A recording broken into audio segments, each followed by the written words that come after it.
What's up, everybody? It's another Monday. It's another Tales from the Dorkside. Doing our first sequel stream. Our first ever stream that's a response to one of the old quarantine streams from the old Facebook days. So I'm excited to talk about Disney. All things Disney, the subsidiaries, the other stuff that we don't know they own. I'm going to talk about Walt Disney Pictures, Buena Vista Pictures versus the new Walt Disney movies. Just talk about just whatever the hell we want. You know how it is. But yeah, I don't know. Just thought it'd be good to do the old Disney stream. See how it's been since the last 3 years, since June 2020. The quarantines when we did this last. Have some guests, which is always good, right? So let's just get to it. All right. Let's do anyway, Steam music over now. All right. How's it going? We got Tyler Wolf and Lord Toxic. Yes. So during the quarantine, shortly before the quarantine, I started doing these Tales from the Dorkside streams on Facebook and had a lot of, disinterested people. And then the quarantine happened and I was getting a lot of people every Monday talking about all the shit we were watching. And around June 2020, we did this great Disney stream where I had just seen the Lion King remake. And I remember I was like, thought it was okay compared to the Aladdin remake I had just seen, which was so abysmal and terrible. But I will, I'm going to be out of town next week. So I think next week I'll just re-upload the old Facebook stream, like go retro. Because it is funny how we're all talking about how we're all locked in week 32 of the quarantine or whatever. Yeah. But how are you guys doing? Pretty good. I'm good. Trying to get my fucking taxes done at the last second. Hey, is that when that Lion King remake live action shit came out? Was 2020? No, I had just seen it on Disney Plus, so it had come out probably like maybe the year before, I want to guess. It had been out for a while. It was like spring or summer of 2019. That makes more sense. But I was if when you watch the stream next week, if you if you want to, but basically I was watching my guitar player's chickens while he was out of town for a week, and he also had a cat. And I was just kind of helping myself to his PlayStation 4 and watched some Disney Plus at one point, and I was like, "Oh, check out this Lion King remake." And I remember thinking like some of my comments, I was such a sweet summer child. I remember saying it was pretty good, except it's just unnecessary because it's a remake of the Lion King, and anything that was good was just because it was taken from there. But obviously, the animated version did it better because it was more expressive, and we had a lot of great. That's the thing is every Monday because of the quarantine, I was having a lot of people watching and commenting, and I remember a friend of mine, Savannah, was talking about how those extremely bright colors and distinctive saturated hues that are in the Lion King cartoon, for instance, that kind of stuff helps kids recognize shapes at an early age. It helps with their developmental process. Whereas all these dull muted colors, I'm sure it's having some kind of lasting mental effect we don't realize. Oh, the funny thing about Disney stuff, having 4 kids myself of varying ages, is that it used to be you could have Disney movies and they were pretty top tier quality and your kids could enjoy them, but you could also enjoy them too. They layered it enough where you could watch Toy Story and you wouldn't be any less off for it. Family films.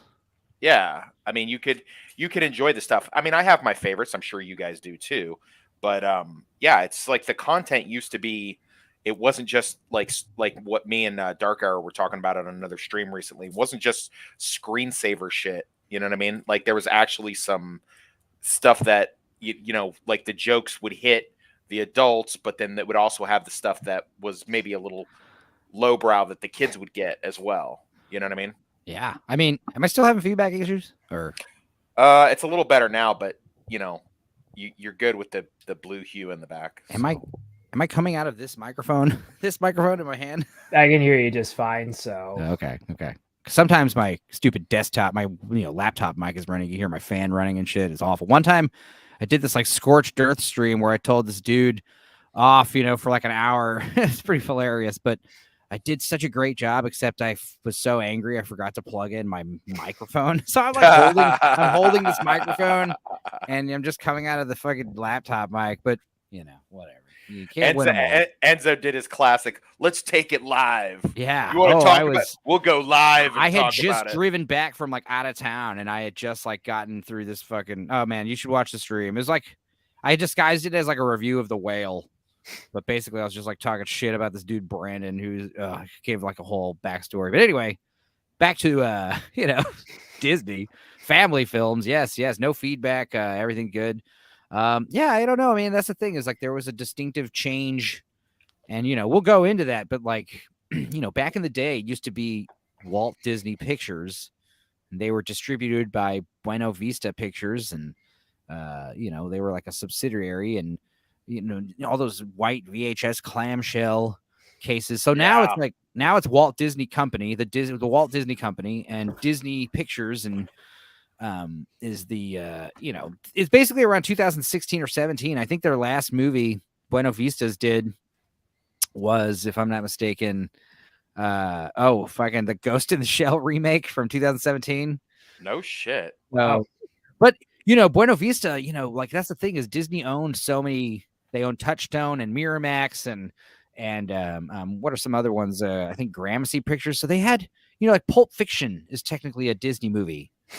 I'm looking at this like Dead Presidents. That's technically owned by Walt Disney. That's crazy.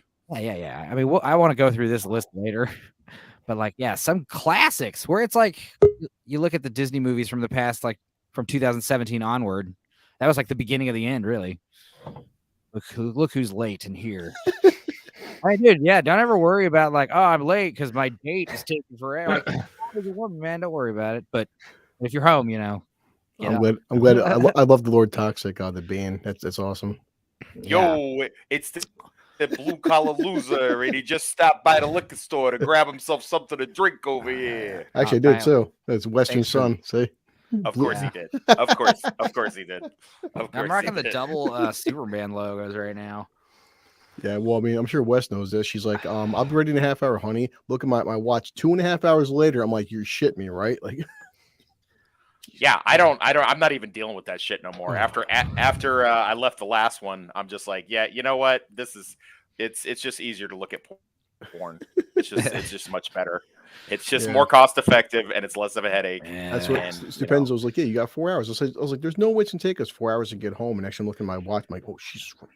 Oh, silly, sweet summer child, Chris. Yeah, I thought I was gonna be leaving out of town tomorrow, but I forgot. I realized that mother has a doctor's appointment tomorrow, so I'll leave Wednesday. So I was like rushing to get a bunch of shit done, like yard work and all this work I have to do before I leave, and I'm like making like a bunch of like Texas ribs right now. I just turned the oven off, so I'll finish them when I'm done with this. But I'm happy to see Wes. I want to ask you're always busy, so I'm happy. I'm saying you're always busy. I'm surprised. To see Tyler, go ahead. I was saying Tyler did a great job advertising, because I swear to God, like I think I've advertised the YouTube link so many times and I have no followers, so like it just like suppresses me more like every time I do it, like I definitely get like put to the bottom of the feed. I have friends who are like, I didn't know you were doing a YouTube channel. I was like, what the fuck? How could you not know this? I post about it like twice a week almost, So I'm glad Tyler did. And then Toxic hit me up, was like, I need a link. I was like, yes, of course.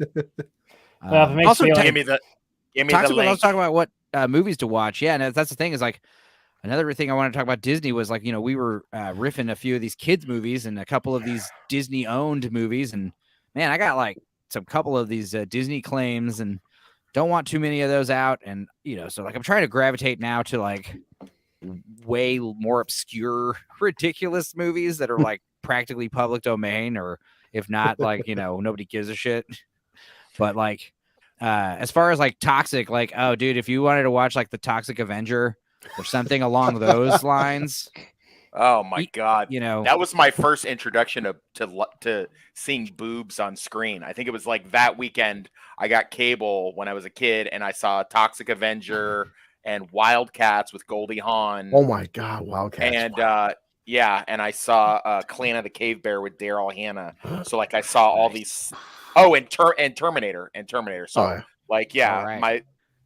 little 12-year-old Wes was just, I was just, my goddamn living room looked like a Jackson Pollock painting.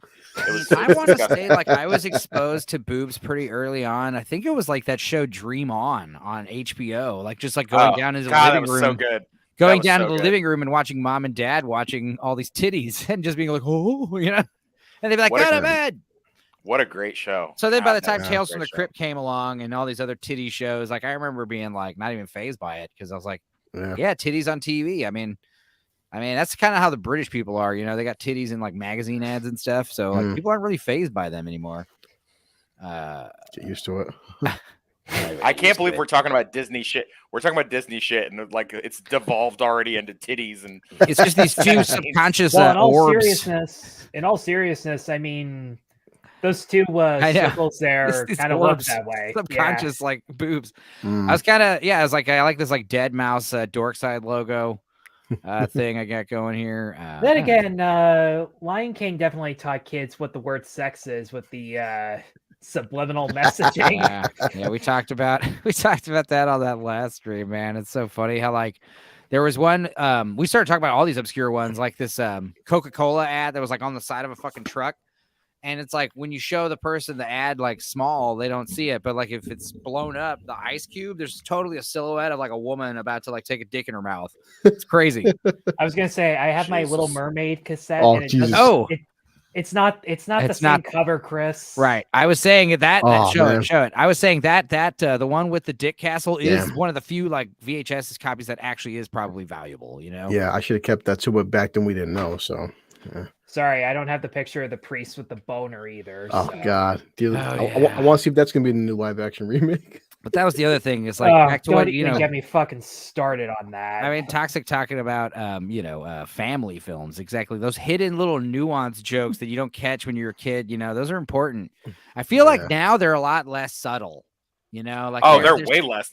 Oh, they're still way less perverted, but like it's just like they're just like literally like having kids. Like you wouldn't want your kids to say some of these lines, Like I don't know. You wouldn't want your kid to ask somebody what their foot size is. That was maybe like the one part of Frozen I actually laughed at. So I just released the blank check video, and that was the one where Disney put a claim on it. But I had 2 claims on it. It was the first video I had multiple claims from multiple sources. Because it's like Disney, but then also the I wait by the window, I wait by the wall. That song had a separate claim, but because of that, it's like partially blocked in like Russia. But I went ahead and was safe and like dispute both. I have no idea what you're talking about right now. Some like 1993 like techno song and Blank Check, that movie with the Disney. Wow. The Blank Check movie with Miguel Ferrer. Anyway, I put the Dorkside rewatch up of it, and it's so funny because like that was one of the like we watched it and we're totally blown away by how perverse and sick it is. Like there's literally like Toxic had said like that movie's troubling. There's like so much suggestive stuff like with this older woman and this small boy. Yeah, I haven't watched in a while. I remember that part. I had forgotten all about it, and I was like, oh my God, we're gonna expose you, Disney. And I look it up and it's like, no, people have been talking about this for the past like 6-7 years. I'm like, oh, okay. I mean, I saw a rewatch on that, and it was like one of those because I like a lot of YouTubers that like rewatch stuff. So it's like watching because I don't have a lot of friends. So I watch movies with them like as if they're my friends watching movies. And it was like I remember it was like a husband and wife video, and she's like, is this cool for this chick to be like kissing him and like flirting with him? Yeah. Like if this was a dude and it was a little girl, this would be really problematic. But like even when we said like in our like because I don't know if you've seen all of ours, but like in the Blank Check one we were talking about like because she says like call me in 8 years and call me in 10 years and she's like 7 and he's like 8. And it's like, all right, 8 years or 6 years is what they said. Even that, can you imagine? I did the math. It's imagine like 6 years. He'll be like 16. Yeah. If you said because what is he like? He's like 10, right? Is he 10 in the movie? Yeah. Like so imagine if a grown adult man was saying to a 10-year-old girl, "Call me in 6 years." Yeah, I mean, come on, dude.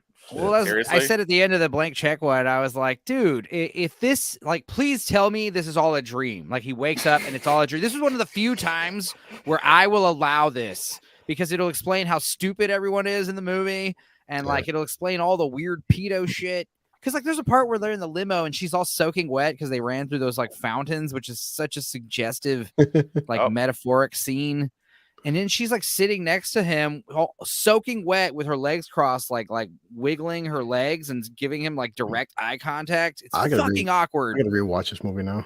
Well, watch the rewatch, man. Watch Yeah, that rewatch I busted out. But like it was funny because like Meg was on there and I turned it off like kind of quickly. But after I had stopped recording, she said something that was so funny. I wish I'd recorded, but she was like, I would rather do full frontal than do what that actress did in that scene, which is like get all close to that kid and peck him on the lips. Like I would rather do fucking full frontal, no questions asked, rather than pretend to hit on that small boy. Yeah, that was who was that? I'm sorry, Chris. Who was that chick? Wasn't she like a big noise on MTV? Yeah, back she then was or something hot, like and that? that's the thing I was saying, which is interesting. Is she plays? I don't know if this made my final cut in the blank check thing, but one of the interesting things was she plays a girl named Shay.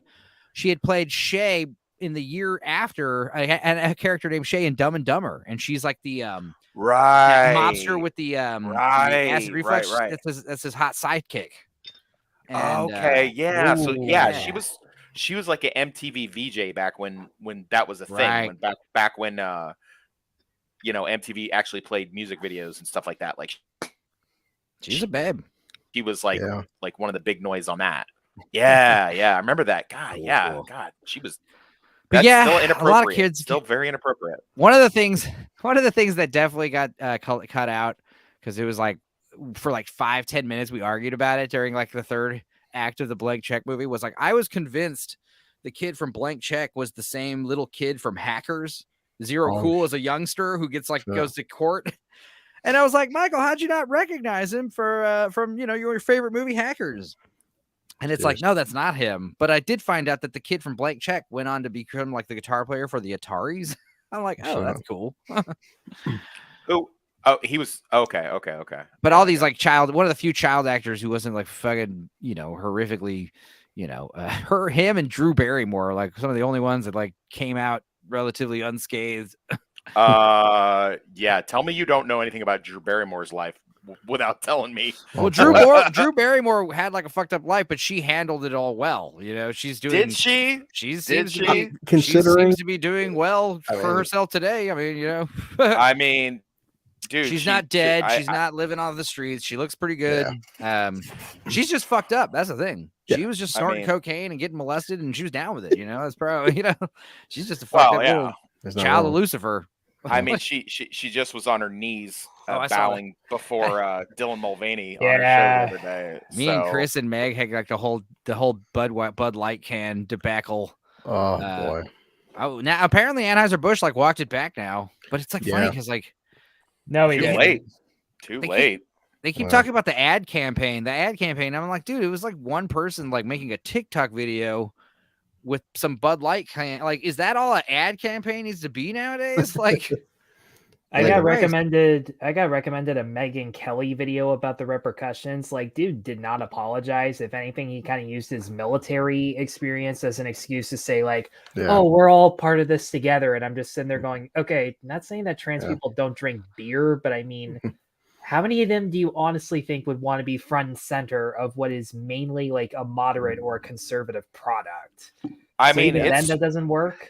But what was hilarious, sorry, Wes, but like what was hilarious was that not a day later, they posted this much more patriotic looking commercial that had multiple tracking shots of this horse just randomly running out in the middle of nowhere. And I'm just sitting there going, how much mushrooms did you guys take? It also just shows you like they don't know anything about what the actual working man is about. They just think like, oh, just ranchers and cowboys and a horse. And it's just like Megyn Kelly is convinced that this all happened because some vice president of marketing went behind the executive's back, which I wouldn't be surprised if that was true. I am convinced of that. I don't have the sources. Allegedly, that's the only reason this shitstorm even happened. Because the reason why I think that, and we talked about this last week, but it was like there's only the one picture of the one can. It's a still photograph of the famous Dylan can. Like I was saying, I'm not seeing the cans like in the stores. You know what I mean? Yeah. Apparently, it was like that can was like a gift to Dylan. Yeah. And it was like from someone at the Anheuser-Busch company. presumably that lady. I guess Yeah. I'd be one to bet. But the idea is like my theory was like, yeah, I mean, what's to say the Anheuser-Busch people, like you get entrapped in like into this type of posturing, you know, you basically suddenly you can't walk it back. Otherwise you'll have the Twitter mob upset at you, but you have like, so I imagine someone's going to get fired, maybe even sued. I don't know. They might walk it back and say, we had nothing to do with this. Who knows? I mean, if you lost $6 billion in stocks, but who knows? They might make more money in the long run due to tax breaks and shares due to ESG funds, you know, because doing something like that makes you qualify now. Or the Daily Wire will just make a beer brand because seems that like is they're breaking into fucking every business nowadays. The unfortunate thing, the stupid thing, the reason why, you know, like when the comic books did it, it's like there's Marvel and DC. And when they both go woke, it's like, where else are you going to go? There's, you know, manga. But with Bud Light, it's like, you know how many fucking light beers there are? Like Pilsners, domestic Pilsners. There's so many. There's everyone out here drinks Lone Star, Texas. There's a lot of Miller Lite. I mean, I like the champagne of beers, Miller High Life, whatever. My dad drinks Pabst because allegedly it's healthier or some shit. I don't know what the reason is. Healthy. I mean, it's like one of those things where you're young, you drink like craft beers that are like 11% alcohol and get you fucking wasted after 2 beers. Then you grow a pair of man titties and you kind of like, maybe I should drink a more lighter beer. That'll help.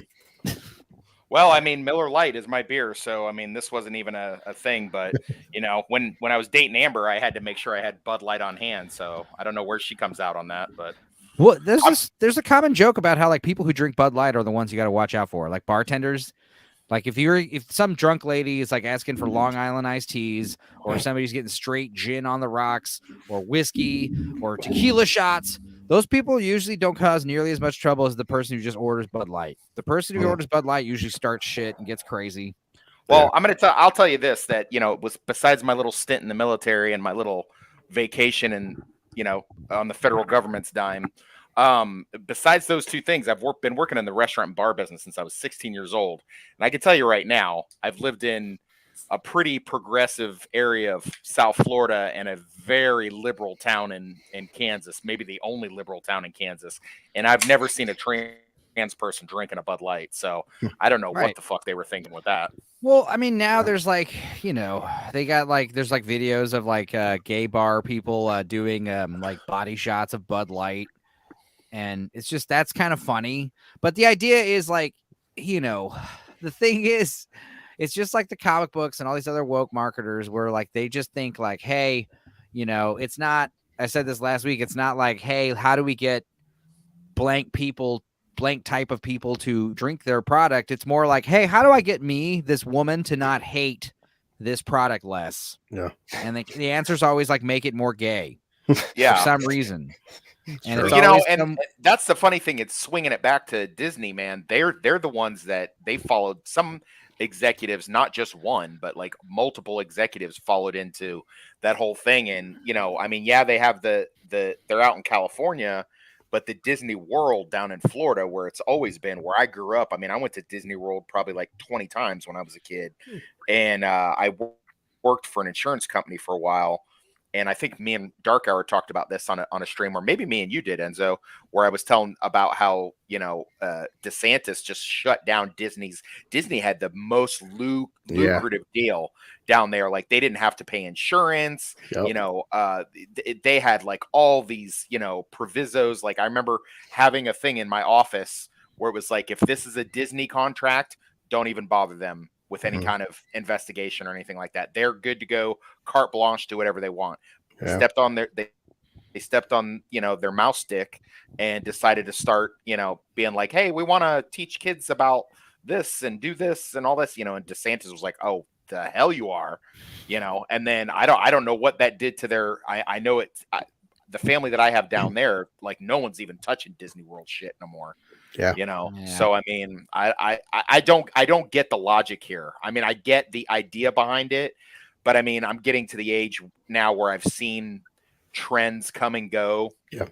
You know, I've seen so many things happen where, you know, stuff circles back around and they overcorrect. And we had the pandemic and the Me Too movement and stuff like that. So that kind of accelerated things with this. But then, you know, when you have the most wholesome thing being corrupted from the inside, or at least perceived to be corrupted from the inside, then, you know, I mean, where do you go from there? Yeah. Go ahead. That's Chris. true. I agree with everything you said. Comes from a company standpoint. I just don't know when it shifted. I mean, was it 2016 the Orange Man? You don't know, but remember, we're all old enough now where it's like Married with Children came out. Hey, like certain people don't like Al Bundy, and they would say, hey, listen, if you don't like Al Bundy, you have a very simple solution and change the fucking channel. And now though, it's the shift to where I don't like a certain whatever TV show or cartoon or comic, and now I have to spend every second on social media getting this stuff canceled. And yeah, these companies now, whether it's Disney or Bush, we have to cater to the 0.012% of our product base, and now you're losing billions and billions and billions of dollars. Like Yeah. I always thought that majority rules. So it's like if you do a comedy show and you have like one heckler, but 1,000 people are clapping, don't focus on the one heckler. Tell them to get the fuck out and cater to your 1,000 fans. And the problem though is like the 1,000 fans, they hear one person's sob story about how they truly are victimized. And don't get me wrong, like you're right. I have a bunch of people who are like gay, they're non-binary, black, whatever, and yeah, they've experienced shit that I haven't, and I get that, but I can at least remind myself that like I wasn't the perpetrator. I got nothing to feel bad about. If I was there, I would have fucking done something about it. Yeah. And the thousands of people, they would do something about it, but because they weren't there, they feel guilty about it and they want to do something about it. That's what I see with like my parents, my other relatives when they see shit like this. And I mean, I get it, but it's becoming harder to convince people that we're a lot better than we used to be. I don't understand why that's such a hard concept to understand, because I watched so many Disney shit in the early 2000s, a lot of shows and movies I can mention that you guys have probably never heard of. Right. And like there were you're Ted Younger. Yeah, I'm from 1996. So and like, so many shows I had black people, it had Hispanic people, it had Asian people. And and they did what we should still be doing, just not talking about it. Right. Just like stuff like Recess, The Proud Family, The Weekenders. I don't know if Emperor's New School counts, considering it takes place in the Aztecs, but they don't really dwell on that all that much because they're literally one culture. So I don't know if that really counts. I mean, and of course, when you go back to like Rugrats or Hey Arnold, you know, there's still like representation. The thing is, like, they're not talking about it and posturing and gesturing it constantly. Yeah. And that's why it makes it awkward when you're like, hey, look at the black people in our show. Look at them. Look how many we have. It's like, okay. Well, I wonder how much I wonder how much, like, when I was a kid in the 80s, the number one show we watched when we had like 5 channels, we watched the Cosby Show. Dude, we couldn't wait for that to come on. Family Urkel, I never once thought of it as like that black show. Yeah. It was after Saved by the Bell and Full House. And I could have easily watched something else because it was at the end. You know, it wasn't like sandwiched in there. Like, I would watch Full House usually because it was sandwiched between Saved by the Bell and Family Matters. And then after Family Matters would be 2 episodes of The Simpsons. Yeah. You know, you watch cable programming. You were programmed to watch what you were supposed to watch. To basically piggyback off Wes was saying when I was doing my podcast a couple of years ago, and the whole Bill Cosby thing happened, and that's the issue. But we were breaking down the numbers, and anybody can Google or YouTube. Like, do people understand back in the 80s, like Bill Cosby, like how fucking like the Cosby Show? I mean, like to this day, the records still haven't been broken. We had hundreds of millions of fucking people. Like this, my God, like it wasn't just because now there's too much saturation, so nobody's like, you don't have everybody watching one show. Yeah. But almost like what Wes was saying is that thing is the Cosby Show was the number one show in the entire fucking country. And it wasn't just like, 1 million black people watching it. No, it was the whole country was watching the Cosby Show. And there was no white actors in the show. And later on, Fresh Prince and Family Matters, Martin, blah, blah. But all these shows had like an entire black cast, and you have where 50, 60 million white families all watching these shows. And it was an issue back then. But so it's like, that's the thing, is like, it's not even an issue for me now. Like nowadays, like what you were talking about earlier with like the parks being dead, it's like, okay, like I could understand if the movies weren't like posturing and stuff so much, the agenda, but the economy was good. People would still probably go to the parks. But if the economy was bad, but they weren't doing all the posturing, the economy was bad and they were doing the posturing, then it'd be a reason not to go to the parks. But now it's like both of those things are happening, like the posturing and the economy shit. So like, yeah, nobody's probably going to theme parks. Like, Jesus. No, not for $150 a pop. And most of the kids would choose to rather go to Harry Potter thing. And I know that from experience. My like Canadian Thanksgiving trip or something like that was to Universal for the 3-day week. And don't get me wrong, hell of a place. But to circle back to what Chris said, it's also worth pointing out that one of the actresses on the Cosby Show was Raven Simone, who got like 2 shows all to that one character. Not to mention That's a so spinoff. Raven. Not to mention the spinoff with her little brother when their dad becomes like the personal chef to the president. All that stuff. And we assumed it was because people liked Raven. It wasn't. I never once thought like, oh, Raven has all these shows because she's, she's an untalented diversity hire, or whatever. Yeah. I always assumed Raven's got her own shows because people love her, even though I never watched it. I never watched Raven, but I assume she has her huge following and her fan base. I don't, you know what? Like, never mind that That's So Raven was literally Disney Channel's first sitcom, which you really say that part out loud. But I read that apparently Raven was a minor character in this pilot that never went through, but the producers liked her that much that they wrote a show around her. Yeah. Or at least that's what I've heard. And I mean, Raven even she has like the child actor sob stories. Like when she became part of the Cheetah Girls, everybody hated her because she was she was already the famous one. Whereas the 3 of them like were just starting out, but people were showing up. Raven was in the Cheetah Girls? She was in the first 2 movies, and then when like the feuds between everybody was so bad, she left the band. She left the 3rd movie, which, not that it matters. Like I rewatched Nostalgia Critic's vlog about it, and apparently like she's the biggest bitch out of the entire band. So maybe that's kind of fitting. I mean, that was the thing is like we knew, like I saw this stuff early on because of the comics. Marvel was bought out by Disney early on, and that was like, you noticed like the trends right away, like in 2016, and I was definitely like hardcore in the Comics Gate train. That's how I even got into Critical Drinker and stuff from years and years of being in the Phantom Menace and stuff. And, but as far as like, when you try that stuff with Anheuser-Busch with beer, there's a lot of, like I said, there's substitutions, there's a lot of competition, but with Disney, it's like, it's hard to boycott Disney. I haven't given Disney any money since Endgame. I'm proud of that. And I understand some people, especially like when you're a YouTuber or whatever, like I know the Phantom Menace and the Friday Night Tights people, like they get, there's a lot of like divisive opinions, Ethan Van Sciver and all these dudes, they say like, I don't watch any of this shit. I don't even review it. Yeah. Because what's the point? I do kind of wish. Some of these other guys think like Gary and all them, like I gotta watch it, I gotta review it, so I can hate on it, so I can let the fans know how terrible it is. Yeah, but they can figure that shit out for themselves. And the reason I don't like Nerdrotic is because I've seen the same video like the past 20 some times. Like you're a broken record at this point, right? Man. No, that's how I feel about a lot of these critics, these YouTube people. It's just a lot of the let's get together every Friday and just like talk about the new bullshit. And that's the thing about like this stream. Like I would rather spend like the next like couple hours talking about like the good movies from the old days. Remember, like I was literally. Let me ask this: When did Disney Plus come out? When was it a thing? Because it wasn't a thing. Oh, okay. Yeah. See, like there was definitely like it was something around like obviously Walt Disney died in the 60s. So I mean, he got how he started his thing. He was an animator. He did what was it called? Laugh-O-Vision or whatever the hell it was called. Whatever, Laugh. Disney Plus launched on November 12th, 2019. Yeah, see, it was like 2017 when it started becoming this this oligarch. When did it buy Marvel?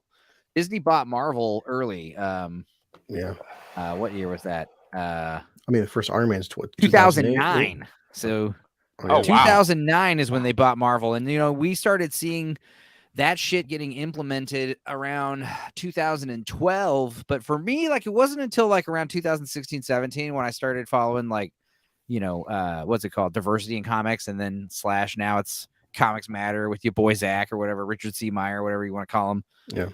But from there, it's like you get into Ethan Van Sciver and then that Star Wars girl and Cecil and world class bullshitters who I don't really watch anymore. But because Star Wars, who gives a shit about Star Wars?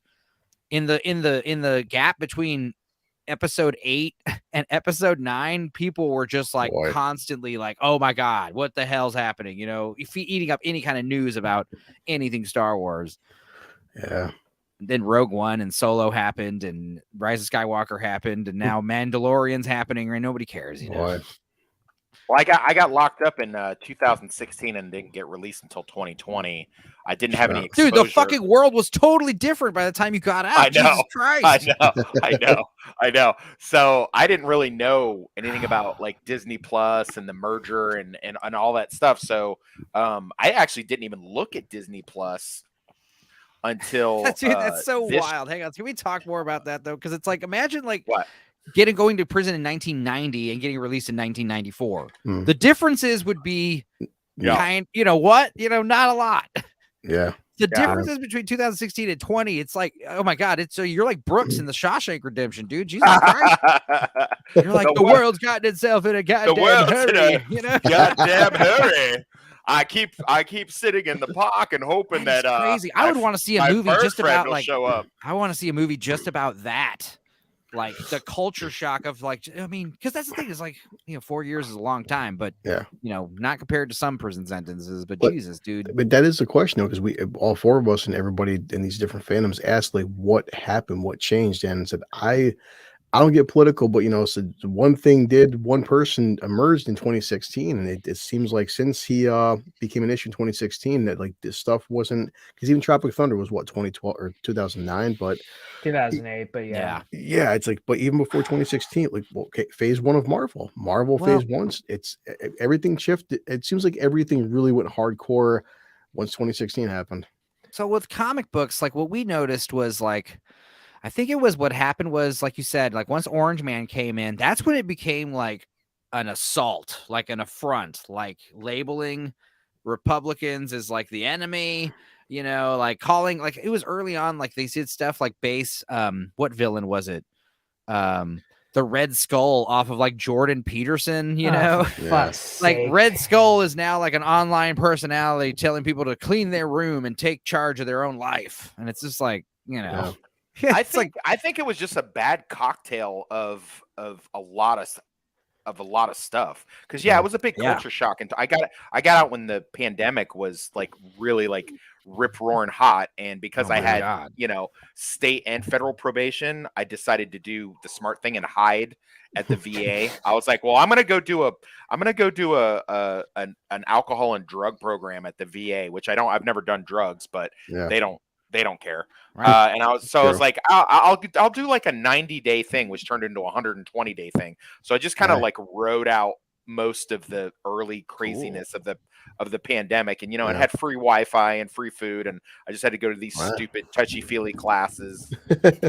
and your probation officers are always happy if you're sequestered in one spot. So but somebody loaned me their Disney Plus password. Or no, I got one on my own in the most legal and exactly correct way, actually, is what I mean to say. Yeah, of course. And I started watching, and you know what? Enzo, you wanted to talk about like the good stuff. I really dug the fact that you can get on there and you can look at, and now I don't have it anymore, obviously, because I'm not like you, I'm not going to pay for that shit, and I'm proud of that too. But you can get on there and you can watch the Spider-Man and his Amazing Friends, and the Spider-Man, the afternoon show that was on in the 90s and stuff like that. Yeah. I'm surprised that didn't do better in our latest poll that we did on the Facebook group. So I know Batman, the Batman show that won that poll, right? Is that what you're talking about? The Batman, Batman won that one. I love that. Now I love that show. How that show's on HBO, and me and my mom actually watched a few seasons of that shit. It's still so good, even when you're an adult. It is good. I really felt like because it was, the poll question was the best 90s superhero cartoon. Right. Disney Plus has the X-Men show, right? Yes, it does. Yeah, and that's fun to watch. That would be second place, I'm sure. If it. Well, no, it wasn't. It was God, what? Chris, do you remember what got second? It was, I think it was Spider-Man. Actually, I think it might have been Yeah. Spider-Man or Weird. Superman, which were both really Yeah. good. But me and Chris both liked Spawn on Oh HBO. my God. We- Oh my we- God. When you we say both were- when you say Superman, you mean the WB Superman cartoon, or do you mean the old Max Fleischer Superman The cartoons? WB cartoon. the That's the one. WB, the one The that the old Max came out in Fleischer, is that the guy who 96 did or him? 7. Yeah, But that's those one. old those old 30 Superman cartoons are like, you know, still some of the most superior, along with like the early Disney stuff, you know, like Snow White, Yeah. and all the Wow. rotoscoping animation they used to do. Isn't it crazy how good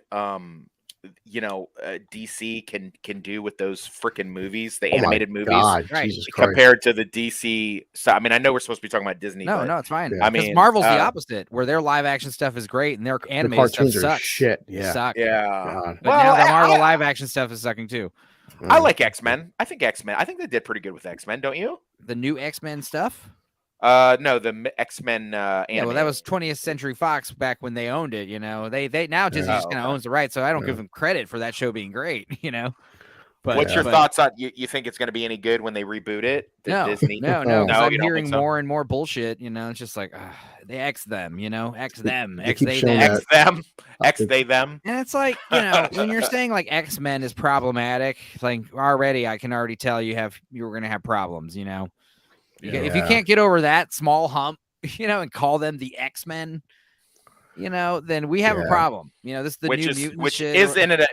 X-Men was one of the first really diverse superhero Dude, teams. no too. shit. Yeah. We're talking about like, you know, they're continually acting like, oh, it's the first time we did this, the first time we had that, Yeah. first time Black lesbian did this, first time. It's like, actually, it isn't. Storm was the leader of the X-Men throughout the 80s, you know? Yeah. Like, what, do you not forget that? Yeah. In fact, when they were first announcing the X-Men movie with Bryan Singer, I remember like there was just that one teaser poster, and it was a picture of Wolverine's blue glove, and with that we don't even see in the movie. Obviously, it was like the blue gloves with the claws making an X, and it was like, whoa, hell yeah! And there was a lot of talk like, is Storm going to be the leader? Obviously, Wolverine's going to have his blue costume, not his brown and gold one. Yeah. It's like. They ended up like making fun of the blue costumes, you know. They were like black leather, and you know, you watch the making of, and they can't even like the actors themselves can't even like walk, you know, hop over a small wall because they're wearing like this tight leather fucking nonsense, and they get so constrictive. You talking about the original X-Men first- movie that came out in yeah. 2000? Right? Yeah. They're wearing this black, and then now it's like they just wear black paintball gear, paintball armor. That's like the common thing. And same thing with the Marvel people too, you know, except it's like colorful paintball armor. But like with the Deadpool movies, that was like the first time we're actually seeing like this is what these characters should and could look like, you know, faithful adaptations of their costumes. Their costumes are original, their costumes are unique, their costumes are bright, their costumes are expressive, and they don't look silly. They look great. Does Disney have is Disney in charge of Deadpool in that too? Yeah. Yes. Now they are, yeah. I mean, Oh god. supposedly So that's the kept- thing is like they were supposedly it's rated overseeing those R, movies. so. They were overseeing those movies, and like the fact that like Deadpool looked great with his expressive eyes, and they did the same thing with Spider-Man. Like when Spider-Man showed up in Marvel's Civil War, that was like the first time. Yeah. There was like 3 or 4 legitimate moments throughout that whole MCU shit where I was legitimately like, holy fuck, this is insane. And it was like the first Avengers movie when you got Thor, Iron Man, and who's the other one? 360 shot. Yeah, Thor, Iron Man, and Wow. the third one. Who's the third? Captain America. Yeah. They're all talking to each other in the fucking forest somewhere, and you're like, dude, this is insane. Yeah. The second time was when Spider-Man showed up in that airport, not and it gonna was lie. like I've seen that trailer. The whole fucking theater lost it. Like not even the trailer, like seeing it in the flesh, like in the movie, the whole scene. I was fucking blown away by Civil War. Well, remember And then- because sorry. I was saying, then Infinity War and Endgame. I was just like, wow, these are really insane. These are epic movies, even if they're all like single them out, they're all pretty good. But like as a whole fucking encompassing thing, it's goddamn, it's like Lord of the Rings style feat, you know, it's crazy. Well, I was gonna say what Civil War made it so unique was because the first trailer came out and he wasn't in the first trailer. That's why some people, and then the second trailer, because it was the contract in Sony. So they waited. They waited. Exactly. So that when the second one came out, everyone's like, "What the?" Then everyone knew because Sony and Marvel, and everyone's like, "What's Spider-Man doing in the fucking Avengers?" Oh shit! Like that was, yeah. big. But Yeah. his thing. eyes and his costume, it was all so spot yeah. on.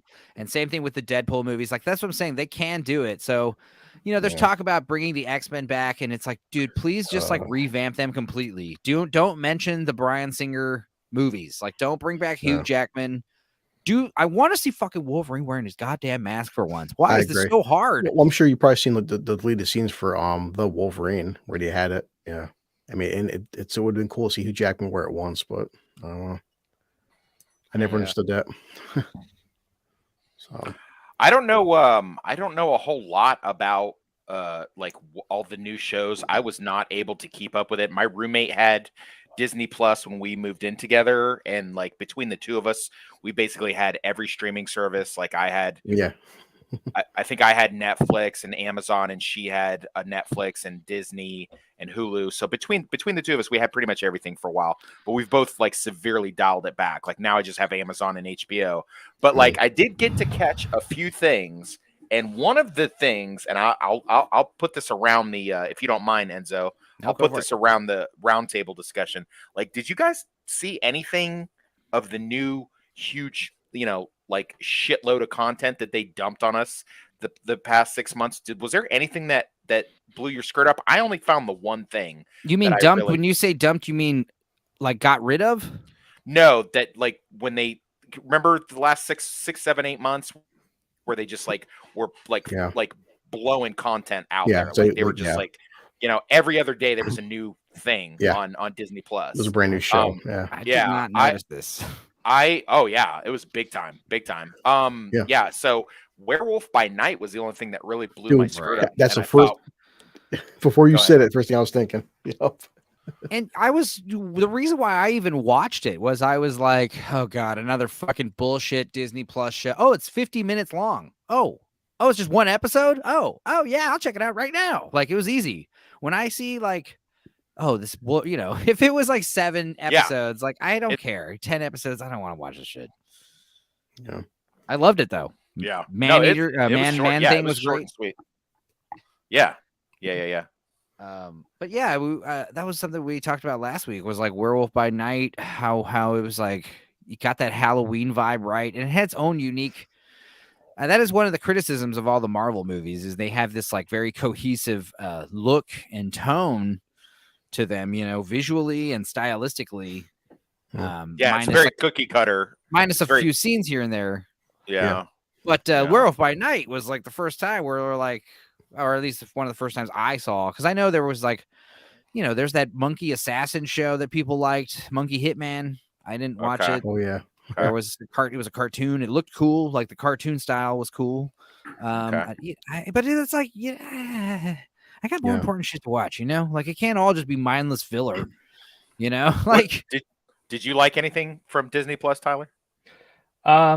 Recently, not a whole lot. I mean, I was excited when it was announced to begin with, because the whole thought of, my old VHS collection being on one streaming service, stuff that I had in my house, stuff that I had to go to Grandma and Grandpa's to watch. I mean, what more could you ask for? And then when lockdown number 1 happened, I knew for a fact that if I didn't keep making content, I was just going to fucking lose my mind. And because there were 2 different musicals that were supposed to come out that year, I wanted to like review some musicals in anticipation. I just sat there and went, okay, well, I'll watch as many 2D animated movies as I possibly can. And for, I think like every day for a month and a half or something like that, I put out a video of something, and 9 out of 10 times it was one of those movies that, for the most part I had seen before. Like, I mean, I knew for a fact I was going to love Peter Pan, and it's still maybe in like my top 5 movies out there, like Disney wise, which is why I'm not going any fucking place near the David Lowery shit that comes out next week. New one. The fact that David Lowery fucking week? made it. The 28th, sorry. Which, that is next week. But that's the Black Tinkerbell one? Unfortunately, yeah. That's already coming out? I'm going to review it. That really does the Little Mermaid movie come out? Next month, which that reminds me, like, I posted a GoFundMe and a video saying that, like, if you guys raise this amount of money to Canadian Mental Health Association, because I recently started therapy and it's made me feel a hell of a lot better. And I'm just sitting there thinking, okay, well, I gotta pitch in. I gotta give a reason to show people who think I'm racist and a bully or whatever that I legitimately don't want to hate this. I grew up with it just like everybody else. But then a couple days ago, I follow this one YouTube newscaster, Charles Perallo, who makes like minute-long shorts. I'll tell you guys once this is all over. Okay. And he mentioned that Lin-Manuel Miranda, because he's like sort of a new lyricist and producer along with this, he named his oldest son Sebastian. Like, he clearly has a lot of influence with Alan Menken and Howard Ashman. And during the pandemic, like, I became super devoted to Howard Ashman as a composer. They rewrote lyrics to Kiss the Girl and Poor Unfortunate Souls out of political correctness sensitivity. And I am just sitting there fuming over the fact that the guy who co-wrote these songs was HIV positive, was on the verge of getting fired every fucking day because they didn't like his production value. They hated Part of Your World as a song, which how anybody hated that, I'm blown away by. I'm just sitting there. He went through all of this shit as a producer and as a lyricist to give you the best possible product imaginable. And this is how you fucking pay him back? Yeah. Well, I heard they softened up some of the songs for whatever the hell that means, and because apparently "Kiss the Girl" is rapey, or "Poor Unfortunate Souls" is like a bad example to women. And I'm just sitting there like, did Ariel not want him to kiss her? Is Ursula not a villain? Like, fucking grow a brain, you idiot. Well, that's like that Christmas song, the Baby It's Cold Outside. Oh, where God. They switch the lyrics. They switch the lyrics to "It's your body and your choice." Yeah, I wanted to remake it and make like an even more offensive version. You know? I saw a comedian talk about that at Christmas time, because first of all, nobody believed me in that. I would have to play it. I'd be like, no, just what John Legend says. He says that. And then so this comedian got up on stage and he was reading the lyrics. He's like, yeah, let's talk about these problematic lyrics. Yeah, baby, it's cold outside. Oh, it is so late at night. And he's like, yeah, here's the other #1 hit song that is out right now, and it was Wet Ass Pussy. Of course it was. Of course it was. Yeah. Not problematic at all. The hypocrisy is never like, it's never not far, I can't find it, but I wanted to find the picture. They had spoiled the Little Mermaid remake because there's like these novelizations of all these books, these movies that come out before the book, So someone had sent the picture of the last page, and it's like Ursula getting the ship rammed into her, and Ariel's the one now piloting the ship, and she's like standing on her fucking fin somehow, like awkwardly, Christ. like standing on it like a kangaroo tail. And it's like, well, then why did she need the feet? If she can just walk around like that. And it's just like the ending of Pinocchio, the remake of Pinocchio, that made me want to vomit, because it was just insane how much they changed. Like, they just changed one little thing at the end, and it fucking affects the entire fucking story. The whole. See, this is my problem with the Disney taking everything over, is because I think our RTNZ from our group said to me the other day, because me and him are both total fanboys of Justified. He's like, Wes, did you know they put Justified on Disney Plus? And I'm like, no, I did not know that. And I'm like, are they nerfing that? Now I happen to own all of Justified on iTunes. It's on my computer. Is there R-rated and adult content on Disney Plus? Oh yes. Yeah, there is. Yeah, there is. I mean, whether they're and so that begs the question, though: are they nerfing it? Are they going to edit it? I keep seeing all the stuff about like hold on to your hard media. From what I've seen, go ahead. From what I've seen, it would appear that they're not doing that. Like 2 R-rated movies I watch a lot on Disney Plus, a service after my huge tangent, I'm seriously considering ditching. And like I considered it before. I once bought a Luca Blu-ray just on the offside chance that I would boycott Disney Plus, because I thought that was the only place you could get it. And then I saw it at Walmart, and I'm just sitting there going, just in case. But 2 movies I love watching on Disney Plus are Thank You for Smoking and Little Miss Sunshine. And if you've seen either one of those, I mean, thank you for smoking. You can't make it today. Like if it was made today Nah. by like Daily Wire or something, it would be thank you for not getting vaxxed or thank you for not wearing a mask or some stupid shit like that. Yeah. Like Yeah. people do not realize that it's a personal choice movie, even though it's financed by Elon I don't smoke and he actually cigarettes. has a cameo. I don't smoke cigarettes, but I've always felt like cigarette smokers in America are like one of the most persecuted, subgroups of people, Well, funny Mhm. thing, like if you've never seen the movie, nobody actually smokes in it because that's not the point. Hmm. It could really apply to just about I never anything noticed that. that's.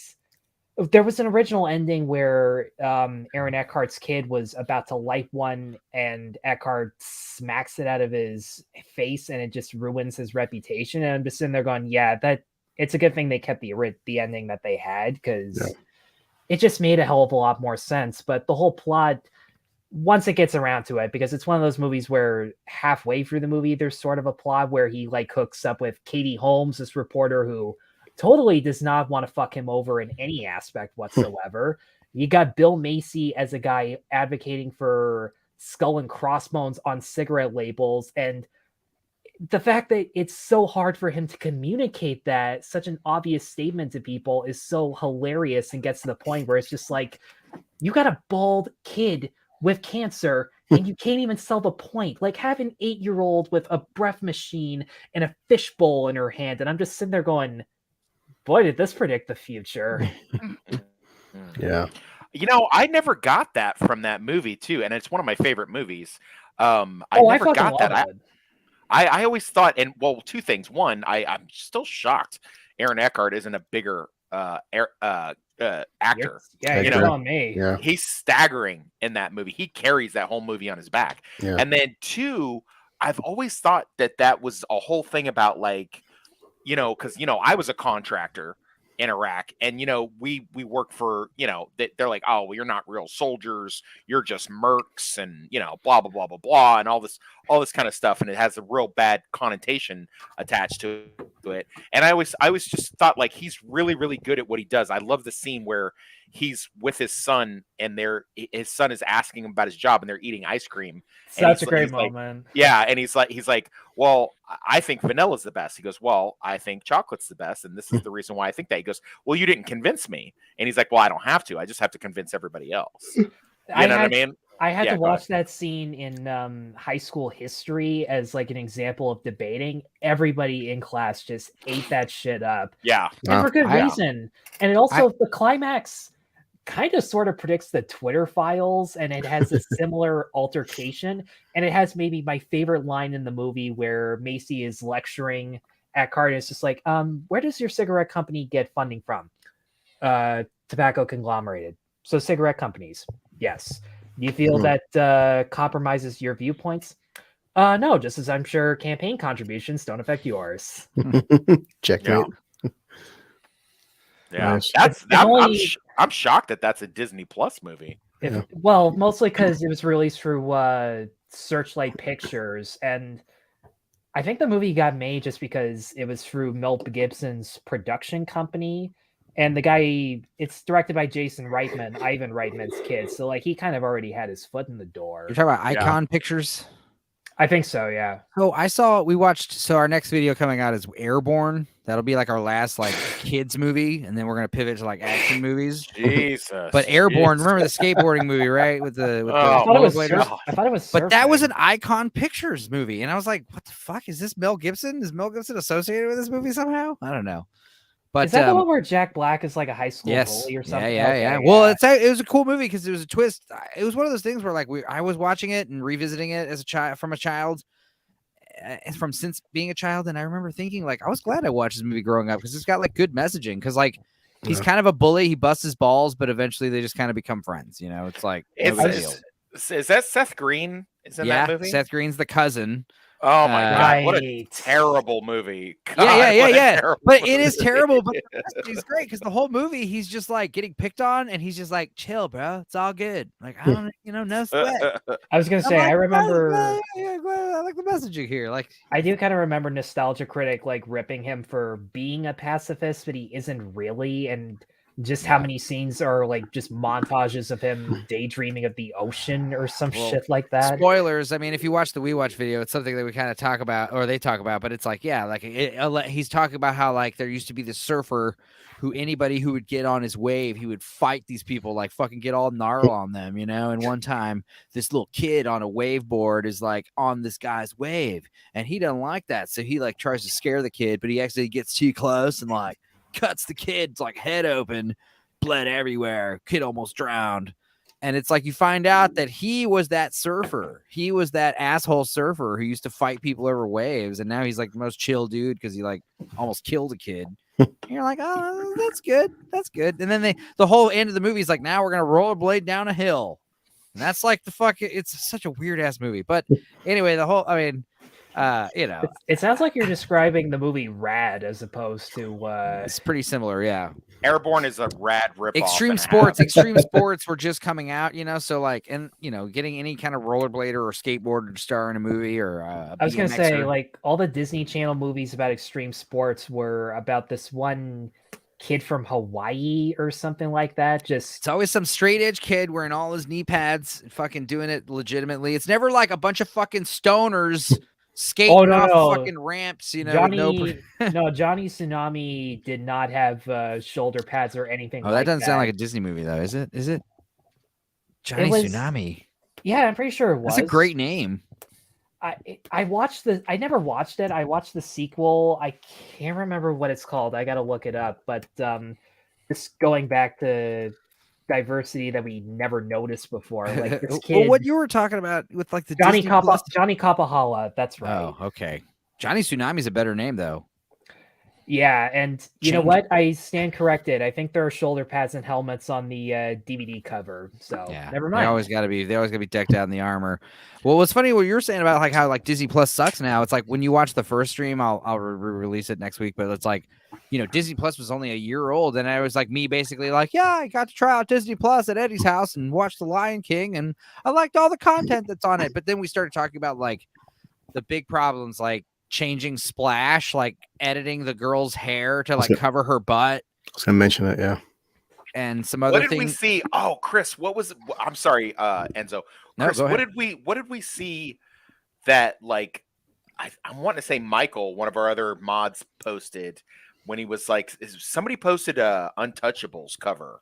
Oh, and then they had no gun. The gun. No gun. Oh my god. Yeah, he was holding his badge, like, and it was so much like the ET thing where they superimposed and changed their guns to radios. I was just about to ask if it's like One Piece where they're holding a lollipop instead of a cigarette.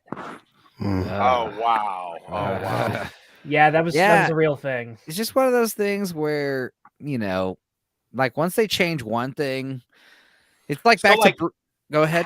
How are they going to have Daredevil and more important Punisher on Disney? How is that going to work? Those are dark shows. They insist that it's going to still be violent compared to the other Disney Plus shows. And I mean, I'd like to believe that. I mean, Daredevil was Netflix's biggest show when they had that merger. So like I know like they made a bunch of stupid decisions, but like this would be cream of the crop if they didn't take full advantage of that. And I mean, judging by the fact that so many R-rated movies are on Star, I mean, if you've ever seen Once Upon a Time in America, that's on Disney Plus, and nice. Oh boy. Yeah, I mean, I figured mom and dad pay for fucking Disney Plus, so they might as well watch shit that's for mom and dad. So that makes sense. Yeah. And but sure. I know one of the things that's like so you know, back to what we were talking about earlier about like the X-Men show and Harry Potter. Like that's the thing with Harry Potter. Like Disney, one of the big missteps Disney had was buying all this shit that we fucking grown adults like because we were kids, you know, 20 years ago. You're buying the Marvel movies, you're buying the Marvel comic books, you're buying Star Wars.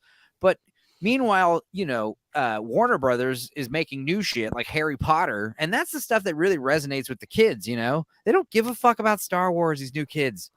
You know, they don't care about Marvel comics, you know? Well, I mean, my youngest cousin is still kind of a Star Wars kid, but I mean, He's like 8 years I'm old. not saying they getting don't introduced to it. exist. Yeah. I'm not saying they don't exist, but like on in general, Yeah. like back in the day in the 90s, like fucking every boy was at least familiar with Star Wars. Even if they hadn't seen it, they knew what lightsabers were and thought it was cool, you know? Yeah. Well, the guy from Dark Hours podcast didn't, but that's a Oh, completely yeah, I different don't want to story. talk about it, but let's talk about it. That was funny as hell. Oh, that made the entire I know. stream for me. Now, what made it for me was Wes. I was watching. I was watching that Toxic at in the work. comments. Yeah. The 180 you pulled on like, you know. I Also, love, like when I ladies. love Wes busting my balls for not being there. Like, sorry. So I'm gonna admit I skimmed the stream, but like I know what happened was a young lady, she's a nice lady. She was watching one of the Boogie Nights stream. Don't bring this up. She mentioned She-Hulk, and then something happened. Oh God! Like the controversy, and then bigger controversy. The guy whose name is like fucking Ray likes movies or whatever. What was his name? Dude who likes Dude movies or movies, something yeah. like that. Dude who likes movies. Yeah, it was dude who likes movies. And then he Never seen changed, Star and then he Wars. changed his name to dude who hasn't seen Star Wars. That was That's so funny. amazing. Well, they handled that well, but yeah, I mean, say what you will about like Star Wars being for nerds or Star Wars like only appealing to boys. Yeah, The point Russ, is, Star Wars, the first Star Wars movies definitely changed movies. If you're a big movie guy, I agree. you understand that like the whole Spielberg, George Lucas, the blockbusters of the 70s, it was changing the game. Yeah. They're called blockbusters because people were lining up around the block to see the fucking movie. Yeah. That didn't happen until Nice. the 70s. How long had movies been out by then? Like Yeah, I mean, that's what my dad told me because, like, the first one was 77, so I was born in 81, and dad's like, Chris, my dad was 19. He goes, you got to understand for, your generation with special effects, but he's like, I'm 20 years old, and 1977, we've never in our lifetime seen anything like this. And yeah, and in his defense, like Star Wars is one of those things where it's like those songs that you don't even know them vicariously because they're just on all the time in the fucking radio. So it's like everyone knows what happens with Star Wars vicariously.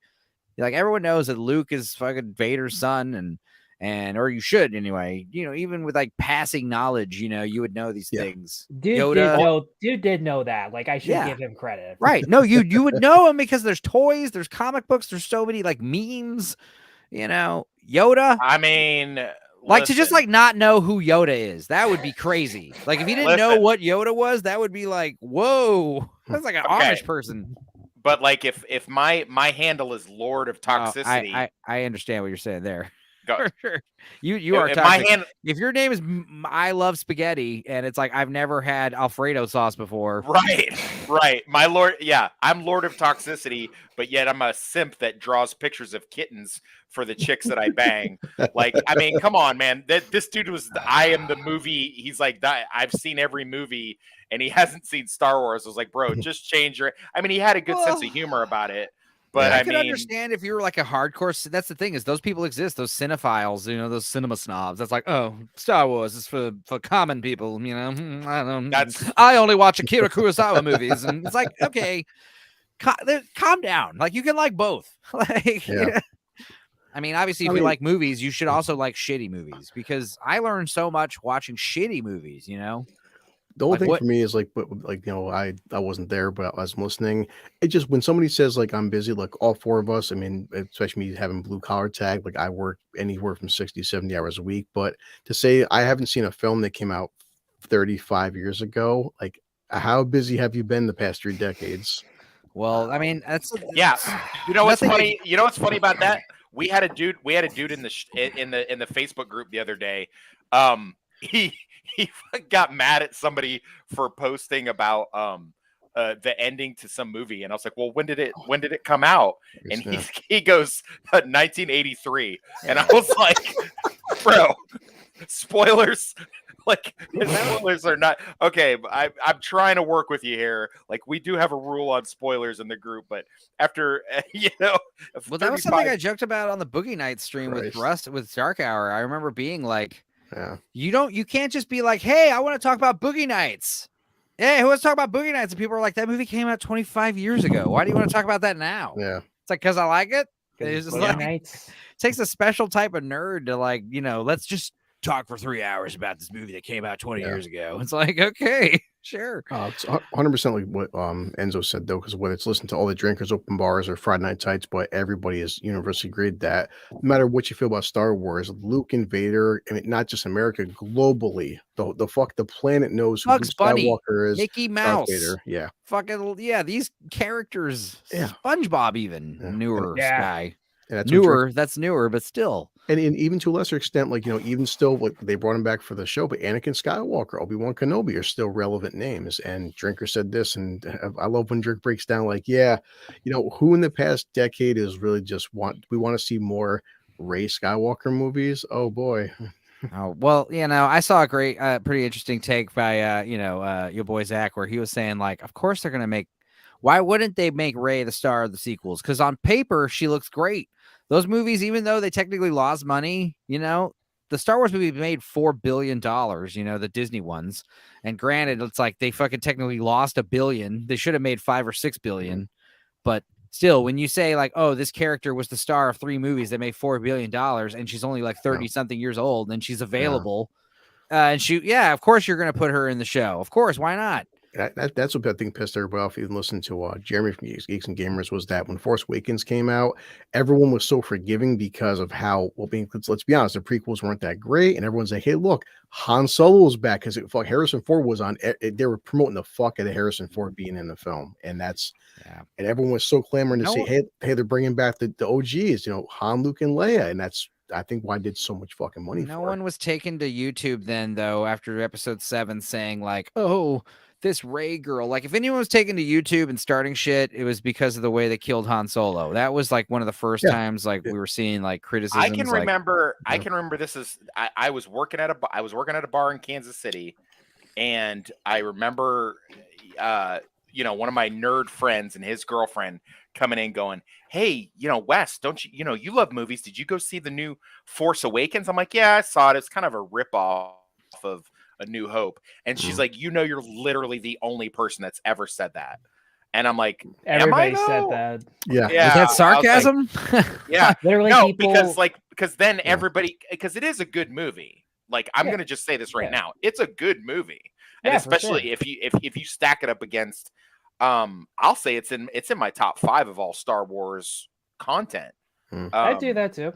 Yeah, but so yeah, it's good, and it had a lot of potential.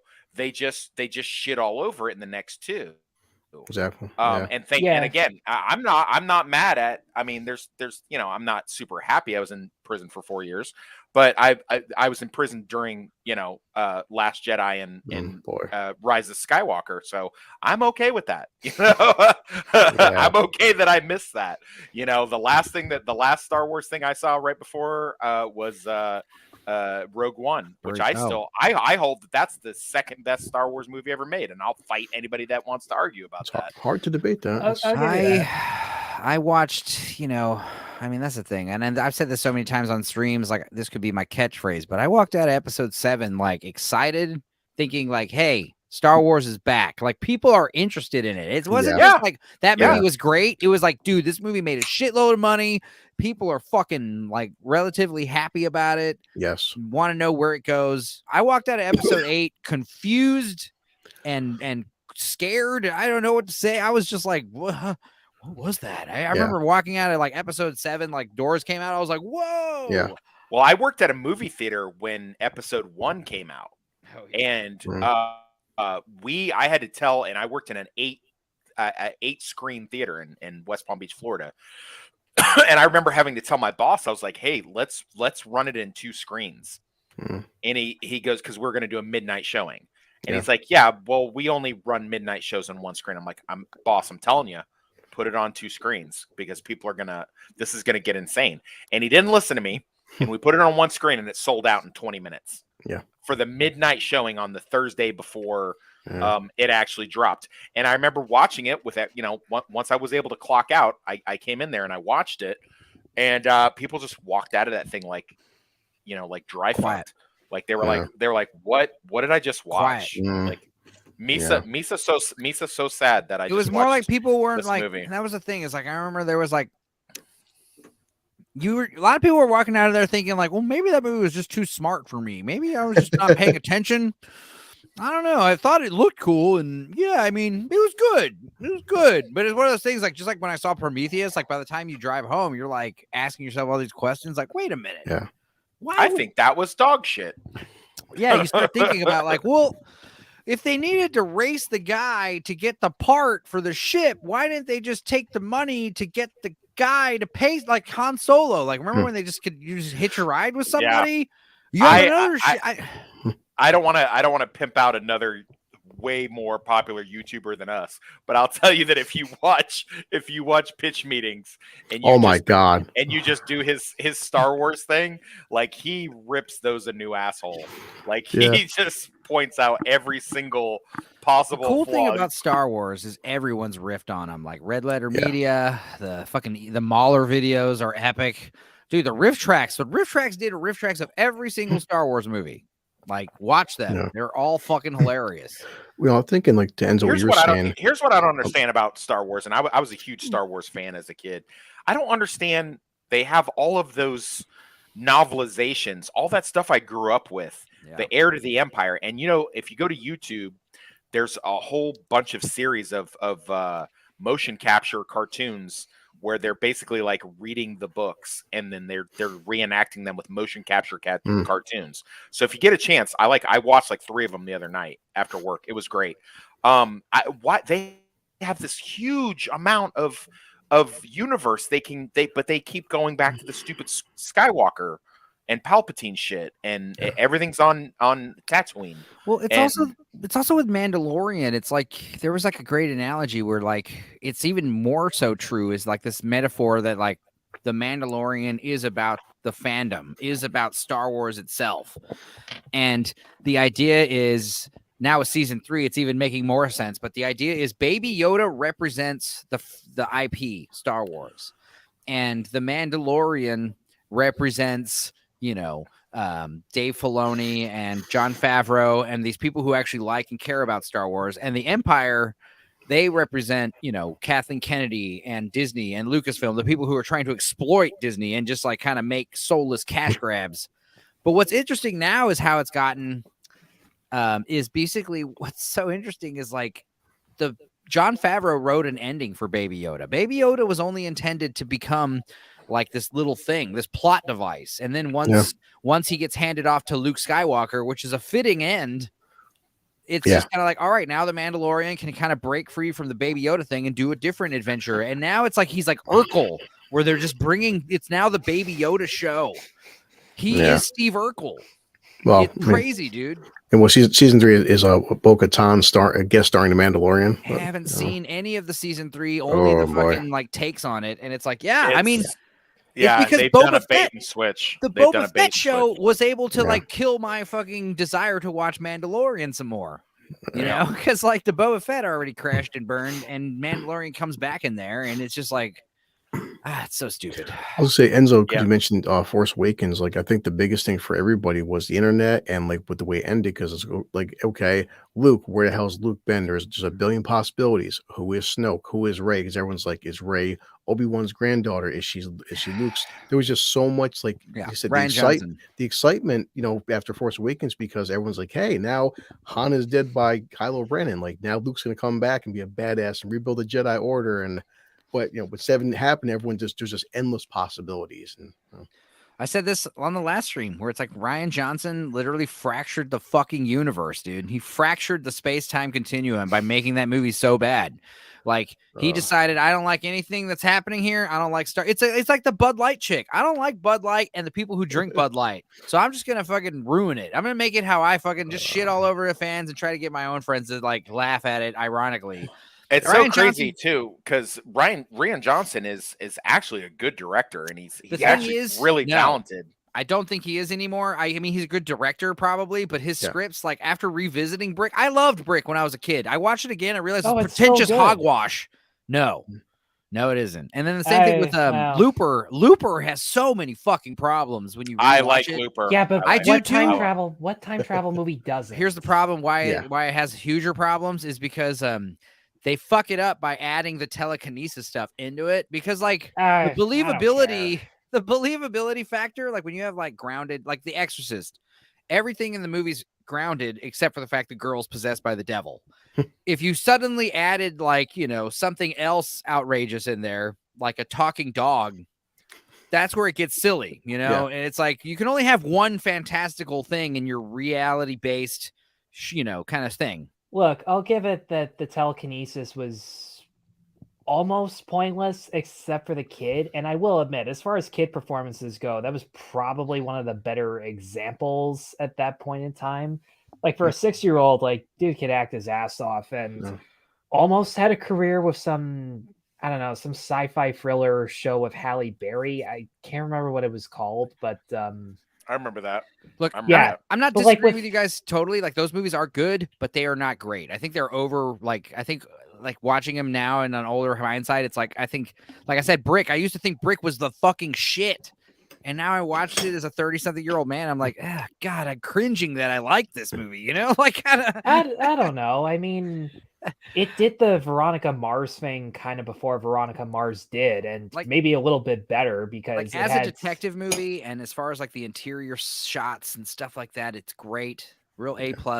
That's all I look for. What though, I with used to them. like about it was the cool, like noir dialogue where they're all talking and it's like watching it again with subtitles and just like as a grown adult with especially with the new stupid slang nowadays, you know, like no cap, bussin', whatever, for real, whatever, on God. I just feel that the disconnect kind of made it a little bit better just because you could tell that Ryan Johnson likes older pulp noir stuff. Like when from He does. Brick to Looper, his priorities were on what influenced him of the past. Yeah. And then ever since, and look, I don't doubt that he is still a Star Wars fan after what he did with Last Jedi, but like we all have those fans whose vision of Star Wars is like in the minority. And I think he just was unlucky in the fact that he was part of that group. I think it was And more then- like Kathleen Kennedy was like, I need a Well, saboteur. she didn't help with that. But I think because like she could have hired anybody. I'm sure she interviewed lots of people, and he was the one's like, honestly, like if I did it, I would fuck it up. And she's just like, you're hired. Yeah, but look at how many people who got fired before they could fuck it up, like Colin Trevorrow or Josh Trank. So every one of Like those people, Tarantino, every one of those Quentin directors, Tarantino. every one of That those was Star directors that Trek, got though. fired from Kathleen Kennedy has my respect. Because that means they probably stood their ground and said some shit to her that she didn't want to hear. Fuck these other people. Like Gareth Edwards, he can suck a dick because it's like I thought Monsters was really great for like a shoestring budget monster movie. And his next Godzilla. movie was the Godzilla Legendary one, which over time I've liked less, but I loved it when it first came out. I have this like, you know, this relationship with that and Shin Godzilla, where like when Shin Godzilla first came out, I didn't like it that much, and over time I realized it's the best fucking Godzilla movie ever. You know, the thing I can is, see why you guys are all like, asked me about that. Go ahead, Toxic. you guys are all kind of, except for Chris, you guys are a pretty significant age. I mean, like Chris, what are you like? 40? Yeah. 42? I'm 41. I'm 37. How old are you, Tyler? Tyler's the baby. 27 for your information. I think Okay, every stream we were on, I think every stream I'm on with Tyler, someone eventually asks him how old he is. Yeah. I don't know why. I'm younger. I'm younger than Josh, if you guys were wondering too. Fair enough. I haven't So- seen Josh in a while. What's he up to? Still doing freelance production stuff. Okay. I'm trying to get him into like. I know he wants to see Renfield just for. I know he's in Nick the Cage. CCCP chat, and he doesn't like, you know, I know he's in some other groups that we were talking about. Dude does a lot, and I mean a lot He's of just shit busy. in his spare time. Oh yeah, like He's not just avoiding us. Oh no, God no! After That's the other thing is I well, know Heison's been dealing with shit, so you know. Well, after the Oscars discussion, I think he and after bringing him on for your Infinity Pool chat, I think he just loved the fact that there were more people to connect with and stuff like that. Because I think Enzo, he might want you on like our podcast if and when we ever get back around to that, because that's more of like an on and off thing. Good. I'm always down, you know. I mean, I'm one of these guys where I work from home and Speaking I just have. Go ahead. Speaking on that, isn't it cool that we're like less than 7 degrees of Kevin Bacon away from the critical drinker since Dark Hours become like the big celebrity? Now yeah, I mean, I'm all about it. Yeah, I mean, exactly. Like I'm all about all of you guys getting more subscribers. Yeah. I actually want my channel to. I'd rather have like 100 faithful subscribers that like just watch my shit as opposed to like, because I don't want Disney to notice my channel right now with what I'm doing with these We Watch videos. I know I wouldn't Dude, why either, even- 'cause it's fair we've been- use, but I don't. I'm not gonna be shitting surprised on at all Disney if I get. this whole I'm not gonna be surprised if I get nuked for my fucking stupid We Watch videos eventually, and I'm just gonna put them all on Rumble. And then I'm gonna have to start like selling my reenactment services to YouTubers. Seriously, like if people want me to reenact shit so they don't get into copyright troubles, like hit me up. Well, I'll the We do Watch it. videos are great because like I get criticisms I get on them are it's hard to follow the movie and you can't really hear the movie. And you guys are just kind of talking about nonsense, and it's like good. That's exactly what I'm going for because you're everything you're saying is proving that I have altered the movie beyond the fucking beyond its original purpose. Okay, like come on. But like ever since the reason I was asking you guys your ages and stuff like that because I'm trying to like Disney was such, not just because I'm from South Florida, but Disney was such a big thing. Like Sunday night, they would have Walt Disney Presents, and they would have either a movie or a TV show, just for before Disney. the Disney Channel, or this Yes. is on it is on Before the Disney ABC. Yeah, it would be on ABC, and it would be Walt Disney Presents, and they would have some kind of the Legend of Natty Ginn or Amazing Stories. Or all that stuff. I loved Amazing Stories. What is the Legend of Natty Ginn? It was I can't remember the chick's name, but if she was like the smoking hot 80s and early 90s. She was in Smoking Hot. Yeah, she was in Jimmy Reardon's something like The Legend of Jimmy Reardon, and then she was in Dream a Little Dream with Corey Feldman and Corey Haim. Oh yeah, I know that one. I do like Amazing Stories a lot, Steven Spielberg. But yeah, what you're saying about these Disney movies, I remember. But like that was like the big Sunday thing. Like we'd after dinner, we'd go to church during the day, and we'd go out to the pool or hang out and barbecue, and then like at night, it was the last thing that we watched before we went to sleep. And then like whatever we watched, it would like the next day at school. We were talking about it at school. Whether it would be Amazing Stories or whether it was the Disney movie that came on that night on Sunday. Like, so Disney was like this holy, thing. And then it kind of followed me along because, I had kids really young, and the kids, each one of my kids, I have 4 kids, each one has the one Disney movie they're obsessed with. Yeah. And can you tell me them? Yes. My oldest son was obsessed with Tarzan. My second oldest son was obsessed with Mulan. Okay. My oldest daughter was obsessed with I don't know if you count this as a Disney movie, but I think it's Disney Pixar, so I think it can. She was obsessed with robots. And then my young is that that's Robots Disney, is right? DreamWorks, man. I think. Yeah. No, Oh, that was Blue Sky. That was Blue Robin Sky, Williams, yeah. but I mean, Blue Sky's Is owned it? by Disney, and it's on Disney Plus, Oh, okay, so okay. I count that. Okay. And then my littlest boy, he was obsessed with the Shrek movies. Are those Disney? Is that Disney? DreamWorks. Not DreamWorks. DreamWorks, yeah, that's DreamWorks for sure. DreamWorks, But, okay. But yeah, so they wore those VHS tapes and those DVDs out. Like I don't remember who was that. Was it Tyler or Stupenzo that said, the white cased VHS clamshells. the clamshells. Oh my God. Like we had I had to build a shelf for those things because we had so many of them. And I all got a my bunch kids, behind this divider here. Yeah. So I mean, like, Disney was the pinnacle of like that was the pinnacle of entertainment. So I get out of the joint and they have a Disney Plus thing. Well, of course I want to look at it and see what it's all about. I didn't watch any of the new shit except for the one or two things that we mentioned. I was all about turning on Spider-Man and His Amazing Friends, and I think that's a common thing we're noticing with all the streaming platforms, especially like when you listen to the part 1 of this stream from 3 years ago. It's like how we were talking about like how optimistic we were about these streaming platforms, but what they seem to do is like bait you with a bunch of nostalgia shows. We got all the stuff, and then slowly they start like filtering those out because they lose licenses. Yeah. And then they replace it with like fucking hundreds of hours of just crap that could have easily just been like 30 hours. You know, if every one of these dumb fucking 10 episode shows was just like a short little movie. But that, like I said, it's just padding content for the streaming service, and it's not just Disney that does it. It's you know, I know everyone loves Paramount Plus, but there's also what are the other ones? There's stupid Amazon. I don't. I just canceled them. I just canceled them. Yeah, that's what I'm saying. Everyone's like slowly realizing it's not worth it. It's basically cable 2.0. It's just fucking stupid. Yeah. Apple TV kind of does it a lot. And I mean, Apple TV is another one. Disney Plus, if I ever watch those movies, it's because I can't get them anywhere else at that point. Like Christmas Day 2020, I literally dialed up Soul as quickly as I could just because I knew it was coming on that day. Yeah. Soul, and don't get me wrong, I was underwhelmed by Soul. See, the first third and the last was that the Jamie Foxx? Was that the Jamie Foxx thing? Or yeah. Okay. Yeah, like the first. Props to Trent Reznor for getting another Oscar for that, though.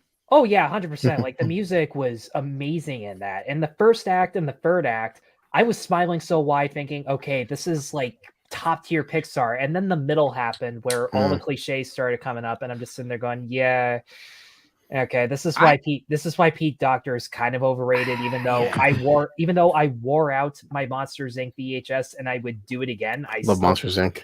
I fucking love that as a Pixar movie. Like I still remember being in the theater at 5 years old when that was the same year as Atlantis. And again, like I remember being in the theater of Atlantis and just dying of excitement. Like you wonder why Strange World flopped. It's because it doesn't have the same qualities. It doesn't have this. It doesn't have the scope. I mean, Atlantis didn't really have character development, but it had character interactions and it had characters who stood out from other action adventure movies, let alone like Disney movies in general. Yeah. An amazing climax that like I still pump my fists at, even though it's a little short. Like they could have stretched it out a little bit more, but as far as like aerial dogfights go over a fucking volcano that could like go off at any second, like it doesn't get any better than that. God. You guys want to watch a classic Disney, like just that like changed my life when I was a kid? The Black Hole. Oh yeah, is amazing. Really, you're the first person I've heard that said a nice thing about it. No, that one's great. It gets a lot. It's so great because like you know, I was listening to about it the other day where they were talking about there's such a because it came out. When did the Black Hole come out? 1979. 79, exactly 2 years after Star Wars. I'm looking up right now. Yeah. And what's so great is it still had that old Hollywood style where like the characters are direct. The characters aren't, you know, I don't know. There's just something the way the characters' lines are delivered.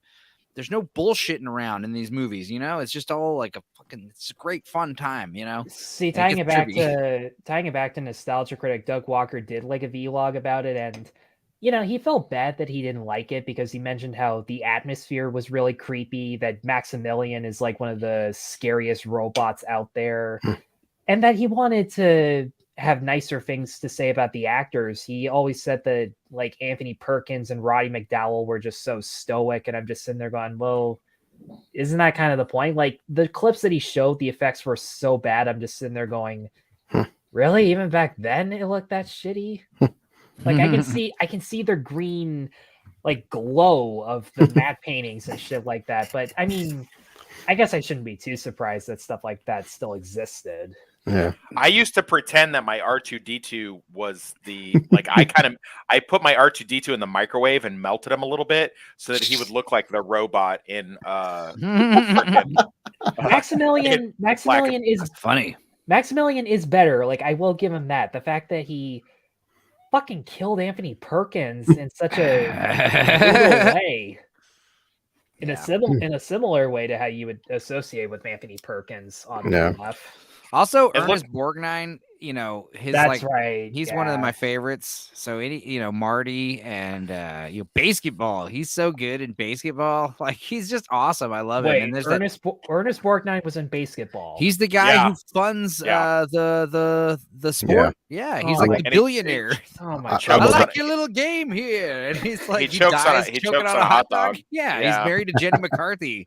The CPR hot dog is coming out of his mouth, going back down. That was like peak Borgnine around that time because he was still like super old, but he has this like he looks like one of those pug dogs. You know what I mean? Yeah. Especially when he's happy, he's smiling. He looks like one of those like happy little dogs. But like, there's that great video of him talking about the secret of life, the secret of longevity, where he's like, they're like, you're 90 years old, you look fantastic. What's your secret? And he's like, he covers like his shirt mic, and you can totally hear what he says, but he whispers over to the guy. He leans over, he's like, I masturbate a lot. And everyone can hear him say it, and they all just start laughing. It comes in so clear, dude. And he's just like, he just I love the fact like, that he pops up as the curator in red. Yes. You know what I mean? Thank you. Yeah, no, anytime I love him in that. Gattaca as the janitor who's like telling Ethan Hawke, like, you'll get on the rocket. Yeah, whatever. Still to this day, I still contend that the Wild Bunch is still one of the best Westerns ever made. And that was like one of the first times I saw Ernest Borgnine, because my dad was like a big Western nut, and I remember seeing that movie as a little kid. It was like, this is the first, you want to see the first time movie was real bloody? And it's like, yeah, hell yeah. You know, watching all that red paint. I think your dad and my dad must have went bowling and drinking. My dad was, yeah, I'm sure. Yeah. My dad was just like awesome. He was fucking hilarious. You know, I always joke, but my dad could beat up your dad. That's like one of my great jokes, you know, because it's usually true. Like, you know, going back to longevity, I remember seeing Mary Poppins Returns for the first time, and there's that moment where Dick Van Dyke pops back up. And at 90-something years old, like, that's actually him dancing in his cameo. Yeah. And I'm just, and you know, at first I thought it was a CG head or something like that. But then, like, the more I watched the movie and, like, became so obsessed with it to the point that it's actually one of my top 3 Disney movies, period. And if you want more, like, I'll tell you later. But like, there's behind the scenes of him dancing for the director, and I'm just sitting there going, dude, still got what the fuck? How is this even possible? Like, you're healthier than Betty White.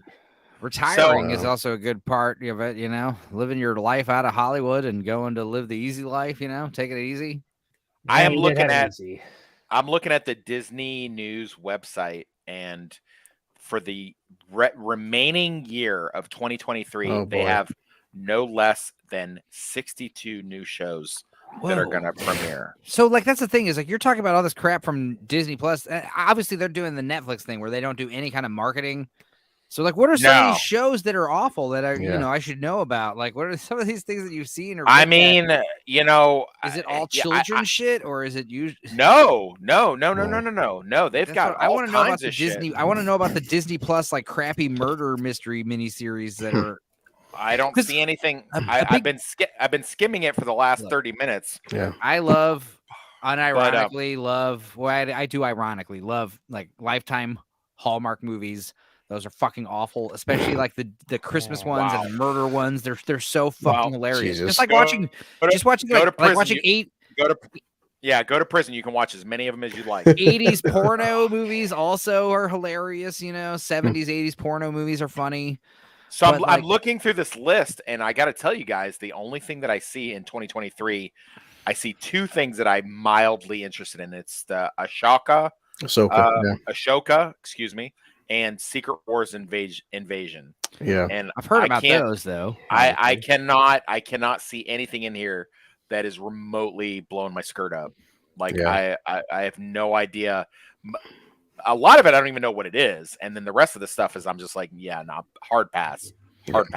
I mean, in all fairness, nothing's being marketed lately, and they're doing the Netflix thing where they hope really confused by that. They just hope that, like, they can just put shit out there, and then the memes on someone will just make a good meme about it on Twitter, and it'll just spread. And people was like, Tiger King was like one of the first times where it really worked, because also the pandemic, but like. Yeah, I mean, obviously, Stranger Things was obviously like also spread virally, but they did do commercials here and there. But like, they're at the point now where they don't even do any commercials. They don't do any fucking posters. They don't they just release the shit and hope that the internet just whatever, like literally throwing shit to the wall, whatever sticks. But even that doesn't make total sense. Like, I was looking for theaters to go see Bo this upcoming weekend, and I mean, it occurred to me that I haven't seen a commercial for it on TV. I barely, if I ever see a commercial for it, it's like in between my Well, Instagram stories. And yeah, that's the thing. It's like they even- don't pay for advertisements on TV anymore because the No. people that watch TV probably don't go to the movies, probably don't care. They're Well, probably elderly. Chris, you do that thing where you're part of the Regal Yeah, like, that's the only reason. rewards Because club. That won't happen forever. That's what Take advantage of that while it's that's still what a Dark thing. Hour says. Dark Hour was like, how you watch so many films? I was like, well, yeah, because I have Regal Unlimited when I'm paying $20 a month for unlimited films. Yeah, and so now a ticket's $15 fucking. How do you, just out of Oh. curiosity, how do you decide like what you're gonna like? Do you just base it off the trailers you see when you go to the movies? You base it off the internet? Like what how do you? Yeah, just trailers, and then like sometimes on the Regal app, like I'll just type in something like I just like pick up today and like, hey, it just pops up a new movie I never heard of. Like, was it that film Nefarious? I didn't see no marketing for Nefarious. It pops up in the Regal app. And I'm like, what the fuck is Nefarious? And it's got the guy from Boondock Saints there in it, and Which guy? The guy from Walking Dead or the guy from Powder? The guy from Powder. Oh Yeah, but it's just Powder was a Disney movie. But like to West, I just a lot of times like Champions with Woody Harrelson. I seen that because I'm like no marketing, but it pops up on the Regal app. I'm like Woody Harrelson. It says one of the Fairly Guys. It's a you know comedy. what? Yeah, the exact same thing happened to me too. Like Josh and I went to see 65 the night before. I saw that Champions was playing and figured, you know what, nobody's gonna show up. I might have the theater to myself. I did not. There were two 40-something women that were in there with me, and that was it. Yeah. And like, you know, the movie itself was decent. It wasn't that funny. Like we all just chuckle laughed as opposed to anything else. But like it was still a decent way to kill time. Yeah. I mean, well, that's what taught the West by. I went up as I'm watching Champions, I'm telling myself that all I kept thinking was films like Something About Mary, and so I'm comparing myself that Champions, if this film was made a decade ago, it would have been such a different movie. Oh, it would have been exactly like Kingpin. I mean, why do you think Woody was in it? But I will give it this. When I was at TIFF last year, the other Fairley brother made Greatest Beer Run Ever because he's going full on dramatic. And was that any good? Was that good? It was okay. I will say this. It was probably Zac Efron's most grounded performance. I did not think he was going to pull off the Boston accent, but he actually was pretty convincing as a kid from that kind of neighborhood. And I will admit, like, the way it handled the Vietnam War and the way people reported it was well handled. Because I mean, some journalists were doing their credit due. Like there's an extended cameo from Russell Crowe as a photojournalist that was easily the best part of that movie. And then you have other journalists who, yeah, they're full of shit, but it's not because like they're out to have a story. Sometimes they have sources that are unreliable, and yeah, sometimes they are pretty selfish. I mean, the movie flat out says nobody really knows what happened. The problem is like when they're in the battlefield or when shit's really going down, it felt so safe. There really weren't any stakes. I knew for a fact that Efron was going to make it out alive with barely a scratch. Hell, when limbs got blown off, like there was hardly any blood, and that part was a little weird. Yeah. I mean, you'd figure after Green Book, which was nothing special, but like it had dark moments.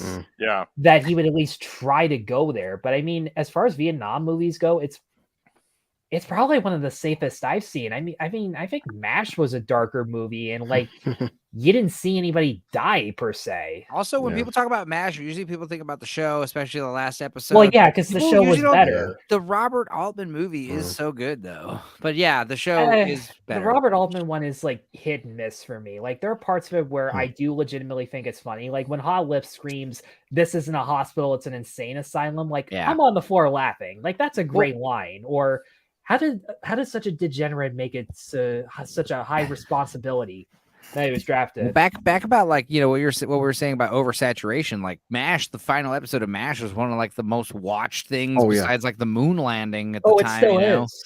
It still is.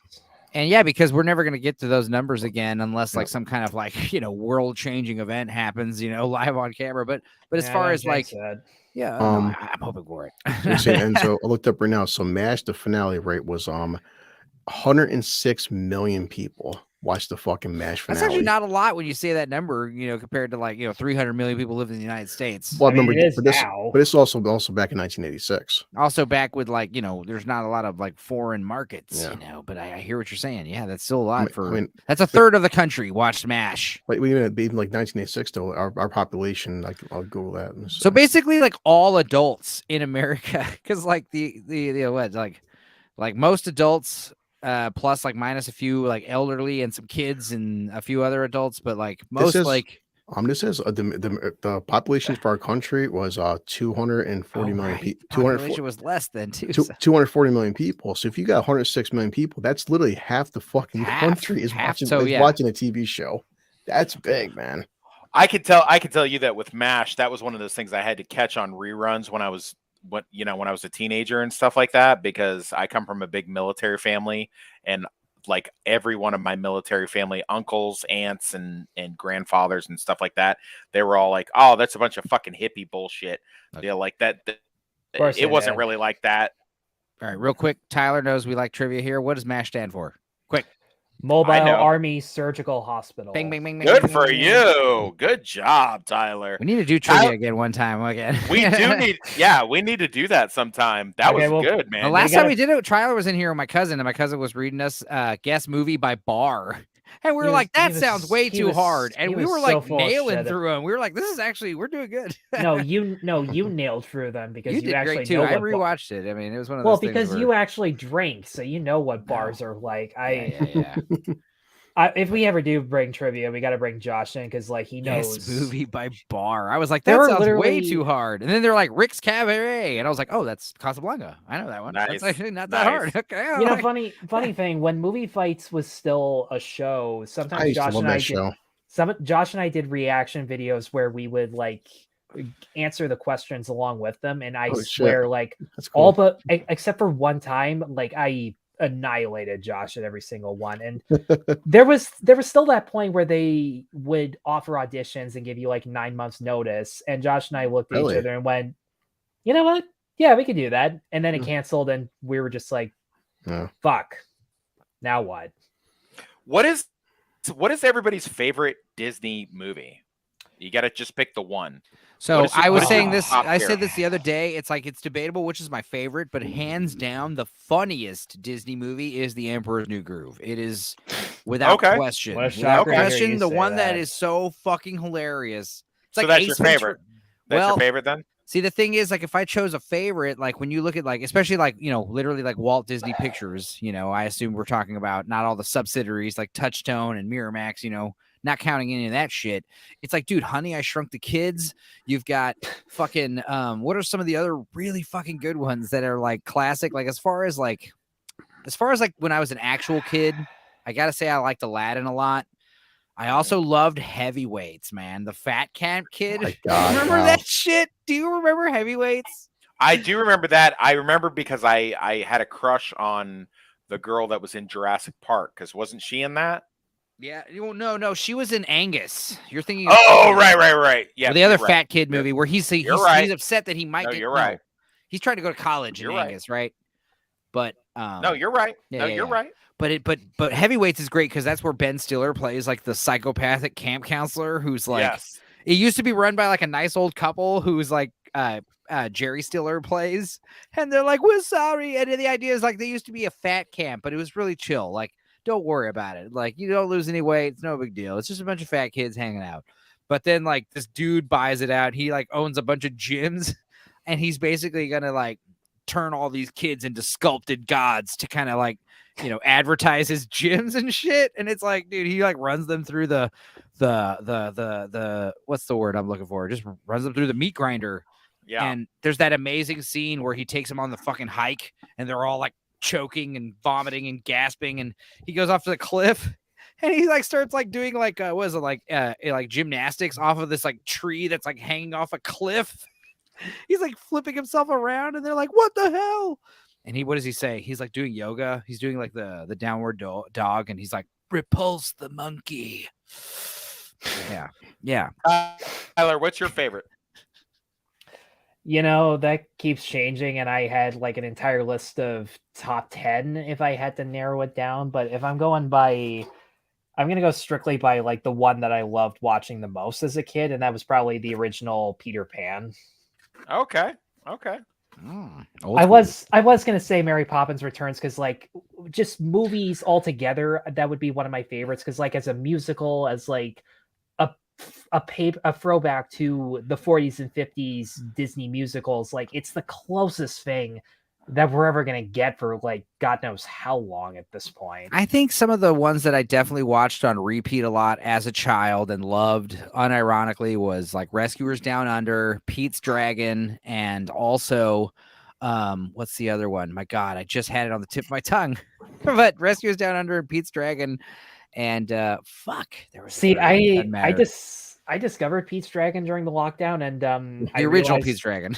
And I realized I discovered the original way too late to get into it because Lord, is it cheesy? But yeah, no, I liked it though. It was a kids movie. Like we're talking about family films. Yeah, Pete's Dragon's a kids movie, but I loved it, and I still like it. Apples, it makes me crave apples like no one's fucking business. That I will say Don Bluth's animation was pretty good. I'll give it that. Like the dragon and the dragons, you know, the fact that he's a 2-dimensional cartoon is just so funny, and the songs are legit. That's the thing about.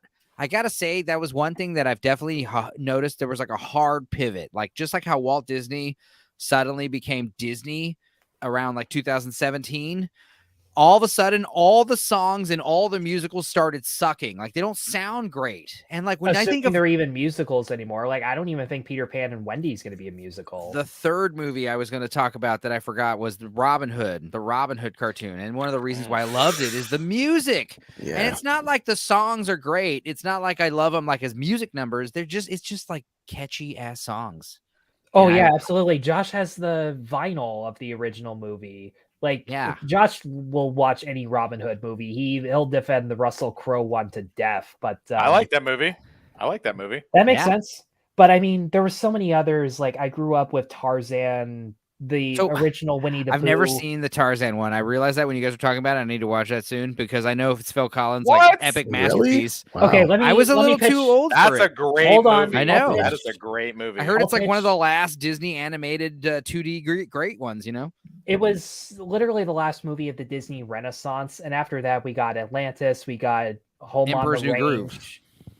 Okay, yeah, that's true. Like here's the thing though. We talked about this briefly, but like the thing is like with there's a Disney band documentary called The Sweatbox, and it was made by Sting's wife. And Sting's wife was documenting like he had just got signed on to make this movie called The Kingdom of the Sun, and it's the new Disney movie, and he's going to do what Phil Collins did. Phil Collins had just won an Oscar for fucking Tarzan. So it's like, we want you to do the next Phil Collins for Tarzan. And it's like a movie about like a Peru Aztec god, king, emperor. And it's a super cool, like Lion King style movie about him getting turned into a llama. And for some reason, like they didn't realize like Sting's wife would be documenting this process for Sting, like writing all these songs. But what she inadvertently documented was the studio coming in, not really vibing with like the half produced movie they had. And just like axing it and changing it completely tonally, firing people, only using like 2 songs Sting kind of wrote for the end credits. Is that the Tom Jones song? Yeah, the Tom Jones one and the end credits. My funny friend and me. But that movie was supposed to be a full-blown musical, you know, and Sting was supposed to write all the songs. So that documentary, if you could check that out, like I said, that's one of the few banned ones with the Song of the South, the Sweatbox. You can find it on Vimeo. All right, ADHD. Before we get too far off the topic. No. I like this freeform changing topics constantly. BCL, what's your favorite, buddy? I gotta go Tyler in a sense that when I was a kid, it came down to I watched Aladdin to the point where a couple of my friends, they could like turn the cassette off, and my friend Mark, he literally knew the entire script. He would recite the entire fucking script from start to finish. Like you could put the fucking movie on mute and he would just say the entire fucking film. It was scary, but I did like Aladdin because Robin Williams, because Christ, of course. Over time though, I did evolve where it became my second. My favorite of all time currently is Lilo and Stitch, because that little fucking blue bastard, I laughed so goddamn hard. And we'll talk about later of course now the I want to segue into that, but also I want to talk about Aladdin because I do like the past 5 years. I'm like, how soon before Disney fucking makes a shitty live action Lilo and Stitch? Oh, they're getting to. They already announced it. They already announced it, and like it just got announced. But it's funny because like we're, I guess we'll go segue right into that. But it's like, yeah, the more hypocrisy, like the constant hypocrisy. So now it's like, when Ariel's black, who cares? She's a fictional character. But now this actual Hawaiian actress is not dark enough, so it's a big, huge deal by the same people. Even though I'm pretty sure a good chunk of there were a couple actors in the original that were Hawaiian. I mean, Cassandra from Wayne's World. Yeah, Tia Carrere. Jason Scott Lee is the guy that always sets himself on fire. I love his voice. Jason Scott Lee's little accent. I will tell you guys that having to sit through my kids being obsessed with one movie, I picked the one that they didn't watch, that they didn't care for because they were all scared of it. I liked Hercules. They all thought the villain was too scary. James Woods is fantastic as Hades. He's so good. He's the best part. So good. Sure. Dude, hands down. I can watch that movie. Yeah, I can watch that movie 1,000 times. Yeah, and that's actually one of those Disney movies that I haven't seen a lot, but I loved it. Watched the few times I did see it. See, I like the songs. I like the songs and the villain. Hercules himself, I never really found that great of a character. And weirdly enough, like, I'm not sure if anybody actually noticed the shirt that I'm wearing, matching the poster behind me. DuckTales. Woo! But I have a tattoo of a character that you could easily compare to Megara because she has like this evil demonic boss making her manipulate her friends, and she's on a leash. And Jennifer Aniston was her voice, right? No, it was some girl named Susan Egan, and she does a lot of Disney and Studio she Ghibli gave dubs. Like this Jennifer Aniston vibe, like the way she was animated. She did. Yeah, she did. I agree with that. Jennifer Aniston was the mom in Iron Giant, though. That was she was. Voice acting. That's a great Disney. That's but yeah, go ahead. If I was going live action, I would definitely go with Flight of the Navigator. Okay. One of my favorite. I wanted that spaceship. I thought that was maybe we could do that as a we watch, dude. Okay, I could get behind that. Yeah. Yeah. I mean, because I do. How many Pee Wee Herman jokes are we allowed to make? As many as you want. As many as we want. I have met Paul Rubens. Okay, I've met the guy. I love Pee Wee Herman, and I mean, say what you will about that part of Florida. That part of Florida is where I'm from. So really? I'm from that part of Florida. So it's one of those things where like I saw that movie and I was like, this is crazy. Like I could see this happen. I could see me riding my bike home and falling in a ditch and then waking up 20 years later or whatever the hell it is. And and it was all filmed in Florida. Dude, off topic. This is something I want to talk about earlier, but it's great because like we were talking about the funny movie about like a guy getting out of prison the 4 years.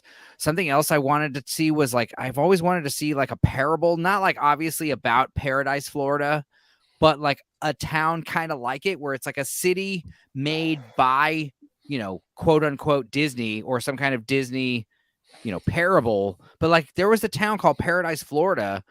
I believe that was what it was called, or was it Perfection, Florida? No, that's Tremors. Paradise, Florida, and it was like a town owned by Disney, and the idea is like what we were talking about earlier with the Ron DeSantis stuff and the tax breaks, and like so it's like a town owned by these people who basically run the state and like get all these tax deductions, and the people who live there are like the people who like work and populate the theme parks and stuff, and like what a wild idea that would be, like everything in the town is like not only like it's all like designed to be branded after Disney. How weird is that? When I tell you that everything from Orlando down is basically geared towards stuff to do with Disney World, everything Disney World related, like that's a real thing. So like when that big controversy happened, everybody was kind of like, oh wow, DeSantis is taking like a cheap shot or whatever. I'm like, that ain't a cheap shot. That's like a big deal. Dude, it is weird because they have like, I would imagine it's like an Orwellian type of control they have, or a mafia, like a mafia. They run the town. Like technically the government owns it, but really it's like this Disney mafia, you know? That's weird. Yeah, it's huge down. Like everything that you see is like you're on your way to Disney. You're about to be in Disney World. Like you're 45 minutes away, but they're like, yeah, this is all like Disney controlled territory. And you know, I grew up with that. Well, this is actually kind of funny because this is like related to multiple things we're talking about, but like Dead Mouse, you know, the guy with the mouse head, he got his Ferrari. I think it was him. He got his Ferrari taken away because he painted it pink and put Hello Kitty shit all over it. And apparently Ferrari's like, dude, if you own one of our cars, you're only allowed to have it like a certain set of colors that we allow. Like we basically like give you permission to use our car. And if you're misusing the brand, we will take the fucking car away from you. Wow. And like Disney is like doing the same shit with like, hey, if you're, talking shit about us or like fucking, you're painting Disney in a negative light. Oh, you're making like we watch videos about our pedo bank movie, huh? Blank check movie, huh? Well, we'll put a copyright claim on you. We gotta stop this shit, It's like, okay, Don't put that evil on me, Ricky Bobby. But yeah, it's like they enforce, they don't just run the town, they enforce the fucking town with like, hey, this is grocery store here. Like put a little mouse emblem next to the Albertsons logo or whatever the hell grocery stores are out there. I don't know. Albertsons, it's Publix and Winn-Dixie. Trader Joe's, I don't know. Californians traffic. There's only two in Florida. There's only two grocery stores. It's Publix and Winn-Dixie. Here in Texas, we got HEB, and if you shop at anything else, you're a damn traitor. I'm not sure if you guys heard about because they announced it, which didn't shock me, but they're also going to make a live-action Moana. Because why not? I have heard that, and Are they going to use ginger diversity chick with that's? I'm more like, is The Rock going to be bald? Because The Rock insists on being bald in all of his movies. Where even like when he played Shazam, or I'm sorry, Black Adam. Well, let's face it, nobody wants to see him put on his Scorpion King wig again. Why doesn't he just put on a wig, like a big long hair? But back to like what you're saying about the Lilo & Stitch remake. In the part 1 stream of this 3 years ago, I was like talking about live action remakes, and I was like, don't do a live action remake of Lilo & Stitch. Do a live action sequel. Like, let's fucking think outside the box a little here. Because like, that's one of these movies where like, if you did a live action sequel, you would get butts in the seats, but also it wouldn't be like The Lion King or Aladdin, where it's just like a shitty rehash note for note. People would be excited about what they're about to see, Not to mention, like, I mean, we've seen... Tia Carrere looks like a fucking cartoon character now with all this plastic surgery. Don't tell me she did that. No. She did. Oh, Google it. You're not going to Do you know what would be another good movie maybe you and I could watch is, you ever seen this was talked about on the Drinkers page, but The Immortals. Yeah. Tia Carrere. Yeah. Why that was talked about on the Drinkers page? Because that too. I bought that movie for NJ or Derek, the guy that's one of the moderators. Was that your post? No, it was one of his because I sent him that movie. I love that movie. I've loved it. I've always loved it since I was a kid. Yeah, he likes 90s crime thrillers. And so I sent him a package out to Fort Bragg or Fort Liberty now because we can't say Fort Bragg because Fort Bragg's problematic.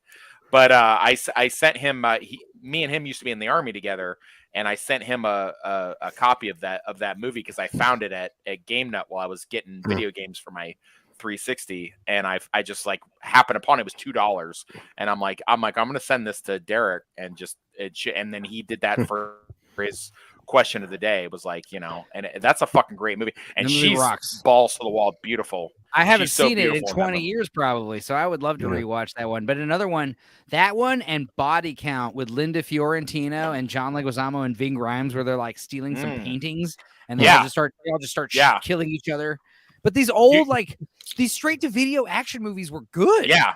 These HBO back in the day, I had HBO and HBO movies are always good. Yeah, they would have they had another one with Tia Carrere called Hollow Point, where she was in there with fucking John Voight. I remember Hollow Point. Oh, you remember Hollow Point? Oh, and the bad guy from Cobra Kai. I'm adding all of these. Okay. Yeah, I know. Yeah, I'm adding all of these to the We Watch list. By the way, that's a fucking great movie. And then, I mean, they had great actors in that movie. Donald Sutherland, right? And because that's the thing is they were like on the downward end. They're older, but they were still great. You know, they hadn't done any bullshit. Because like Donald Sutherland was going to be some phoned in straight to video movie. It's still like not trash. You know, he's not like showing up in these like Tommy Wiseau movies. Yeah, I worked at a bar back then too, and we one of the guys that owed us a big bar tab was an electrician, and he hooked up a VCR to all of our TVs, and like when whatever game we were watching, because it was kind of a sports bar, whenever that was over, because we were open till like 3 a.m., they would let me pop in a movie, which was totally illegal. We should not have been doing that. But I would pop in shit like Hollow Point or fucking, The Immortals or, whatever. And and people would be like, where is, or Cold Blooded, which is a Disney movie. Yeah, which exactly. You can't find. I was about to say how many of these are actually Disney owned movies? There's so many. Cold Blooded is a Disney movie, which I would give you, like, if you tried to find that movie, it would easily cost you like $900. Like it's a movie from 1995 where Jason Priestley plays a hitman who has autism, and he's like killing people for the mob, and it's one of the funniest movies you'll ever. And Michael J. Fox makes a cameo in it. And it's a great movie. You cannot find it anywhere. I challenge anyone to be able to find that thing anywhere. But yes, it's Cold Blooded. No, Cold Blooded. Blooded. Yeah. Okay. Cold Blooded. I'll look for it later. But yes. Yeah. The Miramax movies, like Pulp Fiction, like I said, and so many of these like racy Oscar rock movies. I think The Piano is a fucking Disney movie. But Cocktail, Who Framed Roger Rabbit, Three Men and a Baby, Good Morning Vietnam. Jesus Christ, there's so many of them. Yeah. I'll tell you right now that Aladdin would have been on my list of Disney movies because I love it so much. I literally cannot watch anything with Robin Williams because I loved him so much growing up, and him offing himself, succumbing to depression and PTSD and all his other issues. Yeah. Like I can't watch anything with it hurts my heart too much. I can't even get through it. I can't get through anything with Robin Williams now. I was gonna say, Enzo, like also what kind of worries me about the Stitch remake is that at least, I mean, part of me 4 or 5 years ago would have respected the CGI, but based on even like the Little Mermaid CGI trailer, like how bad are they gonna fuck up Stitch's CGI?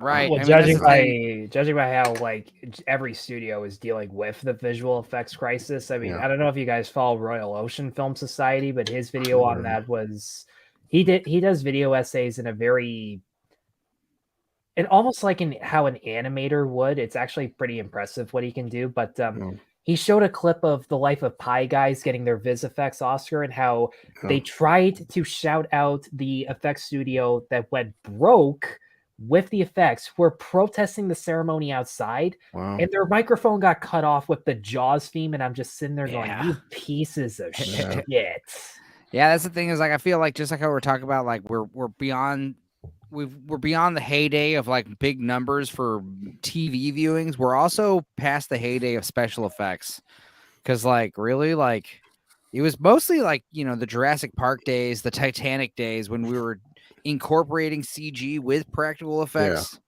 Because like I look at Starship Troopers, those goddamn arachnids still look so real. They look great. Yeah, I love Starship Troopers, and those had like shoddy effects for the day. And Force Awakens looks more real than literally any other Star Wars anything that's come out lately. Yeah, I gotta say, The Last Jedi, I mean, say what you will, it looked great. Nobody complained about any of the special effects in those stupid movies. Those fucking things, they looked amazing, which was like more insulting, Especially the Salt Planet. That's visually I was gonna say, it still looks like an actual war movie, all things considered.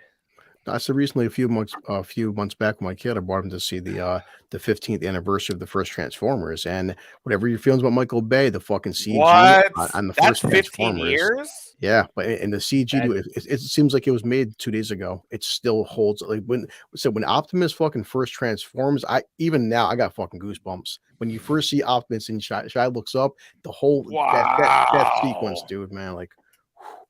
But yeah, See, I was paying attention to you, Chris, and then Enzo just had to pull this up. Sorry, I'm sorry. I am listening though. oh no, I was just saying, it's just like I- that's the care of the special effects then versus now. Yeah, You and know, it's not just the care. It's like these animators can only do so much. I watched Transformers in Iraq, and I Man. remember like because they would play a movie in the chow hall like 24/7, and then they'd get a DVD and they'd like pop it in and they just like let it run for like 24 hours or whatever. And I remember watching that for the first time in Iraq, and I was like, God damn, this shit. Should we be looking for robots and shit out there while we're outside on patrol? Should we be looking for this shit? I asked Wes, maybe before I asked, but like coming from a military standpoint, like watching Transformers as a military guy, what was your take on that? Oh no. Very accurate. Michael Bay does not fuck around with his military porn. I Like, think it's because he hires like actual military dudes who play the mercenaries. And he just kind of like lets them do what they want. He's a director. He's a photographer, so his whole thing is just like shoot what these people are doing. He does a lot of improv in his movies. I remember watching the second Transformers movie on a military base at the post movie theater. And a lot of move, go type shit. Like, there's always like a go, or we're in, or some kind of move. Like in the first like fucking 20 seconds of a Michael Bay movie every time. We see something, Tyler? Go ahead. Well, he said that Michael Bay has great amount of respect for the military, but I've seen Pearl Harbor. I wouldn't exactly count that. Yeah, Pearl Harbor was unfortunate because that was definitely one of those things where it's like Titanic had just made a shit $1 and won 11 Oscars. So like obviously it was like, well, let's do that. But with Pearl Harbor, a love triangle, and it's just like, oh God. And then it went on an extra hour long, too long with like the retaliatory bomb fucking China or whatever the hell they do at the end of the movie. I'll say this, as often as Michael Bay gets accused of being racist, I mean, the Japanese soldiers were treated with some amount of respect, and I just want to say one of the military commanders was Uncle Iroh from Avatar. Have you seen the movie The Men Behind the Sun? This is not a Disney movie, but this is like, we talk about like, most fucked up like torture porn movies, Saw and Terrifier and Martyrs. And it's like, dude, The Men Behind the Sun is a war movie. And it talks about like the Japanese like experiments they did on the Chinese. And it shows like these unflinching like special effects with these like torturous dude. I'm pretty sure that you have one special effect that involves a real dead body, but it's got the Chinese version of an NC-17, and just looking at this fucking poster, that makes total sense. All right, I'll tell you one scene that's always stuck with me, and ever since I was a kid, and this is obviously not Disney and whatever, but like he's gonna take his fucking headphones off. You're gonna take your headphones off for this. That's fine. It's like 20 to 11, and I haven't eaten in like hours. So no, feel free to pop it out and leave whenever, man. I understand. Like I will go until I'm done talking for tonight. I mean, I'm gonna whatever. Well, I'm trying to go as long as I can until. Well, let me leave you on this note before you leave to eat. No. Like I'm not hungry, man. As soon as I take my edibles, like I don't eat or drink anything until like a right now. It works best that way. Let me tell you about the scene in this movie. There's a part where like they torture this lady by like, this is a movie, okay? It's fucking I guess 1980s. Yeah, I know.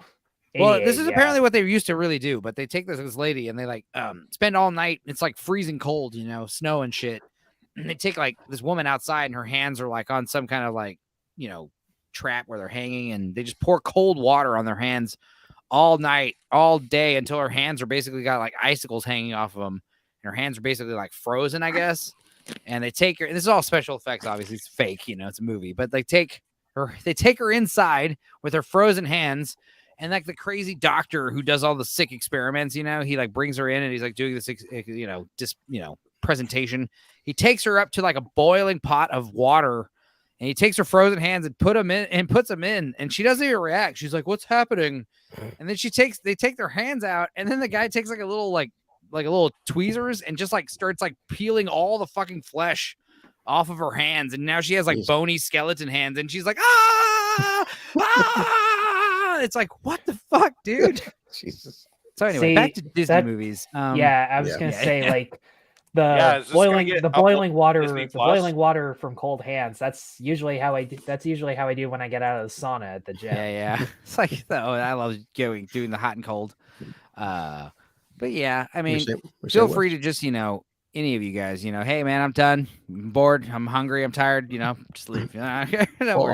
That's one thing Mueller told the drinker, I think 2 open bars ago, is that okay, because everyone said at some point Disney's going to run out of things to make that are live action, and then Mueller's like, okay, drinker, but then what they're going to start doing now is making live action Pixar films, and okay, it's like as soon as we get a live action Toy Story or Up, or just now they have a whole Pixar library that they can go through live action. I can see that happening, but like I can see the blowback from the professionals being too big, because I mean they've already lost John Lasseter. I think Brad Bird went to work for Lasseter to produce some movie of his, which but it's also people back in the old Hollywood were loyal, so like when someone like Brad Bird finds out that John Lasseter did dirty, and it's not hard for Brad Bird to just be like, I don't need to work with Disney again. Brad Bird's got like 2 Oscars. Like he doesn't really need anything. In fact, all the best Simpsons episodes are because of Brad Bird. In fact, I'm pretty sure Werewolf by Night was only so good because Michael Giacchino had worked so long with Brad Bird and had gotten an Oscar with Disney and Pixar. I've noticed something with people who... Is that the composer? Yeah, he was a composer, but like Werewolf by Night was his directorial thing, and apparently he wanted to be a director first. Yeah. I tried sitting through the behind the scenes thing of Werewolf by Night, but because it was made during the pandemic, I was just being reminded of the past, and I'm just sitting there going, yeah, I can't sit here staring at everybody with their faces covered up. Like I can't see their passion, their enthusiasm, and I'm just being reminded of how the past 2 years of my life have just been wasted without really any say in it. But I'm one of these guys where like, Jesus Christ, like if I ever got the chance to make a movie, I wouldn't even want to do it until I was 50 years old or something like that. Would you though? I mean, like that's kind of the age range that Giacchino was in, but like that's the thing, is like there's so many other things I'd rather try before like jumping into something like show business, legitimate like show business. That's the thing I tried to do when I was young. Not tried, but I looked into it and realized like, it doesn't sound appealing at all. It sounds like a nightmare. Well, I mean, part of my style of recreating movies, as for my channel, a part of me is wondering like, how soon am I going to be in where I'm going to have to like start coming up with my own ideas, my own shorts, just to figure out, hey, do I have a voice? And like Josh created his own film festival at the theater he used to work at for one night, and just because we're that good of friends, he got me in as the host and able to put in my own short, which that's the kind of generous guy that he is. Exactly. I mean, I do a lot of the same thing. At the bar that I work at, I got a lot of. Yeah. What? Well, one thing. It was cut out. Probably. Well, I remember him telling us that the bar really liked our Boogie Nights stream. So I want to find out about this bar and visit it. So that's cool. That he streams. I listened to the entire thing driving, and I was laughing driving. It's so many fucking jokes. Well, before Wes gets back, I mean, I don't know if we got time, but he's out. Okay, so all right. Well, what you were just saying, Tyler, he'll be back. No, he will be back. So real quick, but Tyler, you were talking about how, God damn it, what were you just talking about? Truth be told, I don't really remember. That's awful. That's how long we've been doing this. I know, like you said, like with the pandemic and Werewolf by Night, just constantly seeing people like this all the time. It's just a reminder of a couple years ago and shit. And I don't want to say it's triggering or whatever, but I mean, it has a similar feel to it, and that's one of the reasons I'm actually glad I listened to the Beau is Afraid promos, like music, like the offside chance I see Ari Aster. You're back, buddy. The second I see Ari Aster fully clothed, meanwhile he's making a movie about facing your fears. Like it's a bit of an oxymoron when you're watching the behind the scenes stuff. I get that he didn't have a choice, even whether or not he actually agreed with that stuff or not. And plus, he filmed the entire movie in Canada. He literally had no choice. Toxic, you there? Well, just say something when you're ready to bring back. But what I was gonna say with like Michael, this I'm here. Can you hear me? Okay. Okay. Yeah, we got you. We can now. Yeah. Well, I don't.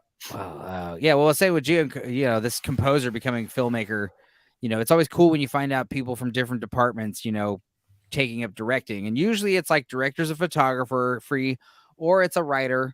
But sometimes, it's someone like a composer or like, Krasinski who did Kazavinsky. What's his name? The guy who did Tron and Top Gun and Joseph Oblivion. Kaczynski. Joseph Kaczynski. He was a graphic designer like me. So it's like, it's cool when it's like, different people from other backgrounds like taking the helm. Yeah. But anyway. That's true. And like Giacchino I'm always at a where... loss. I'm always at a loss with Okay. You're always at a loss. I'm just glad it's not me because I feel like I moved the internet booster. Am I coming through? Are you back? No, you cut out just for a second, but you're back. You said it. Yeah. Can you hear me? Okay. Yeah. Oh my God. I go to the replay. Can you hear me? Okay. Yeah. Can you hear me? Okay or not? Yeah, you're saying. Yeah. Are you talking? You're not talking like unbroken, are you? Right. You said that you're at a loss, Wes. That part. I think he's pulling a. No, I don't know. I don't know. Us. You are. Hear me okay? Or I guess you are cutting in and out. Yeah. We can hear you, Wes. Anyway. Seriously, nobody thinks he's doing a Wayne's World 2 on us. Okay, so I'm always at a loss to understand. He's messing with us. You are. Okay. All right. I knew it. How How about now? Can you hear me now? Yeah. Yes. I swear to God, I'm not. Oh, you're not fucking with Okay, us. fine. Yeah. Tyler said that Wayne's World, that shit was funny, especially the second time when he does that, and the fucking guy got the order perfect, and Wayne's just like, that's just the first thing that comes to mind, and I'm just sitting there going, does anybody ever do that? Mike Myers, I gotta say, he's like James Cameron, where he can do sequels. He can do sequels. I never understood why we never got a Wayne's World 3, and of course he's been saying for the past 20 fucking years, like, no, I don't want a Wayne's World 3 because Wayne's World 2 is so great, and it's like, don't do what Bill and Ted did. Don't do like that's the thing is like we've already gone through all the shit where it's like there's so many great ones where we thought it would be cool to see them come back, and now we've realized like we don't want to see our heroes come back 20, 30 years later. I think they can come back. The problem is like they have to have it's like you have to have the same mentality as 1995 or something. Dude, it's like don't do Wayne's World, just do like new, like do for real bussin' kids, do the same thing. But Wayne's World was a parody of the 90s. So do like a Wayne's World type kids where it's like, hey, for real, mad bussin', welcome to Chad's World, Chad's Corner or whatever the fuck. And like Beavis and Butthead and Wayne's World, like they were making fun of their target audience to their faces. So, like, do the same thing, but with modern kids. Like, modern kids are going to resonate with Beavis and Butthead. I mean, at one point he said, especially because fucking Austin Powers 3 like broke records in terms of like the thing did like $400 million, and he said, "Hey, listen, I'll keep making them every 2 years as long as the fans want it." And it's like, okay, part 3 did gajillion dollars. Then what? Why did he stop Austin Powers 3? Just make fucking 4 or 5 cities. Just keep making. Well, here's the thing about Austin Powers 1, 2, and 3. It's like, it gets criticism, rightfully so, for just recycling the same jokes over and over again. Yeah. But when you watch that contained trilogy, it's just like, it doesn't matter because the fact that they recycle the jokes over and over again, it works in 3 movies. It won't work if they do a 4th movie 20 years later and recycle the same jokes again. It's just like Kingdom of the Crystal Skull. We had a perfect trilogy. Like, imagine how, Indiana Jones could have gone down in history as like this perfect trilogy, but they fucked up and made that 4th movie, and now they're making a 5th movie. Yeah. So it's like, you see Mike Myers just like, my fucking Austin Powers can be what Indiana Jones was gonna be, which is just a good trilogy, a solid. I don't think that was what was going through Mike Myers' mind, because I think there are 2 problems. One, his material just got old really Right. fast. It's easy for a guy Like- to just be like, nah, I don't want to do it. It seems stale. It seems But tried I out. But mean- it's hard for an actor to be like non-narcissistic and be like, of course I want more money and make him another movie where I star and write. But and direct. Myers tried coming back with that one show where he was 6 different people of the secret Yeah. society, whatever. Yeah, I never saw it. And I think And it's it like real- he was irreparably damaged from the Love Guru. Yeah. Yeah, which I mean, I saw wanna once and say- I remember not really laughing and don't remember much. I want to say he learned his lesson there, but I'm not really convinced that Well, he did. What's great is he's made these like little oh, I'm getting comments. Sorry. And Wes is pretty much just Sorry. repeating what I Yes. Oh, well, okay. It's okay, man. said. Mike Myers is one trip. Yeah, Trip feel homie. free to just, That's kind of the problem. Like, he didn't used to be. Like, when he was on SNL Yeah. and was doing Wayne's World and Shrek, he was doing new stuff. Well, what I And was gonna say then- is like him showing up in Inglorious Bastards randomly and some other cool cameos where he's I'll playing give like him that. Yeah. that's kind of more what I'm expecting of him. So Or if he does or- do a comeback, I don't want to see the Pentaveret, which is a callback to fucking So I Married an Axe Murderer. Mm. I don't know Or, if you remember, but there's that yeah. part where the drunk dad, who's the best part of that movie, is talking about the Pentaveret, a group of people that run the world, right? Yeah. Or he fucked himself over real was hard another with one the he cat did. with the Cat in the Hat. Cat in the Hat was also Oh, well. It wasn't yeah. like he fucked himself Yeah. over. It was like the lightning in the bottle aspect of the Grinch. Yes. Jim that's Carrey exactly what I doing did it so for, too. amazing, and they're like, "Well, let's do the Cat in the Hat and Oh, we'll get Mike Did Myers." you see recently they're gonna fucking make Jim Carrey doing the Grinch sequel? See, the I thing is, like, haven't- Jim yeah, I'll Carrey pull up has a said second. this himself. Jim Carrey has said this himself, where he nowadays is a turd polisher. Like, he gets hired for like a piece of shit movie like Sonic or the fucking Grinch sequel, and just like Mr. Penguin's Poppers, for instance. Like, we got a shitty movie that looks like crap on paper and in concept, but we'll just put Jim Carrey in it. This came out in February. It says right there, Jim Carrey's return to Universal Pictures for The Grinch 2. Once again, playing Dr. Seuss's most I famous. was gonna say, I creation. remember that. That was another Yeah. cameo I was thinking of. Mike Myers was Bohemian Rhapsody. There was another one, That but was like, that was a good one. I'll give him him that. showing But- up as like guy in makeup, doing like cursing, being out of his traditional characters. Well, I gotta the say, ironic Yeah. thing the is, first time I heard Mike Nelson from Mystery Science Theater say the word "fuck," it was shocking. I was like, "Whoa!" well, funny thing, it wasn't actually supposed to be Mike Myers as the Cat in the Hat. It was actually going to be a lot worse because the original choice of all people was Tim Allen. Now try and Ooh. picture Well, that. But Cat in the Hat. Wow. Yeah, that's It's I have- that's one of those movies where like I Yeah. think Mike Myers or Tim Allen would have been fine. The problem is the movie itself is bizarre. Like Yeah, you but have I this mean, demented cat. people compare Mike Myers to Jim Carrey. Like, Jim Carrey is an extremely physical guy. Yes. Mike Myers was witty. He was never physical. One of True. my favorite Mike Myers jokes, and I've done it before. I think I did it. I can't remember. I've done it before. I think I did it in one of the We Watch videos, but it's in So I Married an Axe Murderer, where he like Oh, gets to God. see his girlfriend's new house, and there's like a gigantic fucking poster of like St. Louis or some city like that, and it's like I'm talking like one of those like 6 feet by 9 feet posters. It's Yeah. like covers a whole wall. And he doesn't say anything. He like walks around, looks at the house. Oh, it's very nice. And he turns around with the poster behind him. And he's like, you know what this poster needs? I'm sorry. He's like, you know what this house needs? A really gigantic, oversized poster of St. Louis. And he turns around and like, oh, you've got one. You've got one. That's like one of my favorite dad jokes ever. I love to Wow. do it all the time. been a while. You know, like you see a guy, like this guy's got like a knight in shining armor kind of display Yeah. at his house. You don't say anything. And you just kind of look at him and be like, you know what this house needs? A giant like medieval knight. And you My turn take around, is "Oh." like, we go through this all the time, whether it's like Terminator or it's comedy, it's like Tropic Thunder, et cetera, et cetera.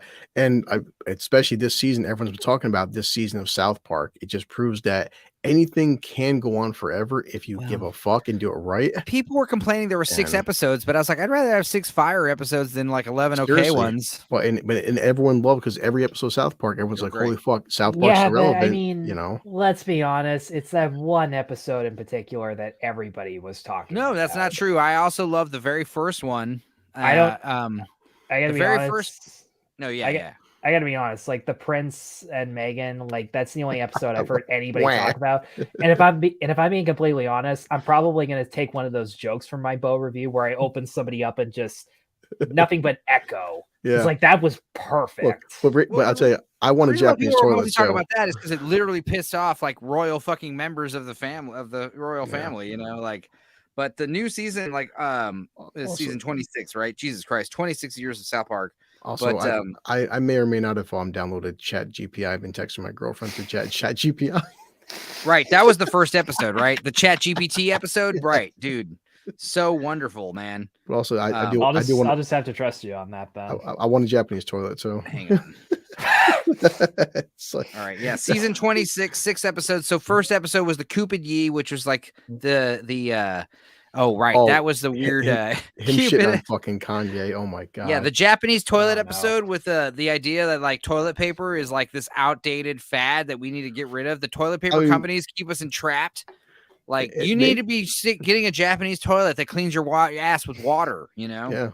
And I have so many people that before the pandemic were on the bidet train. Get a bidet. You can get one of these like cheap installments that gets in your, you know, you add it to your toilet. Yeah. And you just wash your ass with fucking water, and then you use toilet paper to dry your ass. And if you want, you can use like a rewashable cloth to wash your ass, to dry your ass, because your ass is clean, and it's cleaner than any fucking toilet paper. Because you ever clean your ass in the shower? You know, Yes. of course. But like for some reason, when we take a shit, we just smear shit on our ass, you know. Yeah. And it's like it's one of those things where it's like unless you're using wet wipes and clogging your septic. I mean, we're all friends here, but no, I've been buying baby wipes for the past decade. Everywhere I go, I bring baby wipes with me. Man. I am clean. I'm not gonna, you know, that's cool and concerning at the same time. You know what I mean? On top of like, especially with public toilets nowadays, you'd be an idiot to use a public toilet and not have wipes on you. Well, look, if I was into giving or receiving analingus, then sure, that would be a cool especially thing to know. From being a bus driver for the past 10 years, I often have to use public toilets and shit, and try using public toilets as a bus driver, and you better have a pack of wipes on you, and because it's public bathrooms are just fucking disgusting. Of course. So like I've got a travel bag that I keep full of shit. It's got everything you need from flashlights to condoms to fucking glow sticks to fucking Tic Tacs. There are some baby wipes / face wipes in there. There's ponchos in this bag. And it's cool when it's one of those like stupid high school clear backpacks that kids are supposed to use, because like there's so many kids that are like forced to use these clear backpacks and they hate it. But I love it because like I need to find like a deck of playing cards. I can look in this bag and I can see the cards right there. I'm like, hey, there it is. There. It's so cool. And when it rips or tears, I go to the fucking HEB or the grocery store and I just buy another one in the fucking school department section. Because every store has the clear backpacks, because like fucking some states like mandate people have them because of guns. Yeah. But honestly, I'm not opposed to it. Especially in New York. Yeah. What's especially in New York? I'm sorry. We're talking about toilet paper and stuff earlier. Until he catches up. Oh, right. I see. Yes. Trying to stop. Yeah, that was another thing about Colorado. Like people were like, I got, Texas. There's like a back and forth between Colorado and Texas. A lot of people moving from and to, like people who are like tired of the right wingers and the guns and the school shootings. They go to Colorado, and then they get really radically disillusioned and realize Colorado's not great, because like Colorado's beautiful, yes, but it's filled with assholes, and there's no goddamn gas stations. And I understand, like, there's no billboards, there's no roadside gas stations. That's why Colorado's so beautiful when you're driving through it. But fuck, dude, you know how awesome it is to have roadside gas stations and service fucking your cars to break down on the side of the road all the time. You can only get gas, like you have to pull off into a town, to get gas, to get your car serviced. So I think it's like a racket with the tow truck companies.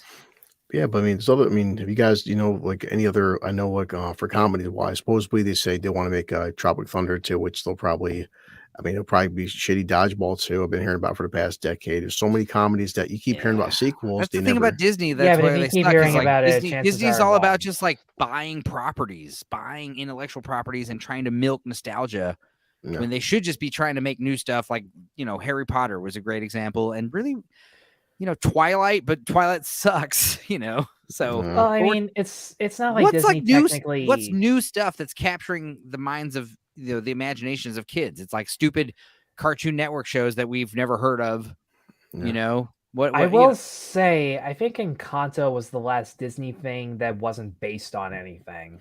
right, and Moana, and also I Moana, hated all these movies, yeah. and especially Encanto was terrible because that's the thing I've talked about it before, but I'd love to talk about it again because like right now what we're seeing, instead of like these hero's journey type, like slay the dragon type, conquer your fears type, save the day stories, what we're seeing are these stories where like the wisdom of the younger generation, the kids knew all along. And Encanto is so fucking annoying because like you got this main character and her whole fucking, sorry, am I too loud? Oh, I want to wait for Tyler because yeah, I can't multitask. Okay. It's okay.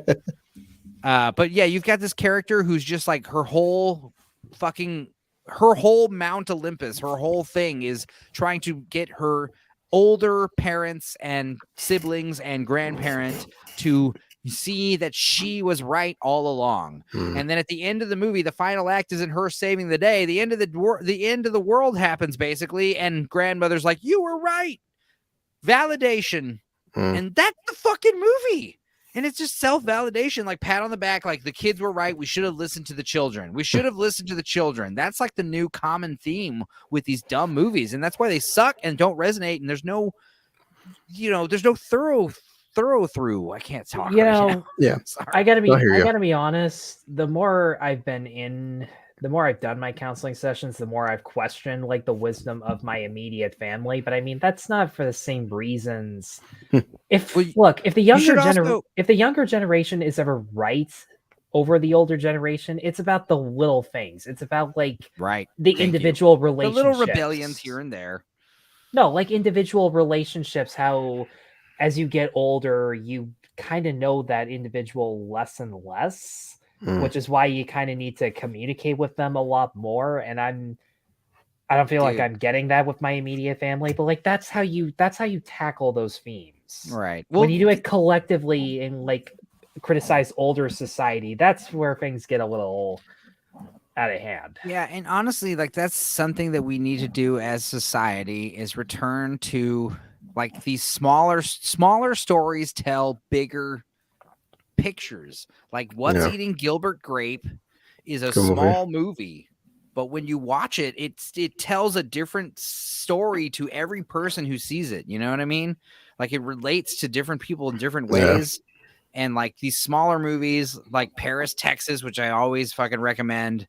These movies that are just about like small micro relationships between like a man and a woman and their specific situation, or two men or two people, whatever, who cares?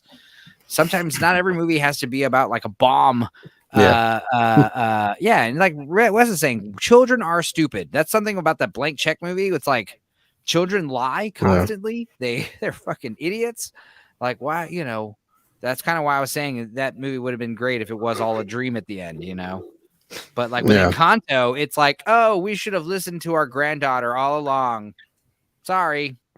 Yeah. And the same thing happens with Moana and Frozen, except it was two siblings. But like, yeah, it's all validation. That's like the center point of all these stories. Instead of like conquering your fears and your conquering hurdles in life was what every fucking story is usually about. Now these stories are like, hey, don't worry about it. Things are going to be all right. People are going to realize you're fucking right all along.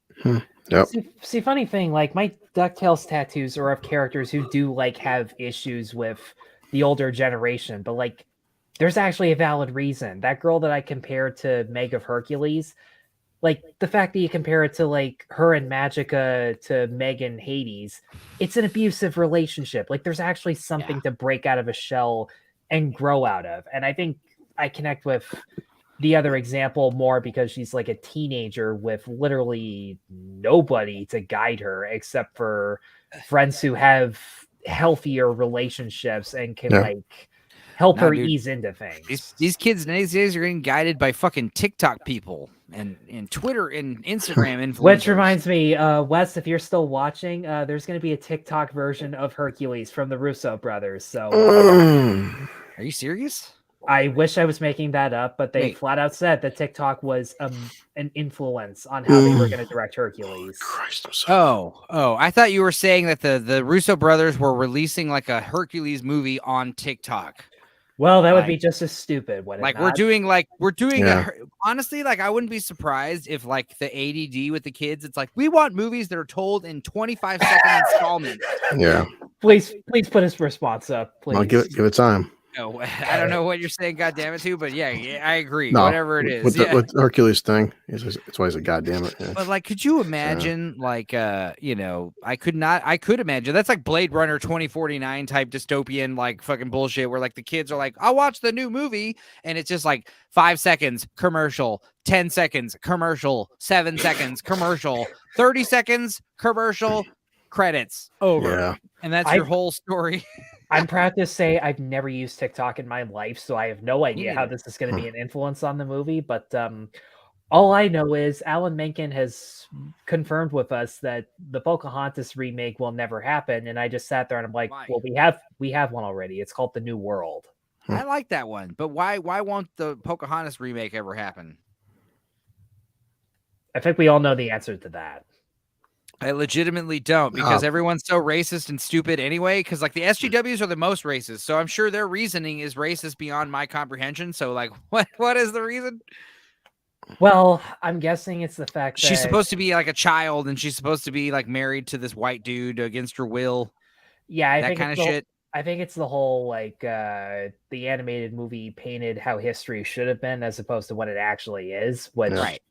I mean, history does that ironically all the damn time. I mean, Wes isn't wrong because Yeah, big titties and cat videos. What's wrong with that? I mean, that's what we used to use YouTube for.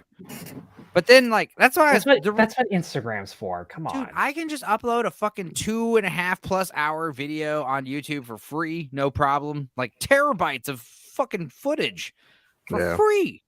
That's why I use YouTube. She was 16 and he was 45. Yeah, I mean, 16 though. I mean, that's racy, but that's not like. Well, here's a simple worse solution. things have been done over the course of the thousands of years of history. You know. Look, there's a simple solution to remaking Pocahontas. Make Woody Allen do it. But also, it's like, here's the thing, and this is like gonna sound like fucking awful pedo shit, but like when I was in 8th grade, I went to school with a girl named Claudia, okay, and she was in 8th grade too. She's 13. This girl looked like a fucking woman. She had fucking titties, ass, fucking Mexican fucking goddess. She was fucking grouted out early, and I was her age, you know, and I remember everyone had a crush on her. Surprise, she's dating like some 24-year-old gangbanger, which is like, holy shit, that's fucked up and gross and weird. But at the same time, it's like Claudia, you know, some chicks like look like women. I knew another chick who was like, I'm not going to name this one, but it's like they talked about how like when they were 16, they would get a fake ID saying they were 22, go to bars, go to DJ shows and fuck DJs after shows like green room style, groupie style with fake IDs because they fucking had huge titties. They're 16-year-olds. Some 16-year-olds are like, God damn, it's not cool. It's not cool. So are you sure her name wasn't Aaliyah? No. I mean, are you talking about the rapper goddess Aaliyah? Was she banging when she was 16? I don't know. It's not cool. R. Kelly. Oh, yeah. Yeah, I mean, Claudia, the thing is, I think she married the dude. You know, I know she's like a whore, but she's dating like a weird pedo, but I think she did like have kids with him. So I don't think it was like, that's like awful, but also it's like she had one boyfriend, this fucking gangbanger dude who she'd been dating since 8th grade. And it's like, that's one of those things where it's like, that's awful, but also it's like worse things have happened for fucking, you know, older girls, you know what I mean? Like, I don't know how to describe it. It's always a case by case basis, for fuck's sake. I know, I definitely do. Well, Aaliyah was 14 when she married R. Kelly. I did not know this, motherfucker. But the thing about R. Kelly is that's why I made the joke. The thing about Aaliyah is Aaliyah was 20 something and she still looked like a teenager, you know, and that was weird. Yeah. I don't know. Like, I wouldn't be surprised if this Claudia girl I'm talking about right now is like fat and like homely. You know how some of these like girls, they go through their like hot phase a lot younger. They have a few kids and then they just kind of drop out. It happens, especially with like, I mean, the way you're describing this classmate of yours, she kind of sounds like the older sister from that '70s show who would bang just about anybody. Yeah, but I'm talking like this girl for a fucking, like I said, I was in middle school when I knew her. I never went to high school with her. So that's the other thing. This chick was thick, dude. I'm talking like D cups. Like, what the fuck, dude? There's something in the milk. There's something in the food that the kids are drinking. Wes, Wes, that is gross. Hey, well, Claudia is 37 years old at this point. So, so whatever. No, but definitely, it's like it's in terms of money. It's like Disney. It's like whether it's Pocahontas or they're gonna do like a free Aladdin sequel or like a Lion King. It's just gonna keep as long as there's money to be made. Well, it's like if you got Beyonce Knowles playing an 18-year-old, I don't think we're gonna care that much. Even though I know we all know Beyonce Knowles isn't 18, but the point is, like, we were watching that Surf Ninjas movie, and fucking Rob Schneider is 30 years old, and they say it in the movie. He's supposed to be in 11th grade in that movie. And we're just like, why are these kids hanging out with this grown man? Like, what the fuck? Yeah. That is something I did not remember from that movie. But as far as like, goddamn, all these Buena Vista movies, dude, like there's so many, like when you go back in time, like we've got, obviously The Sword in the Stone was a big one for me. Here it is right here. The Sword in the Stone. I love that one. Wow. When I show people Sleeping Beauty, like the animation, the rotoscope animation, I don't know. Lady and the Tramp, I did like a lot. I had that on VHS. That was in my top 10 list that I mentioned. Like, we are Siamese, if we please. Oh boy, yeah. Yeah. So I actually gotta say, I watched the live action 101 Dalmatians more than the animated one with Jeff Bridges. But right one. That's Jungle fair. Book, Aristocrats. See, the 70s, the 60s. That's when Disney was getting in that weird phase, like Robin Hood. Like love or hate him, but even Kevin Smith said, I give him credit. Surprisingly, Bedknobs and Broomsticks. I had no idea why they haven't remade that for. I'm shocked. Yeah, remake fucking lesser known stuff, Yeah. Yeah, I was gonna say Bedknobs and Broomsticks just never did it for me. Right, exactly. It's like, so remake it, remake Splash. Fuck it, but for woke audiences. Like if you're gonna remake something and make it woke, we don't really care about Splash, like True. What they purposely do is like they're gonna remake remake shit like but they remake shit like Conan and RoboCop and Batman. They want to make all that stuff woke, So like Tom Hanks, he's like, I'm not a fish.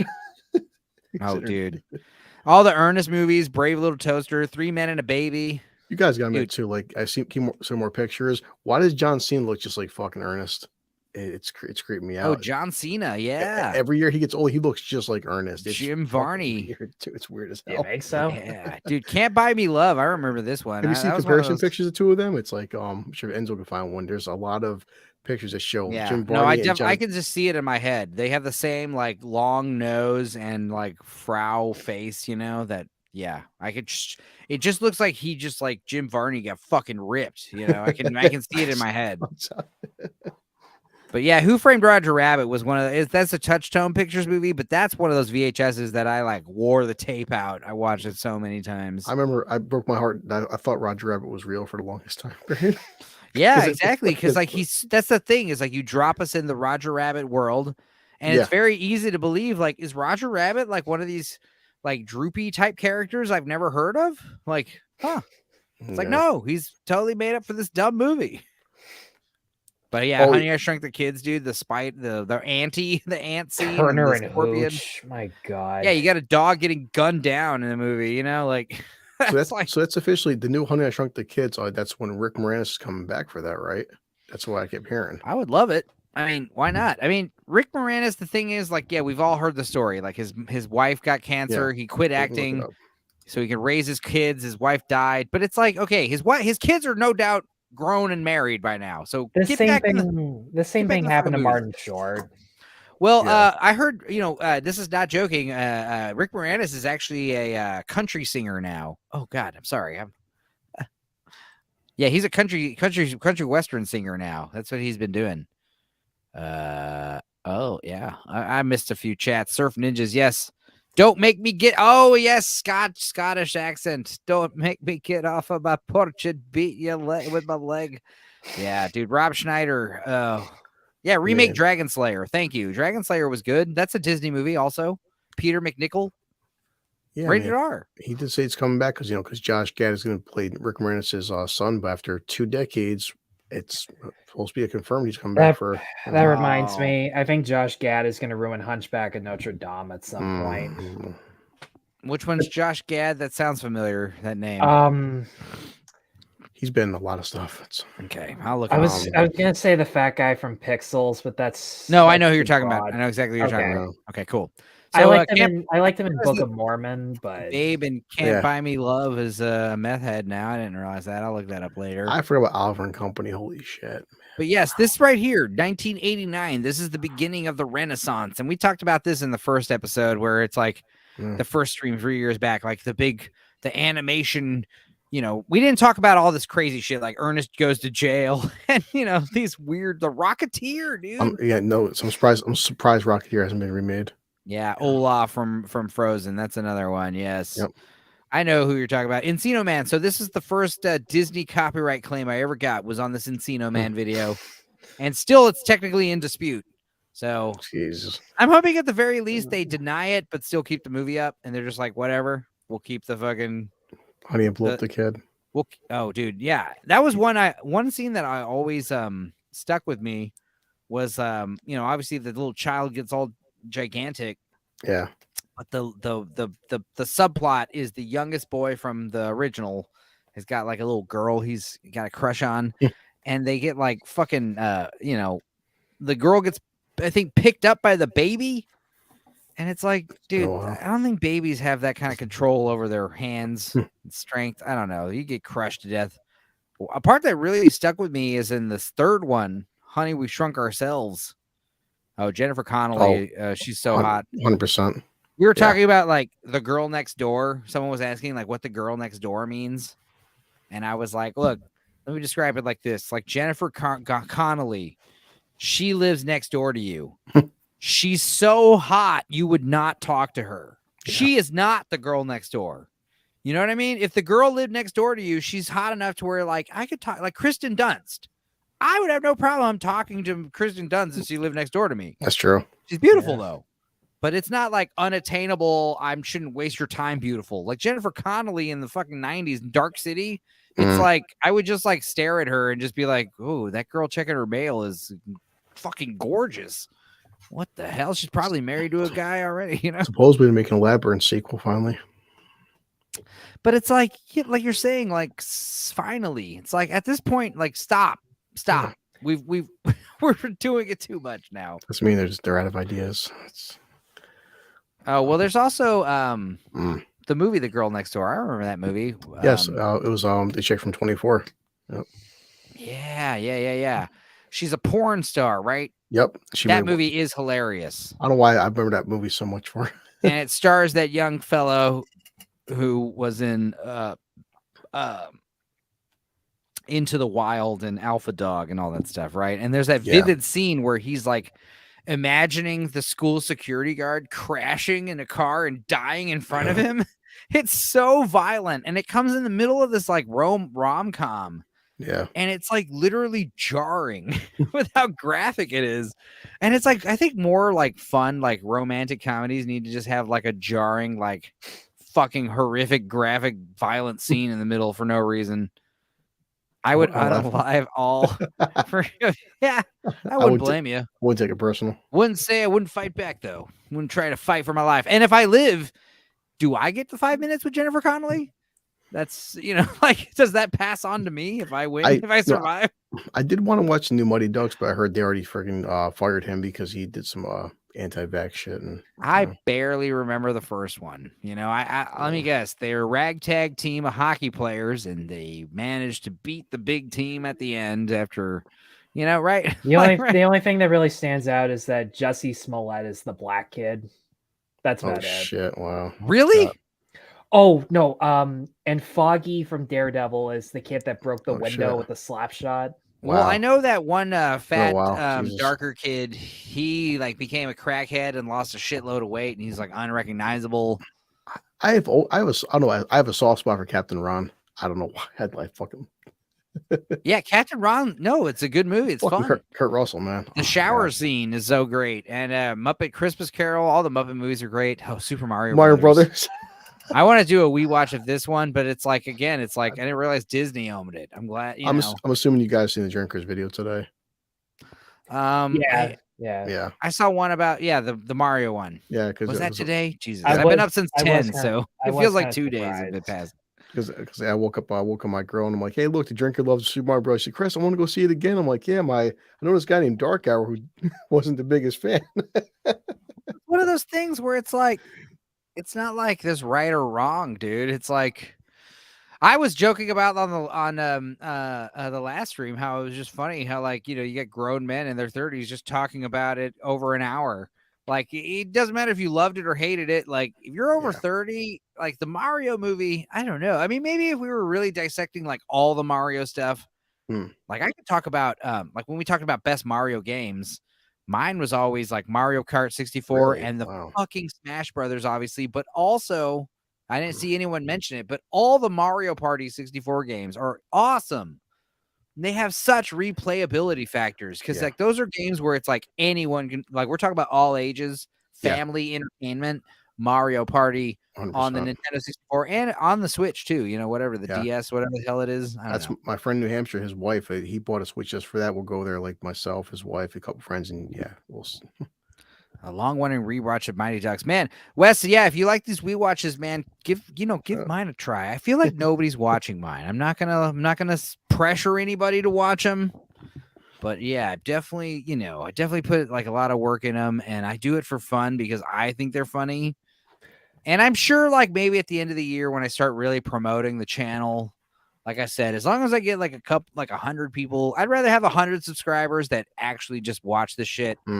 Than like 5,000 people and like 5% of them watch the shit. I kind of do episodes now. Like I'll just do half-hour segments because between you and then of course Drinker does a 3-hour open fucking bar, and then like it's trying to make my own stuff. It's so much. There's only so many hours in a day. I understand. I got a niche audience because it's like if you like the EFAT movies, I like the EFAT movies. But with the EFAT movies, I can't just like watch the EFAT movies while I'm working. I gotta stop and watch them. I gotta set time aside for them. So it's like if you got 3 hours set aside. Instead of watching a dumb movie, maybe just watch a couple of my dumb Wii Watch videos. But like I said, like I'm still building a catalog. I've got like a good like 10 or 15 right now. And it's like by the end of the year, like I'll have 50 something. So if I get like some new subscribers, then it's like, dude, dive in. Whatever the hell fucking stupid movie, you want to watch, I probably got it or it's in the list. But also, like I said, I do it mostly for posterity. I just enjoy watching these dumb movies, and I have a blast editing them. I know they're funny because I laugh a lot when I'm editing them. Then maybe I'm just high. I don't know. But yes, Commando. It's like exactly like I was saying. Like these bigger movies. Listen, I will. I want to do Commando. I want to do Speed with Blue Collar Loser. I want to get drunk for Commando. I fucking love that movie. And that's the thing is like I want to just record them and like I've got a lot in the bag that I haven't released because like we watch a movie every week. Sometimes we watch 2 or 3 movies a week. I'm ready to do Speed. It's because that's gonna be fun. Yeah, after spending years at the bus company. So like in the bag, I've got Volcano and Dante's Peak, but those are both big movies, and I kind of want to wait. But I've also got Freeway in the bag. I've got Down to Earth with Chris Rock. Which earlier we were talking about. Movie. Wow. We were talking about that movie Soul, and one of the problems I had with the movie Soul was at the end he just gets back to Earth with all of his knowledge of like the heavens and God and stuff, and that is like a huge plot hole. Whereas in Down to Earth, there is a part where like the angel Chaz Palminteri, he's like, "Yo, man, so now you've agreed, so now we're gonna erase your memory, and you're going to be this guy from now on." And he's like, "Oh, I didn't know that." It's like, of course. Why do you think we're gonna let you have heavenly knowledge? Toxic. I'm glad you're back, buddy. Hey, back, nice. You are muted though. Well, I'm a son-in-law too. Your camera's still. Oh no, you're being still. Okay, you're fucking. That was good. Can you hear me? Yeah. Okay. He's alive. Homeward Bound was another movie I watched a bunch of times, dude. Yes. Once or And that's twice, what- like that would be like an end of the year movie in my class. That's like American version of Milo and Notice, except we didn't have dozens of animals allegedly die filming the movie. You know, we're gonna do it American style, where we're gonna actually like have the Humane Society. It's not like Japan. Milo and Otis. We had so many pugs and tabbies just get like thrown down rivers and shit. Fuck, that's awful. I don't know. In the original one where the animals don't talk, like the cat fights a bear, and it's a little too convincing. Yeah. And you know, there's like an extra 5 minutes of that footage where the cat just gets like, you know, bitten and shaken real hard, and you're just like, oh my god. But whatever. Homeward Bound was the fun one though. Shadow, Chance, and Sassy. Yeah. Was it Sassy or Sally? Yeah. Sally Field. Sally Field was the voice. Cats rolling, dogs drool. Dude, the part, my favorite part of the movie that still sticks with me with my cat, because like I had dogs for fucking the past like decade and change, and now I'm a cat dad, and it's so much chiller. But like all these like jokes about cats are so true. Like the part in Homeward Bound where the cat does the reverse psychology, like, oh no, I couldn't possibly have a piece of shrimp. Oh well, if you insist. My dogs used to beg me for food all the time, and I would be like, no, fuck off. Whereas my cat, I'm like, you want to try it? You want it? Do you want to try it? And she's like, it's okay. I guess I'll eat it. It's like, the best quote I've ever heard about cats is the cat's like, hey, what's up? How you doing today? Oh, wait, I forgot. I didn't care. My favorite quote about cats is like, you know, when you feed a dog all the time and take care of a dog is like, wow, this person must be God, you know? Yeah. Whereas a cat, you feed the cat all the time, take care of the cat is like, I must be God. I read this Facebook post one time where they were talking about the diary of a cat and the diary of a dog, and the dog was like, oh, today was the best day. My owner took me out for a walk, and it was the best day ever. And then he gave me some food, and it was the best day ever. And then he came home from work, and we went out and we threw a sticker around. It was the best day ever. And then they get to the cat, and it's like day 370 of my incarceration from the humans. I've attempted many times to unalive them on the stairway, but they still keep avoiding my traps. Yeah. For some reason, they keep scooping out the leavings from my litter box. I don't know what they're doing. I believe that the dog is in cahoots with them. Dude, I've always joked about like if the UFOs like land and the fucking alien ship opens up and then like those like Egyptian like cat head people like come out, we would all just be like, of course. Yeah. Like all the cats are just little sentient little fucking observer drones. Every time a cat looks at you and blinks slowly, that's them like relaying information to the mothership, you know? You ever been on drugs around a cat, like psychedelics? The cat fucking knows. As soon as you, dude, I'll tell you a story. Like that movie Go. Dude, just where, like that. He shows up at the drug dealer's place. That scene. The cat's like, I can see into your thoughts. That scene is based on reality. I'll tell you a story about how, like, when I grew up, when I was in El Paso, we had 5 cats because we had 2 cats and then suddenly we adopted 3 and that was it. We had 5 cats and like they all kind of, you know, they kind of got along with each other, but not really. But, you know, they were indoor, outdoor cats and, you know, they had a good life. They were chill. But one time I came home from White Sands and I was like tripping on mushrooms out there. And I came home and I was definitely still tripping because I walk in my house and I'm like, you know, tripping.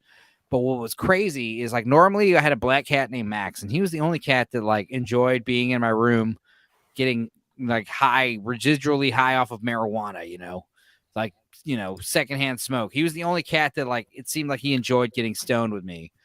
But for some reason, when I go home, I walk into my house and I'm like clearly tripping and I'm just like, well, I'm going to go upstairs to my room and all 5 cats, they see me and they just follow me upstairs.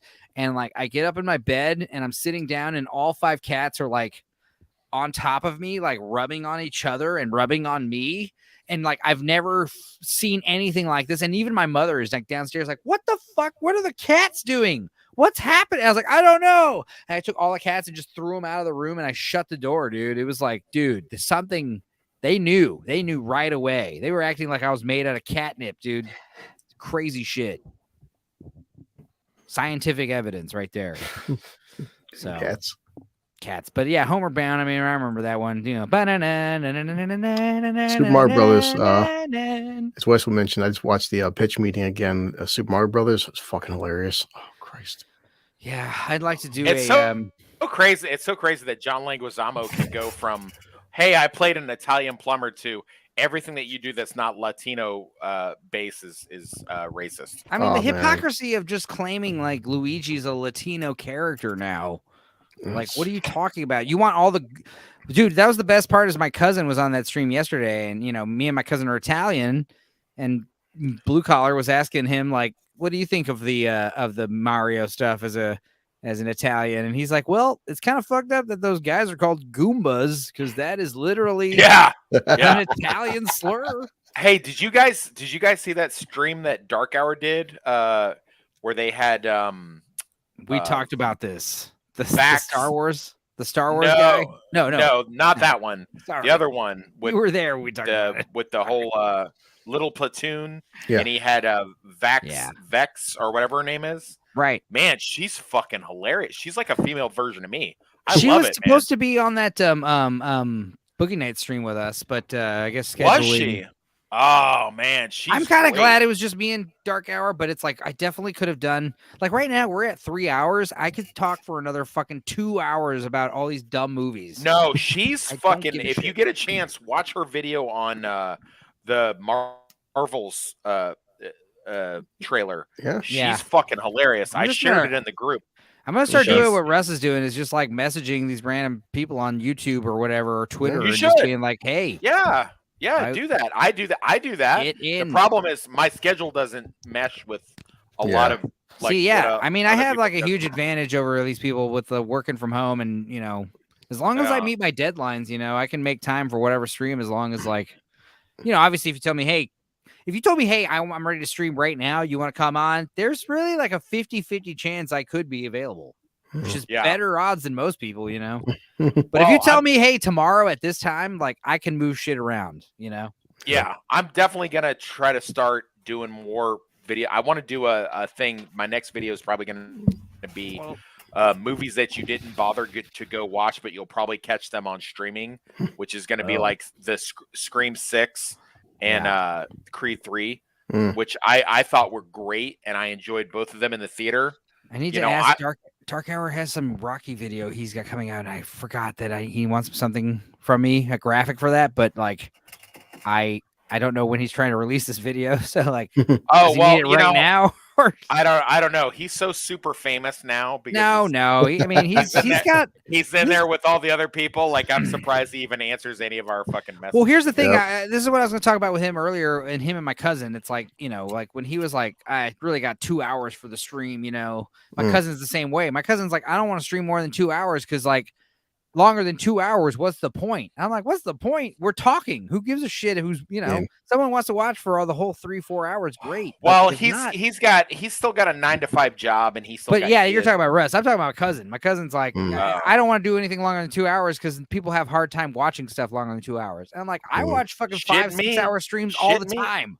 Every time you guys do a stream, if I'm at work, I will listen. I will put my earbud in. You can watch them later. To it the entire time. You could watch them later, and you could watch them at double speed. Which I know it's like sometimes I do try to pop in live and say a comment, but it's usually, you know, when I'm working, you have my backlog of streams that I have to catch up to. It's finally like narrowed down to like I think like 10-15 hours of stream stuff that by Tuesday, there'll be another stream that I need to fucking add in there. What I do like is that he's bringing more attention not only to the group, but he's bringing more attention. And exactly like Chris was saying, like if one of us gets 1,000, like I don't give a shit. Like, you know, like when I started, I had like 150 subs, just like asking people on Facebook, hey, subscribe to my channel so I can live stream. That was basically what I said, and I was like, no problem.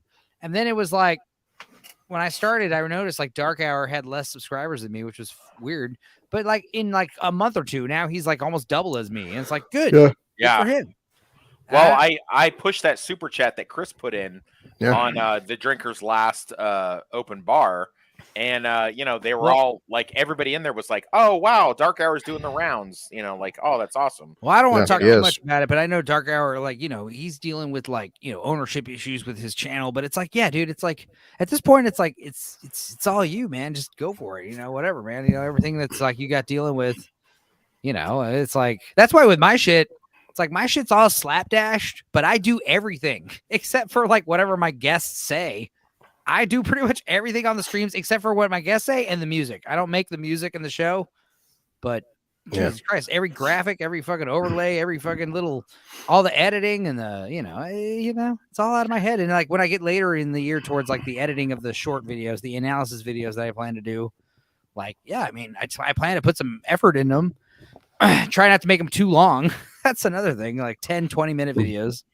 Speaking of which, we're at 3 hours right now. Do we want to do a final thought? No, I want to keep going. Like, I don't care. Oh, okay. If you guys want to leave, if you guys want to pop out, go for it. Yeah, I can't believe I've stuck around. Don't worry, man. Don't worry. Like, see, this is the thing is like there were some of these like when I would just goof off streams, they would all be around 2 to 3 hours. Yeah. But some of these hyper focus streams, like they always go long, especially something as vague as Disney.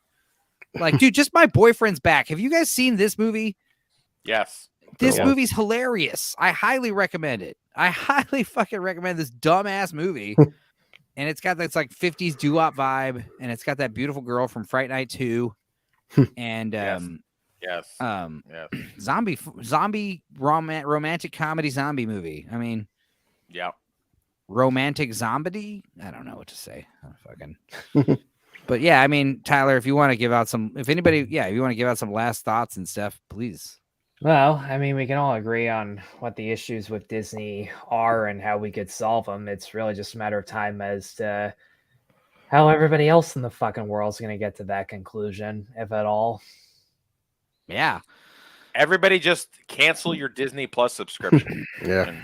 Like I said, after they censored the songs of a guy who was dying of AIDS as he was working his ass off to get the movie done, and now all of a sudden the people with the remake are complaining about how hard they've got it. Meanwhile, they censored that guy's songs. Like, y'all can go to hell. Yeah. I mean, I thought Lin-Manuel naming his oldest son Sebastian was a sign of respect, but if that is, he's a fucking coward for not saying, "Hey, I'm pretty sure this gay guy did not make Kiss the Girl to be rapey."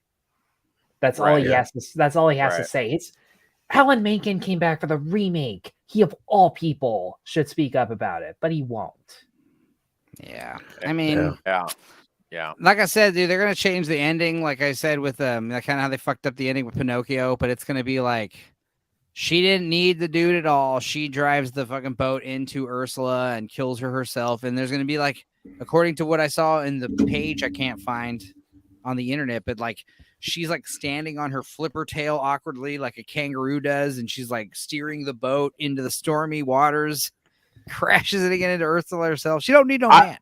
I love the meme that somebody sent in the group where it said where it showed them riding in the carriage, and he said, "Damn, they even changed the horse to a black horse." Yeah, like they even race swapped the horse. So the funny thing is, like, that meme was probably made by a black person. It's like, damn, dude, they got the horse too. Like, shit. All right, kids, I'm gonna call it a night. You guys have a good one. Yeah, cool, man. Well, good chatting, dude. Absolutely. Later on. Yeah, let's try to watch one of those terrible action movies I talked about earlier. But yeah, because that's the thing is like we were doing these kid movies which were fun.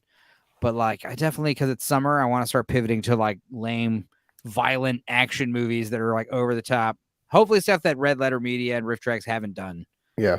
So like, I think next week, I'm gonna try to watch. Hopefully, my cousin and three. Sorry, Tyler. Out of here, man. Out of here. No worries, man. Good seeing you guys. Tyler Wolf at YouTube. Lord Toxic. These guys. We're all a big community. I hate using that word, but yeah, I want to watch this No Contest 1 and 2 with a bunch of hot babes. Get their thoughts on that movie. I don't know if you've seen that one, but that's the one where Andrew Dice Clay takes hostage a beauty pageant, him and a bunch of terrorists, and Andrew Dice Clay is the villain. And wow, it sounds familiar. It's been a while. and there's a sequel I've never seen or heard of that Shit. Lance Henriksen is the bad guy. And I'm like, dude, let's do both. And I want to do more of these, like, because the first movie we ever watched on the We Watch videos where we recorded, because we watched a few movies and they were all Go in the Blind. And we watched Vampire Dog and Vampire Motorcycle Go in the Blind, Time Rider Going into the Blind. It's fucking awesome. But like some of these like revisit the childhood movies, they're fun. But I think it's funner to just kind of watch like nonsense where we have no idea what's about to happen. Yeah. Also copyright reasons, Yeah. Like some of these other movies. But yeah, as far as like these other movies, like obviously Lion King, but and Blank Check, but Sister Act. My God, remember that? Jesus. Hocus Pocus, My Life with Mikey. That's the thing. When we talked about Encino Man, Disney had like a 3-picture deal with Pauly Shore. Really? Yeah, they had this one, Encino Man, Son-in-Law, and I want to say In the Army Now. Yeah. Which would be right here, In the Army Now. Holy shit! Wow. And that was 1994. Fuck. Yeah, Pauly Shore's growing up. He's chopping his hair off. Jesus, man. But we got obviously the Disney movies. But Powder's great. Lance Henriksen also in that one, but movie's a little over serious, and it was made by a pizza gator. That guy who did Jeepers Creepers. That's right. They did make a Homeward Bound too. Holy fuck. Yeah, they made a few. I think 3, but I never saw. This is something we talked about on the first sequel that I'll upload next Monday, but never really watched any of those straight to video sequels. Even as a kid, I was like, Lion King 1.5. Why the fuck do I want to watch that? I think it did because we had like a Blockbuster, so like my dad was just renting everything for us. And see, that's the thing. It's like I have a Blockbuster. It's like, why would I waste my videos on that when I could watch fucking dead presidents? Like I would rather rent shit like that. Mr. Holland's Opus was fantastic. Yeah, I remember when we were talking about like who was Michael Kamen. Michael Kamen. I was like, this motherfucker. He did the music for that one. Mr. Wrong. Bill Pullman is so fantastic. And Ella DeGeneres, back when she pretended she was heterosexual. Yeah. There's infamous fucking Kazam there with the Sinbad. Yeah. the fucking that's Shazam. Yeah, what that was that syndrome we're getting to call it. Remember the named after Nelson Mandela, the Mandela effect. Yeah. First Kid, and see, I think people are somehow maybe mistaking Kazam and First Kid. Maybe they're swapping because these movies came out like what, a month apart from each other. I don't know, but yeah, I'm one of the people where I was like, I even admitted I could have swore there was a fucking. Now, the one Mandela effect that did fuck with me was Sex in the City. I was like, no, it's Sex and the City. I remember big like ambersands, like a big ampersand symbol, like Sex and the City. It's like, no, it's Sex in the City. And that was one where I was like, I started like hyperventilating. I was like, no, no. But then I think looking back on it, maybe I'm confusing Penn and Teller's bullshit. Because they had that big ampersand logo, and I love that show. But oh man, that's one of the ones that really fucked with me. I remember I like Jack because Jack was just a premise where the kid was like 5 years old or something. He's stuck in that adult body for that super. So like when you see people who actually have progeria, like fucking aging disorder, like they look weird. But for some reason, he just looks like Robin Williams. He's all hairy. But I loved Ransom. Who was the tutor? Who was the tutor in that movie? It's been a while. The common stereotype where you have like the magical elderly black mentor type character. I have to look it wasn't Morgan Freeman. Let me see. Was it Danny Glover? Might have been. Who was it? Who was in it? Let's see. So why freaking J-Lo was in it? Wow. So it's J-Lo, Diane Lane. Let's see. No, I remember J-Lo. This is when I first started noticing J-Lo's ass. I noticed it. I noticed in it. Yeah, Bill Cosby was the guy. That was the guy. He was the magical mental African American tutor guy. Because there's always that one, sometimes that's like a common trope where you have like the wise old black man. But yeah, I guess that's another movie that's ruined then, I guess. Maybe that's why no one talks about Jack anymore. Fucking Bill Cosby was in it. God damn it. Why can't we have nice things?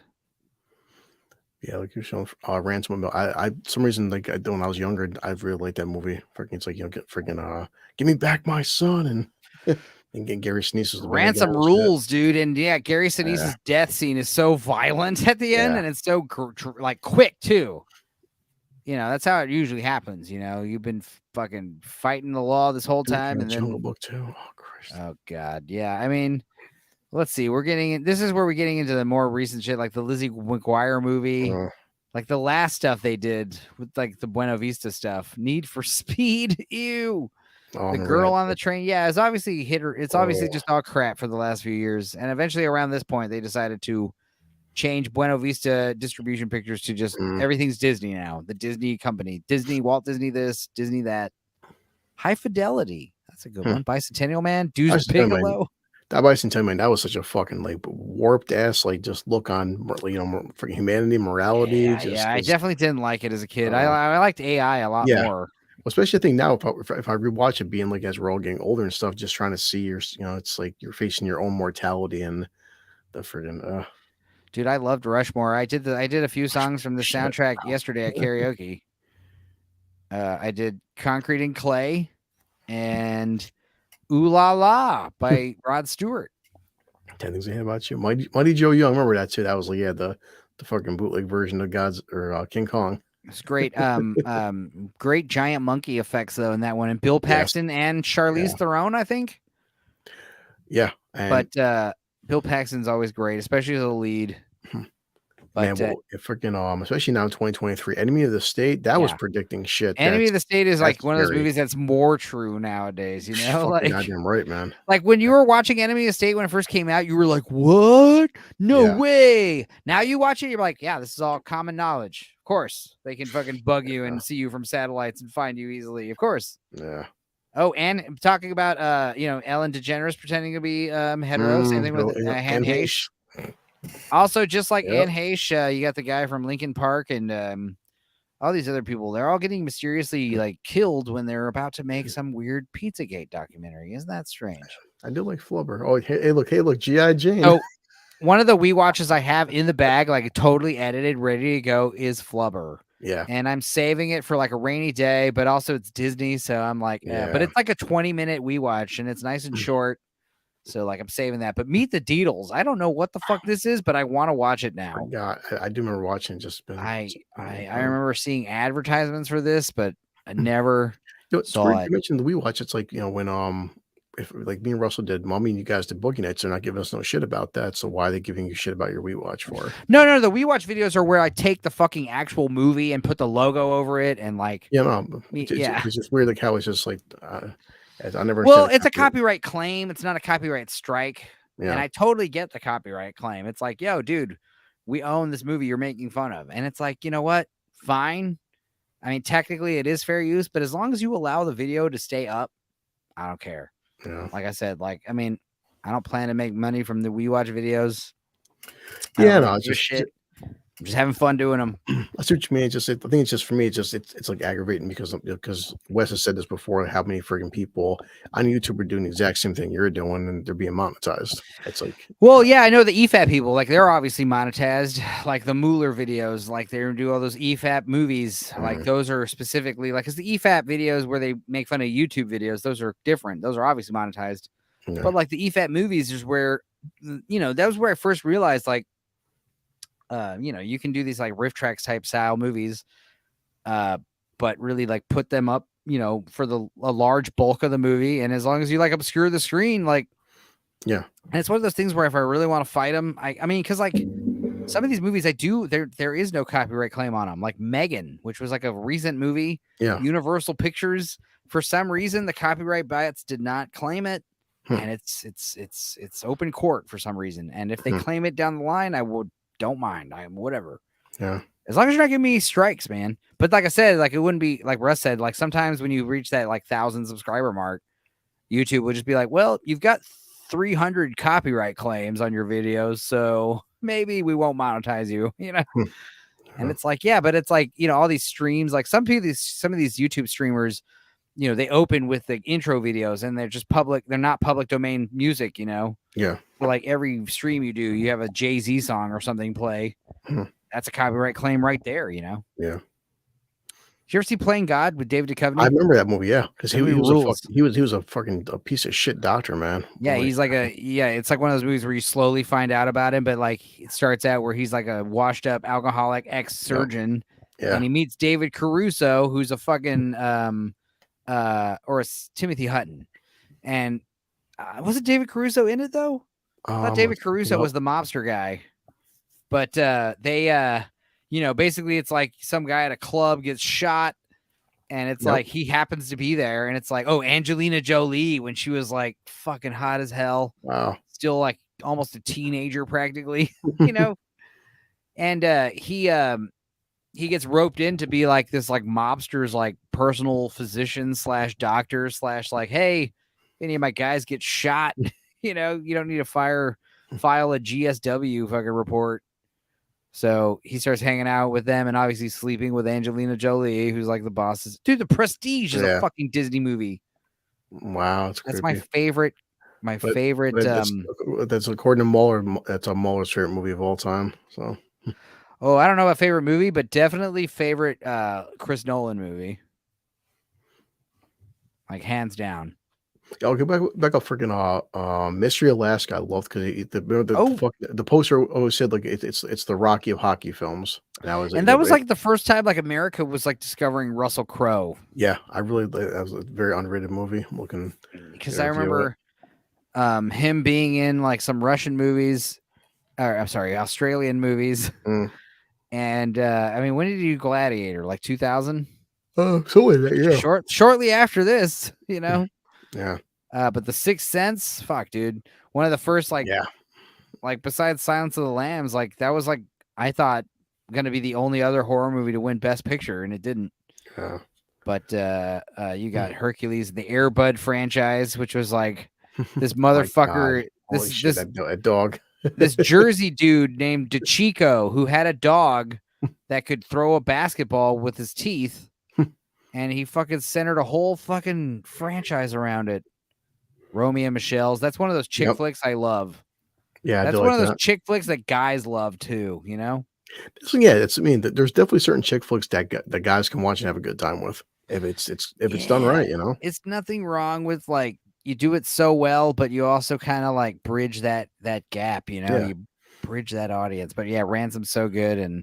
That's what we keep saying. Like they always get fucking mad. Like, oh, like fuck men nowadays hate these like these all female like the Marvels and like no, there's plenty of chick flicks from the 80s, 90s we loved. It's just that the Marvels looks fucking terrible. Yeah, yeah, exactly. And it's like I do like Interstellar, the song, or Intergalactic. I mean, I mean that's the thing is like that is something I'm noticing nowadays is where like they use like these inappropriate songs and like revamp them and mix them with the theme, and I don't like it. But with the Intergalactic song, it was less forgiving because it was just because this is something I used to see in the movies trailers in the 90s and the early 2000s is they would just play the song completely unedited. Yeah. And the trailer would be edited to mash up to a song we all know. Yep. And I always felt that was way more impactful. But I think now what they do is they take like an old bullshit song that they own the rights to and they do like a fucking hip hop remix of it.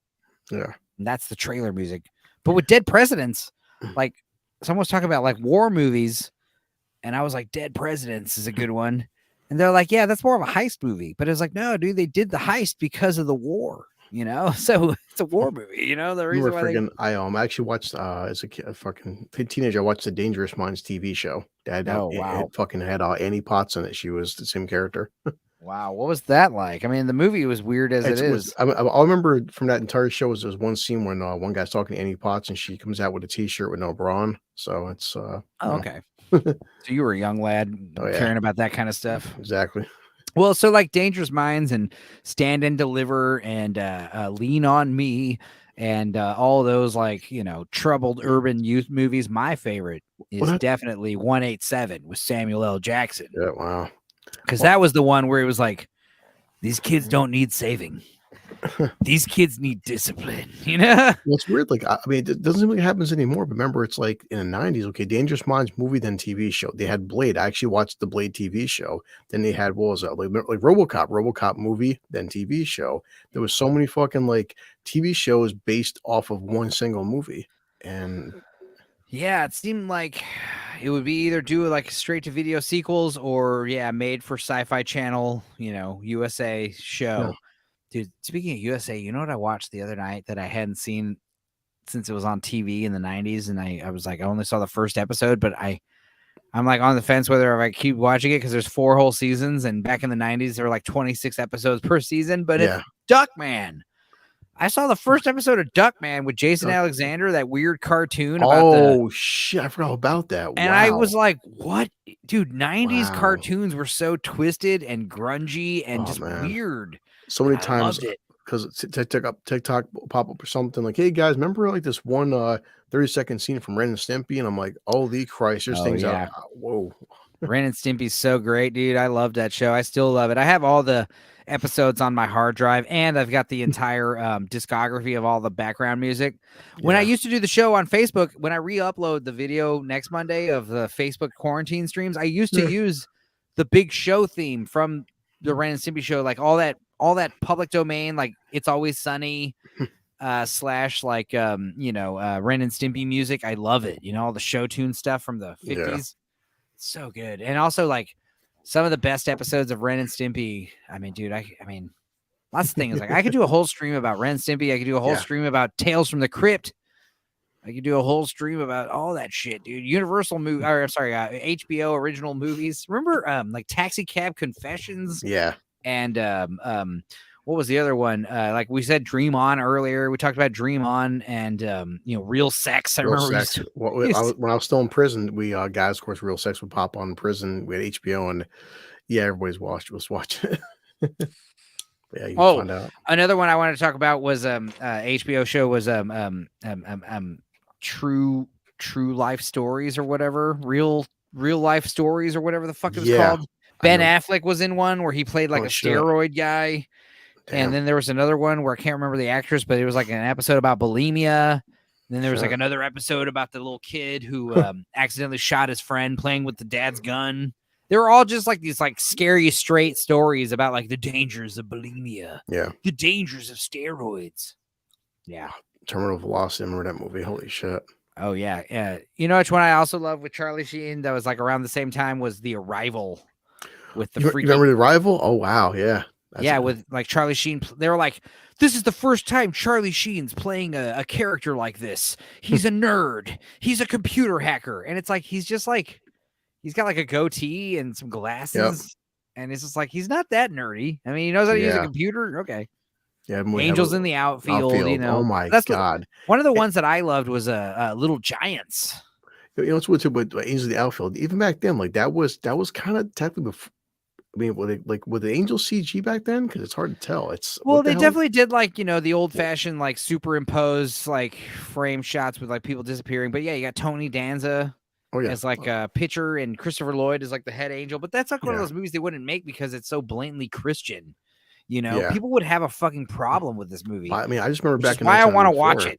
I remember back then. We could check out sometime, but the special effects were fucking back then amazing for me. Like the Angels were so well done. Like they also did a lot of practical effects. I remember the shot of the pitcher running for the ball, and he like does like the 30-foot jump, where he's like gliding, like Michelangelo's.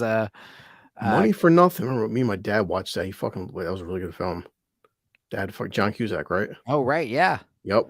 Because right at the end, she's like, for the estimates, like, would you do it all over again? He goes, yeah, but I never forget that scene where they want the guy to fucking launder launder the money, and he had just bags of fucking nickels and shit, and dimes. He was fucking flipping out, man. Like, I give you like millions of dollars, you can bags and nickels. Well, we watched Blank Check. What was crazy is I released Blank Check the day after Michael Lerner died, who played the fat banker from the movie. So that was weird.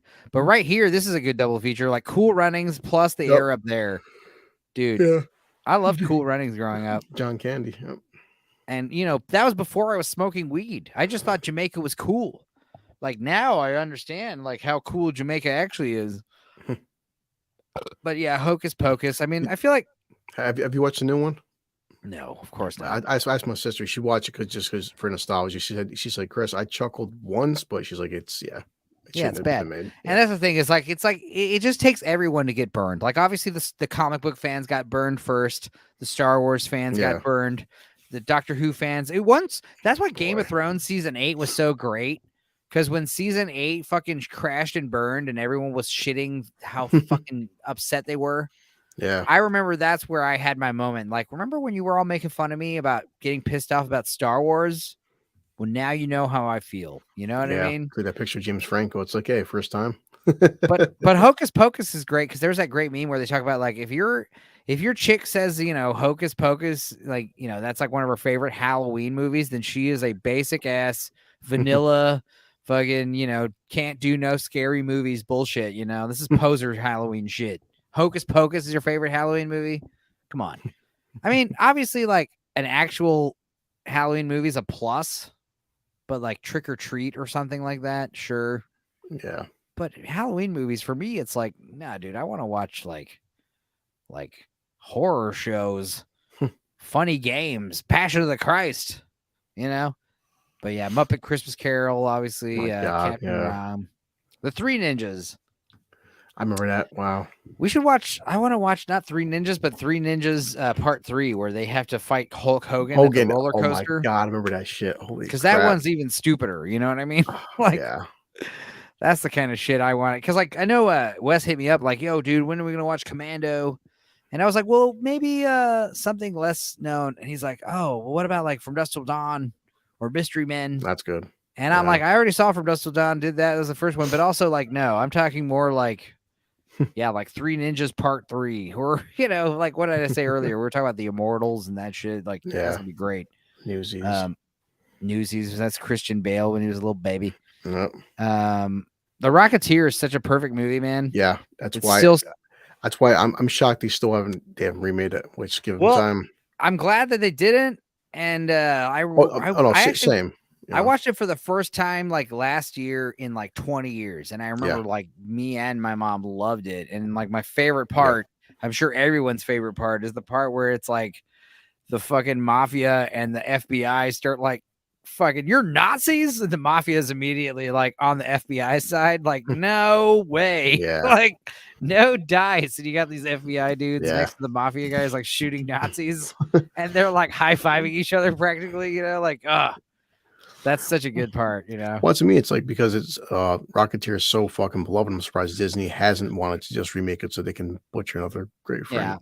I like Cocktail too. I mean, I know it's such a stupid movie, but like the movie's so weird. I always joke about how like women who've never seen Cocktail, I'm like, okay, it's about Tom Cruise, and he starts to like protege under like a bartender at like a Fridays in New York. And then they just start like taking turns, like sleeping with each other's girlfriends until one of them dies. And that's the movie. And they're best friends. And you're like, what the fuck? What kind of weird ass movie is that? Good Morning Vietnam, man. It's a classic. Shit. Yeah. I mean, the Robin Williams ones that I love are like all of his darker ones. Like, I love World's Greatest Dad, I think is my favorite Robin Williams movie. You see that one? It's, I can't think of that one. His son kills himself masturbating. Really? Holy shit! Bobcat Goldthwait wrote and directed it. Wow, and it's so dark and fucking hilarious. Sounds like it. Jesus Christ! And it's like one of those movies. Yeah, we talk about movies that wouldn't get made nowadays. Oh my god, that is like on the cusp. Because you know, the South Park was great because it started like everything getting too raunchy, and I understand things were getting a little too crazy here and there. But like there was a pinnacle where like stuff as fucked up as like World's Greatest Dad was getting like critical and you know, population audience acclaim, you know. That's a fucked up movie, and Bruce Hornsby's in it. Like shit, I'll have to look it up then. It's so good, dude. But that's me. It's just like, but people, it's like, no matter how raunchy something is, it's like you have the freedom to like just don't watch it then. Well, it's not raunchy in terms of like, it's not like, you know, these you know, there's not like semen and stuff in it. You know, but I mean, it's definitely like, you know, worded.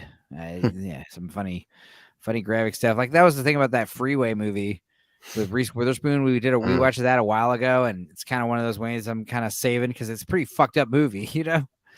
And one of the fucked up things I didn't know about it was rated NC-17 because of dialogue, and they had to trim dialogue to get out of the X rating, which is like usually X ratings are because of like hyper violence and nudity. Yeah.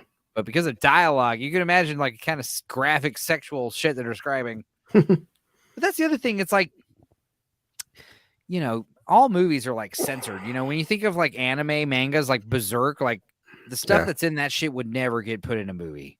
You think of like some of the most twisted like fucking shit you could think of, you know. Like I was joking about Blank Check, where it's like, you know, all right, these are actual criminals, right? Mafia guys, like you stole $1 million of theirs and spent it. Okay, first thing they're gonna do is like cut your dad's head off in front of you. It's true. And like the movie that's gonna like graphically like depict that, you know, like show it, not even show it like full frontal, but like the idea of like showing a kid like being forced to watch his dad get his head cut off, you know, like that's the kind of shit that you could just like put in all kinds of comic books and mangas and animes. Yeah. But when it comes to like American movies, you know, it never gets done. But like that's what's fucked up is like you'll see that stuff more likely in like American television shows. Because there was like a point where like with Breaking Bad and The Sopranos and The Wire, all the shows were getting way more fucked up than the movies, you know? No, definitely. That's why I hated don't like American Horror Story, because it's like it's not scary. Yeah, I tried. Like, I mean, I know I watched season 1, but then at this point they're like on season 58 or some shit, and they're all terrible. But the reason why they're terrible is because they're not scary. They're just fucked up. The girls don't care about scary. They don't like scary stuff. They like fucked up stuff. Like, oh, this guy is fucking a woman who's the maid, but she's also a ghost. Yeah, and the ghost like killed the guy, and it's all just like, you know, ooh, actual scary shit of like a horrific like demon lurking in the dark. You know, it looks scary. You know, it literally looks scary. That kind of stuff. They don't like that shit. You know. But you know, like I'm, you know, surprised. I mean, I'm looking forward to like Evil Dead Rise. It looks interesting. I'm glad that they got the contacts right, because I did like the Evil Dead remake, but I hated the contacts because they're all wearing Darth Maul contacts. And it's so obvious that they're wearing those Darth Maul 28 days later infected contacts. It's the same ones. And with these new contacts, like, they look a lot better because it's like your eyes are like a pale, milky green color. Yeah. But they still look like eyes, you know, irises. Yeah. I don't know. It definitely looks like it's taking the fucking hard R horror element back to the Evil Dead franchise. And well, it's one of those things where like I'm on the fence about it, because like I was excited about Evil Dead Rise because I was thinking like, oh, it's going to be like a high-rise building with deadites. That sounds badass. But it seems like the whole movie seems to be taking place in like this one apartment with this one family. And it's like, I hope it's more like we get to see lots of people in this building, and they all, you know, I want to see like people like the Raid 2, but with deadites. That's what I want to see. That's what I thought it was going to be based on like the title and the poster and stuff. Man, I just want to check it out because I mean, Bruce is producing it. He's got a lot of. It's going to be scary and fun, regardless, you know. But like you were saying with the movie subscription stuff, like, it's one of those things where like, milk it while you can, because it's not gonna. I said this last time. Yeah.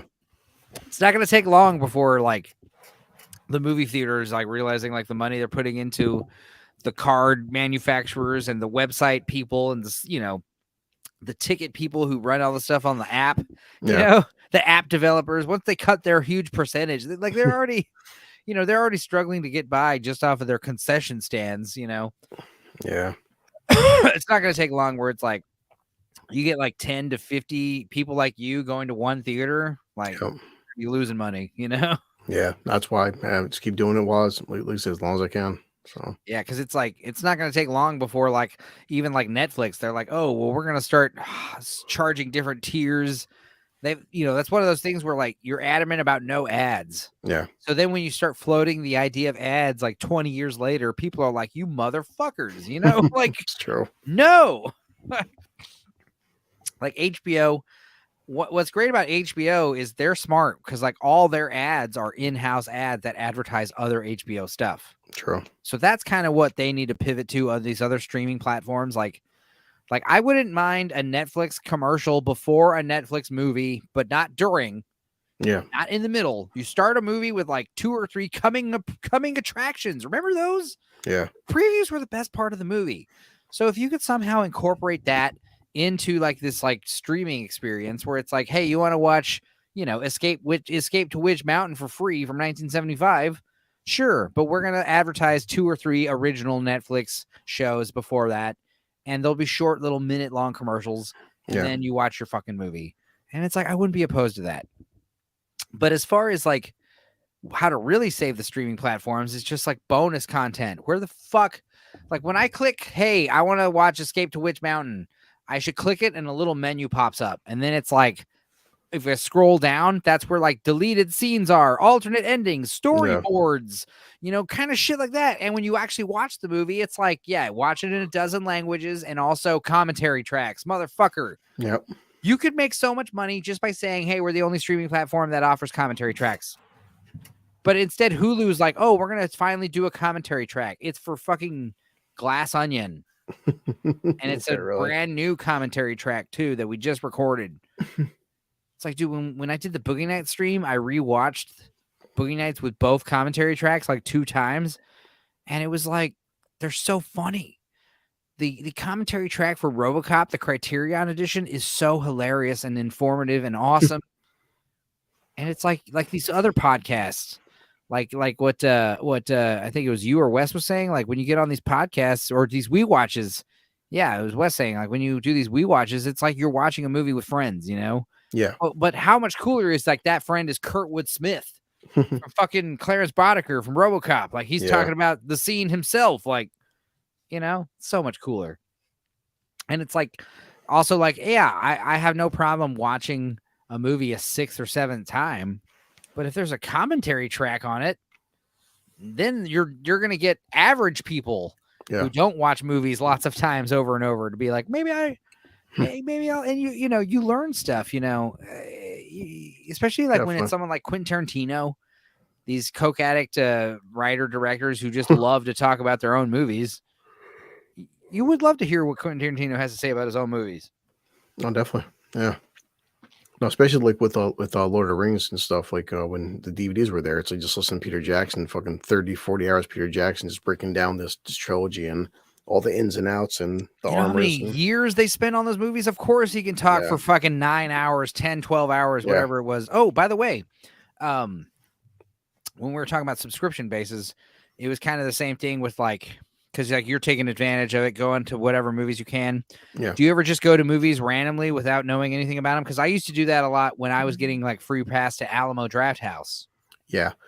Oh yeah, definitely. Like when that's something too. Like Wes would ask, like, you're seeing more films. Like, well, also having a YouTube channel. There's films like, what was it, a few months back, the freaking Devil Conspiracy. I went to go see it just because I wanted to review it. And it's one of the worst movies I've ever seen. But is that the Russell Crowe priest one? Actually, no, that's called. I was doing a review on that last night, but I fell asleep. But I was going to record it tomorrow. That's the Pope's Exorcist. Okay. And things I wouldn't have saw that, but because Critical Drinker just had him on, you could tell in that part. Yeah, like I don't need to be nice. Like Drinker's got fucking Russell Crowe on his channel, so you're gonna kiss his ass, and then he's like advertising some schlock fucking movie. You have to be like, great. I'm sure it looks very interesting. Yeah, horror. If I was this is why I'm not the Drinker, because if Russell Crowe was on here, I'd be like, yeah, I don't want to talk about that shit. Let's talk about Gladiator or fucking, because like seriously, like I don't want to talk about like How the Mighty Have Fallen with Russell Crowe here, obviously. Yeah, because it was like it was like midnight last night. I started recording it. I was like, you know what? Then I need to be fully awake and do stuff because I want to do a proper video review. And I seen like the guy, Mr. H, that Drinker has one of his moderators, says Mr. H reviews. And hey, guys, I watched 5 minutes. He goes, I just seen the Pope's Exorcist. And I'm like, maybe we have 2 different tastes in films, dude. But like, I made a post on the Facebook group. I like Russell Crowe, but in terms of the film, it's like it's an Exorcist film that you've seen 1,000 fucking times before. Right. Well, here's the thing about Russell Crowe. Like, I like him too, but not as like I liked Virtuosity, and I thought Gladiator. Yeah, I thought Gladiator was like the beginning of the end for Ridley Scott. Like, I remember everyone loving Gladiator and thinking like, as a kid in 2001, thinking like Legend, Alien. These are better Ridley Scott movies. Like, I remember thinking that as a kid, and like, but Russell Crowe, I don't really want to, his movies are okay. It'd be really hard not to talk about the Mummy movie with him, not to bring that up. Yeah. But really what I would want to talk about with Russell Crowe is like his thoughts on his favorite movies. I don't want to know about the movies he's in. Yeah. I want to like just have a beer with Russell Crowe and ask him what are you watching right now as a thespian? Like, what is it that you fucking, when Russell Crowe takes his shoes off and gets in his fucking bed and he puts on TV, what does he watch? You know, that's fascinating to me. That's one thing scary is like as I started recording stuff and thinking about the drinkers interview, it's like, you can never tell with actors and directors, like, will these guys, it's like, okay, Russell Crowe, if he's in a bad film, it's like, will he respect your honesty saying, listen, dude, I like you as an actor, didn't like the film, or will it be like, you have to kiss my ass? And it's I'd like, imagine it's your first big celebrity. So I didn't hold it against him for kissing ass, but like maybe the 20th big celebrity he gets, maybe he can like push back a little.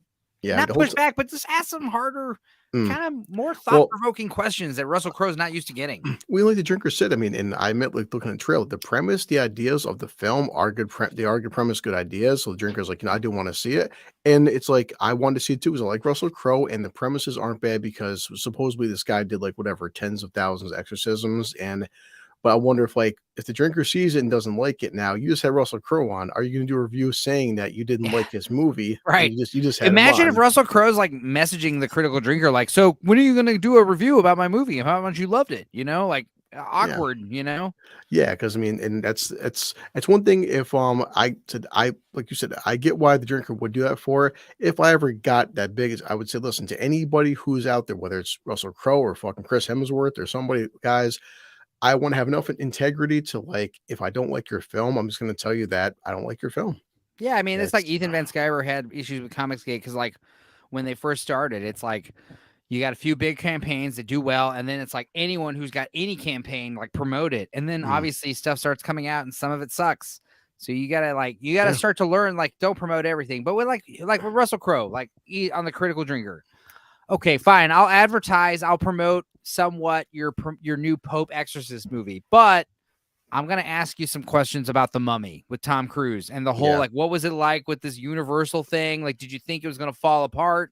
Like, and if he says like, I have an NDA, I can't talk about it, I'll be like, motherfucker, talk to me like a man. How about you go undercover and just say your name is Crussell Rowe? Yeah. And we'll just put you on an avatar and it's obviously your voice. And we just say you're obviously not Russell Crowe. I mean, like, come on, dude. Let's just God, I just want to know, like I said, above and all else, like I want to know what Russell Crowe eats.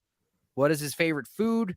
What is his favorite movie? Anytime I meet a celebrity, I ask them what their favorite movie is. That's my most important question. Because really, how you answer that question, it's like most people like, I don't know, I mean, top of my head, I don't expect you to just come out with your favorite movie.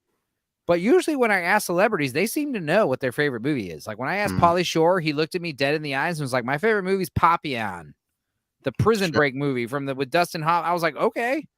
Yeah. Dustin Hoffman, right? Is that he? Yeah. I remember I watched the recent one with Charlie Hunnam. I forgot they remade that. Yeah, which it was him and Rami Malek with the Charlie Hunnam. I mean, it's like, you know what? I liked it because the point where Charlie Hunnam, when he gets arrested and stuff, he's working out. Charlie Hunnam he was so incredibly fucking ripped. It was like disturbing how ripped he was. Like, dude, he put the fucking work in. Like, I need to tag Pauly Shore in Twitter and be like, hey, Pauly, you had told me 10 years ago, my uncle Domicus, I'll tag the Encino Man video. Yeah. Because like if someone's gonna give a copyright strike, it might as well be Pauly Shore himself. Like if Pauly Shore sees my Encino Man video and says this was funny, I liked it, then that's like all the fucking validation I need in the goddamn world. Yeah. But like I would love to ask him now, like, hey Pauly, what did you think of? You told me 10 years ago Papillon was your favorite movie. Did you watch the remake? What did you think of it? Yeah. Because celebrities, I'd imagine if I was an actor, like if I was like I asked Weird Al what his favorite movie was, he said it was Top Secret. And when I met him again at Fun Fest, I was like an artist and I was backstage watching him perform. And after his show, I was like, hey, I was at the Paramount show you did last year for UHF. I asked you what your favorite movie was. You said Top Secret. And he's like, I remember. Absolutely. He's like, yeah. And then we talked about Top Secret for like 5 minutes. Fucking great. And it's like, no, I didn't ask him about Amish Paradise or any of that shit. It was cool. You could tell he was like, oh yeah, Val Kilmer, the big phone. We joked about like when the phone's right here and he grabs it and the phone is like fucking this big, It's like so many great shit like that. And Val Kilmer, Yeah. It's just people relate to those kind of questions. Like, what's your favorite movie? Dark Blue Collar. I've never asked you that. Holy shit! Yeah, I hate that fucking question. Obviously, it's like, what's your favorite like top 5? Like, what what's your usuals? I mean, I know. Yeah, like even Drinkerwitz, because he says it as well. It's like, it's What are your favorite movies today? Like that's kind of changes. Exactly, because I mean, I think we're all in the same atmosphere where people want to say things like Terminator 2, which seems very obvious, or like no. My favorite movies are like yeah. Go ahead. You go ahead. Oh, so yeah, I mean Terminator 2, like Aliens. Well, definitely action films, because it's just that we grew up in the My 80s. favorite movies are not 90s. action movies. Really? I feel like I'm the odd man out because like with Wes and the Critical Drinker fans, like it's definitely a lot of like, the thing is I talked about this one time on our Oscar stream, but like this Critical Drinker page reminds me of like the Superstation TBS. Yeah. They used to have that show, Movies for Guys Who Like Movies. Yeah. And they would show like Commando and Double Impact and those stupid shit. And like, yeah, you love it. And they're fun. They're action movies with bombs and guns and damsels. But like, when you talk about like cinema, like, yeah, I mean, when it comes to like action shit like that, like I like Heat a lot. Heat is like one of those movies that like transcends that genre, Oh, I agree. It's hard to say because you agree as well that because I took my son to see Return of the King Wednesday, the 20th anniversary. When the Lord of the Rings trilogy came out, I didn't grow up with the books, so I was 16, 17, 18 years old. I wasn't the biggest fan, but I could say one thing: at 40, I love Return of the King way better than 20 years ago. But dude, I've changed over 20 years. When I slept at my chick's place, in Austin, it's like for the last couple times I was there, a couple weeks ago, like a couple months back when I was there, it was like fall asleep to stuff. And for some reason, I was like, let's put on the Lord of the Rings movies. Because I'm more familiar with the riff tracks movies because I've seen the riff tracks of the Lord of the Rings a bunch of times. Yeah. Because they're fucking hilarious and the movies are good.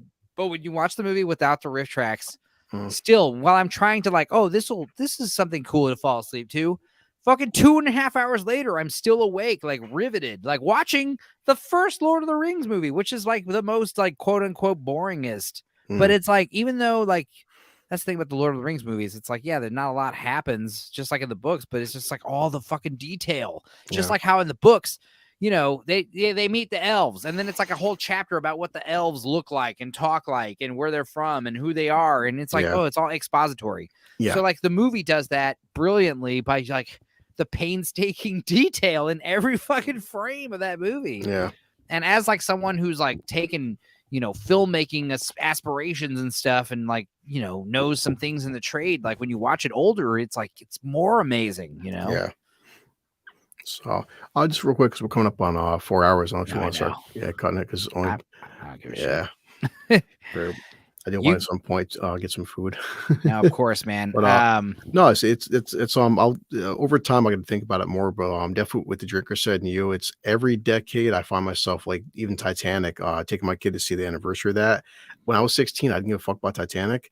And I recently watched it. I'm like, wow, this movie is fucking amazing, at least from a technical level. Yeah, no, exactly. It's amazing. Yeah, because like the characters are one dimensional, and there's a lot of it was definitely dumbed down on purpose. I've said this before, but it's like Red Letter Media said, like it's one of the best movies and worst movies at the same time. And that's what the Drinker said. He goes, he's like, it's the first half is kind of a cheesy, shitty love story. He goes, but the second half is such a perfect fucking disaster film. And yeah. And after me and my son, we watched about like 2 hours of just different behind the scenes, and the fucking detail Cameron put into that goddamn movie is scary. Yeah, and it's like he's one of those guys that really uses his budget to the every penny. He was using non-labor workers in Baja, Mexico, to painstakingly recreate the deck chairs of the fucking, because like people are gonna notice if the deck chairs of the Titanic aren't exact replicas of the fucking original deck chairs from 1912. Yeah. Like what's the matter with him? He's crazy. But also like, I said this before. I hate repeating the same jokes on these streams, but I don't give a shit. But like, it's like, I always think of Heat, that movie Heat, when John Voight is talking to Robert De Niro about Al Pacino, Vincent Hanna. And this is the same way I describe James Cameron. It's like, says he's been married 3 times. Fucking divorced 3 times. What do you think that means? You think it means he likes staying at home?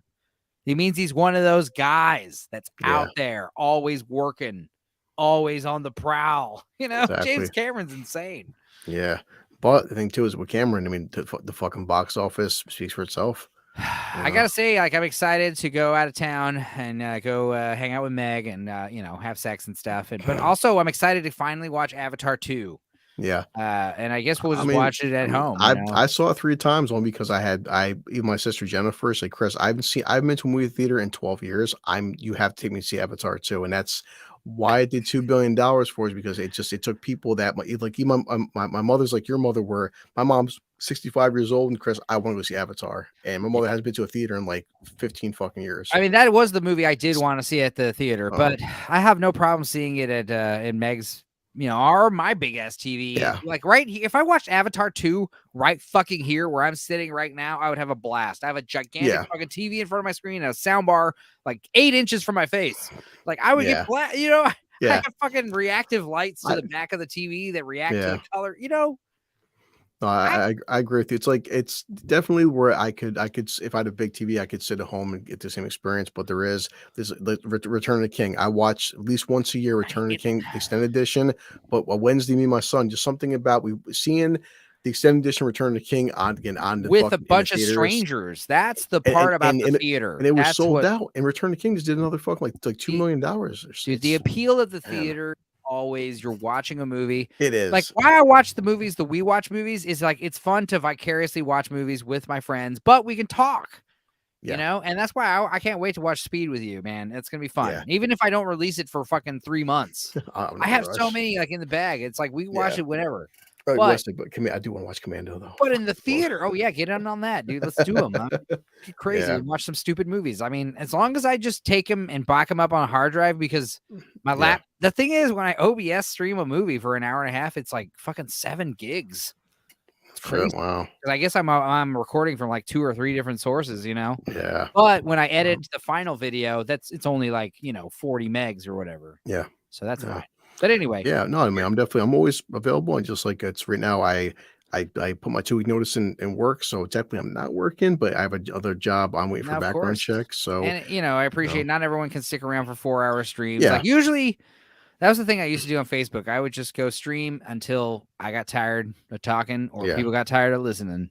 And well, it was a joke with her. She's like, hey, because she's visiting her dad. She's like, I'm going to be down later. I said, I purposely, honey, I'm waiting for you to not eat because I'm starving, but I'm about to take a snack or something. I don't want you to be, like you or a Dark Hour or anybody. I don't want you to be like, I don't want anyone to be, putting aside other responsibilities or obligations. Oh, yeah, no. Or, obviously, if the choice is to go out on a date with the lady, like show up 30 minutes late, no big deal. Yeah, well, just one plans where she's like she has to see family. She lives out of town as well. She's coming in to visit family. She's like, hey, honey, I'll be ready in a half hour. Okay, half hour turns into 3.5 hours. Right. And when it comes to like streaming, like online, it's like, dude, as long as we go, it's fine. But even if an hour stream, it's like hot dogs. Hot dogs are like titties. 1 is not enough. Yeah, 3 is too many. But I told her she's watched like me and her watch us.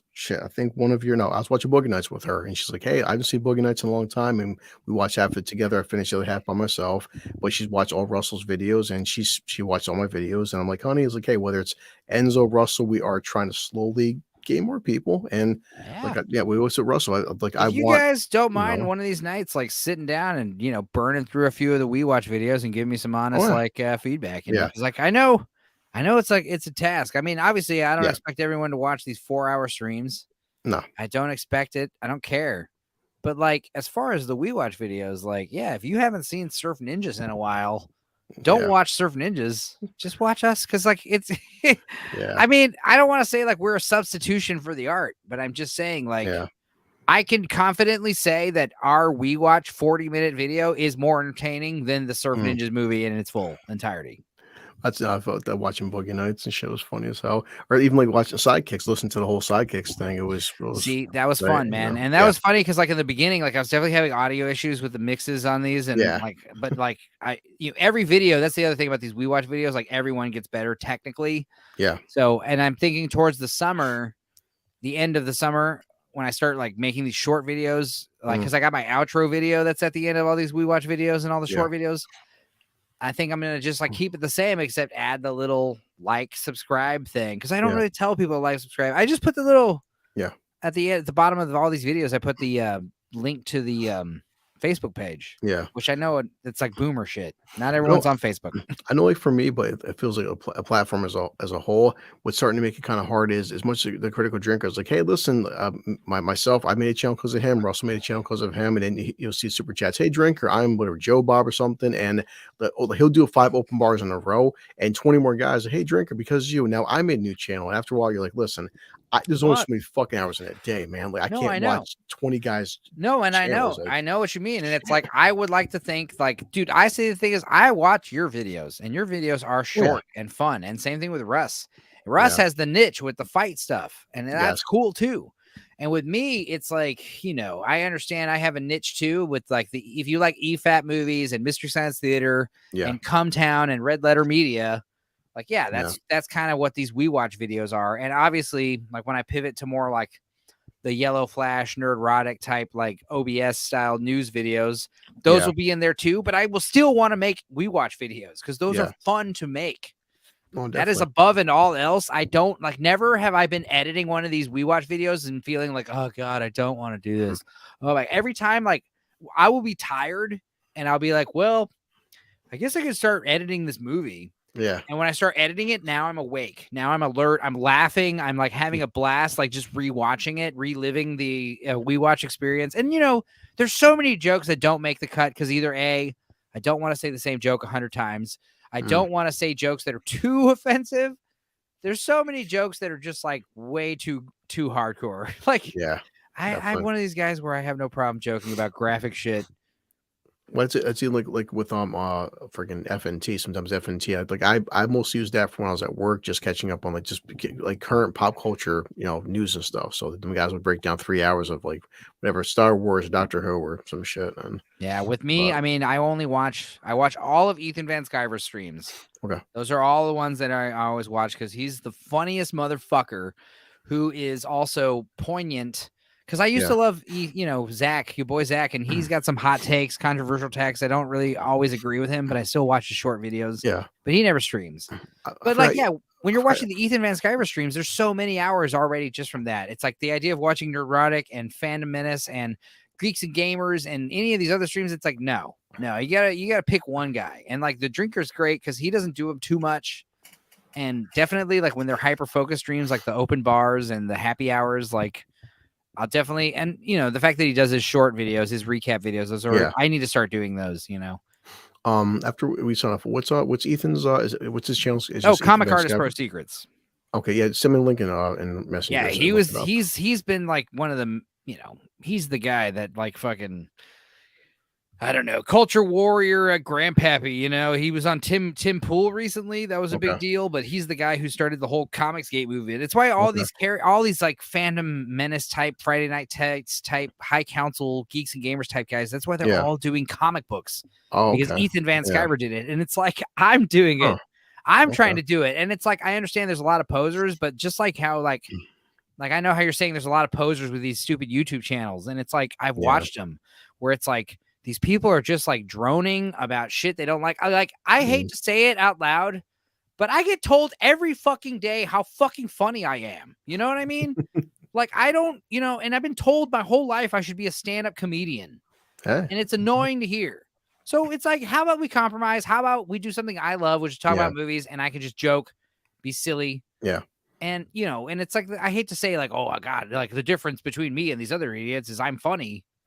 But that is true. I mean, and the thing about you is, dude, like you have the fucking smoothest voice. Yeah, you always say that. Love your voice. And there are probably so many people that just listen to your reviews. I can listen to you versus another guy who makes an 8-minute review of fucking 65 or Mario or whatever. But you have a cooler voice. If someone has a shitty voice, I don't want to listen to him. You know? That was fun. Wes dared me to do a 65-second review. That was a great video. And I know you're. It was harder than it looked too, because at one point it was 63, then it was like 66, and just shaving it to exactly 65 seconds was the fucking annoying part. But like, let's just talk about your voice for a second here, because like your voice, like when I just close my eyes and listen to your voice, like thanks. It's soft, but it's like it's authoritative. Like I want to listen to what you're saying because like I it's appreciate like it.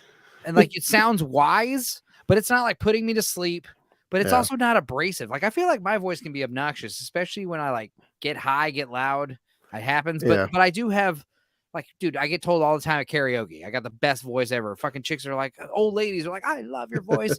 Dude, fucking I was at karaoke yesterday and Ruth, this old lady, I love her. She's great. She's always there. She's like, can you please sing Hello Mutta, Hello Fada? And I'm like, absolutely. Camp Yeah. Granada? I know exactly what song you're talking about. The Simpsons. Hello, Mutta. Hello, Fada. God. Here I am. Everybody's old. It's definitely, well, even like with the Critical Drinker, I noticed, and we make these jokes about the whole callback Thursdays Wes wants to do.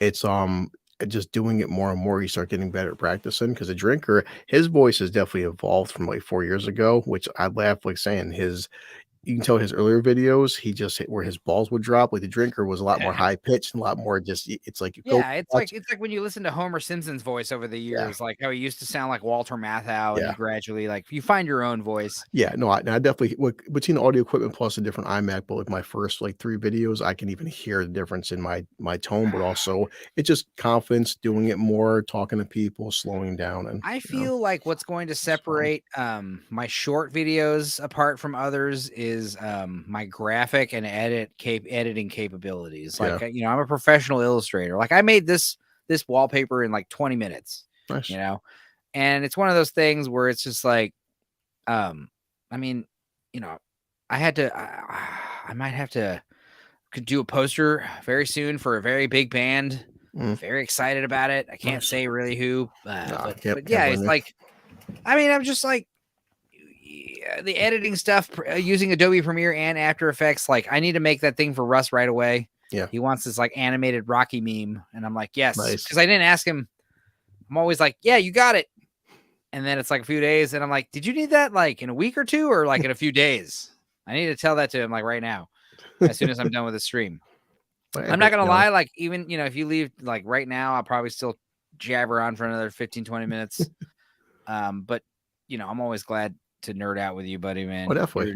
It's just, I mean, I have some more free time now, but the joke is even telling her is like, honey, like we have like 19 errands to do. So even when I'm not working, I'm working. So it's like, I don't have like, that's what's like with the guys like Mahler does like these 8-hour Resident Evil videos. Like, dude, where's the free time? I don't have 8 hours. Like I have an Xbox and a PlayStation. I'm lucky if I get an hour a day in, if that, but that's the thing is like, that's why I know I like making these We Watch videos and these streams. Cause it's like one of those things where it's like, I have my own podcasts I need to catch up to, and I could have easily just like for a couple hours a day, listen to those podcasts and play some video games. But instead I decided to like prepare for this stream and read a bunch about Disney and a bunch of stuff about Walt Disney that I didn't even talk about on this stream. Yeah. Now that I think about it, which is so funny.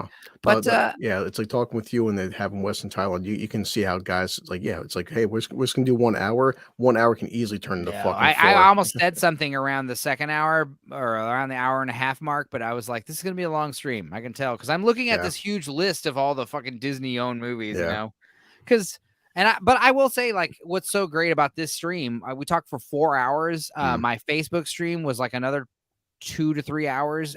We hardly touched on any of the same shit. Because that's how fucking much you could talk about Disney. Whereas like Boogie Nights, like I want to do a sequel stream to Boogie Nights on my channel. And it's like we could easily talk for another 2.5 hours about Boogie Nights.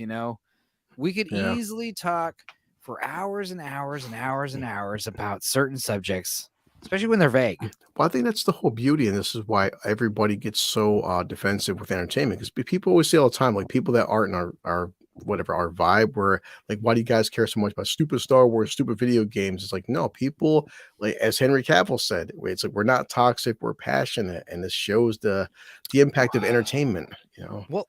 Yeah, no, another stream that I wanted to do a sequel for, but I actually upload one of the few weeks I didn't stream. I uploaded my horror stream, which was also from like June, July 2020, the quarantines. We just talked about horror movies for like 3 hours, and it's like I could totally do a part 2 and a part 3 of like 3-4 hour streams about horror movies, and just never talk about the same shit. Rarely, Like, dude, it's like okay, if you're in here, you're listening to this stream, I thank you.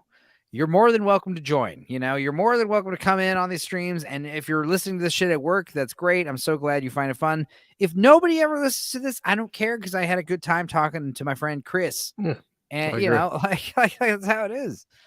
No, 100%, man. Anyway, on that note, yeah, I gotta find some goddamn food. You get out of here. I'll sign us off, man. But it's always great. Yeah, send me that link in chat about what's the guy's name again? Shit, you just mentioned the comics. Oh yeah. Ethan Van Sciver. You got it, man. It's too many fucking people.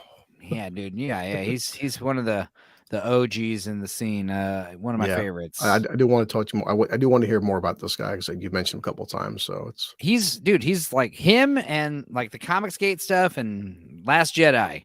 Yeah, fucking totally sent me down this whole YouTuber path. This whole anti-woke fucking change, because that's the thing, is the culture war. It's the culture war. Yeah, turn me into a culture warrior, where it's like, no, we must preserve these American pop, these legacies, even if it is, whether it's Little Giants starring Rick Moranis, love that movie, or we're talking about fucking James Bond, or whatever, fucking Hamlet, Shakespeare. Yeah. It's not gonna be long before they start changing Shakespeare.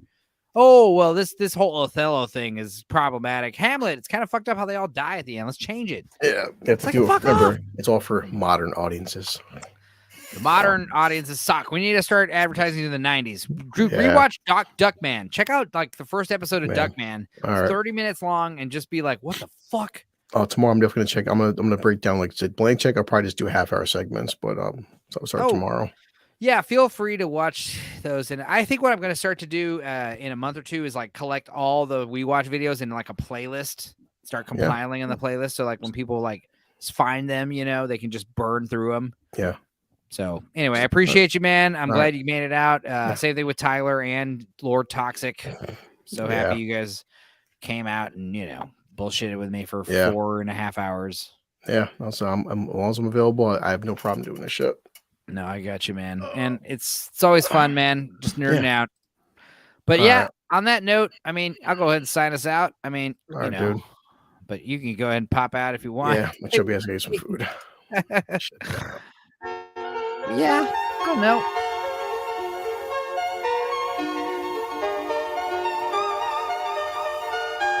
Catherine Zeta-Jones, right? No, Sandra Bullock, sorry. We've got Breakfast of Champions. That's a fucking weird-ass Bruce Willis, Nick Nolte movie. I highly recommend that. I think Usual Suspects is a Disney movie. An American Werewolf in Paris, Grosse Point Blank, G.I. Jane, The Rock. The Rock is a Disney movie? Yes, The Rock is a Disney movie. The Scarlet Letter with Demi Moore is a Disney movie. Judge Dredd with Sylvester Stallone is a Disney movie. A Low-Down Dirty Shame with Keenen Ivory Wayans. The Color of Night, starring Bruce Willis, with an appearance by Bruce Willis's actual testicles. Bruce Willis's testicles are in a Disney movie. Let me say that again. Bruce Willis's testicles make an appearance in a Disney movie. Anyway, you guys have a great night, great week. We'll see you next time. I'll upload part 1 of this next Monday. We'll upload Airborne this week. And we got some exciting stuff coming up. Bye!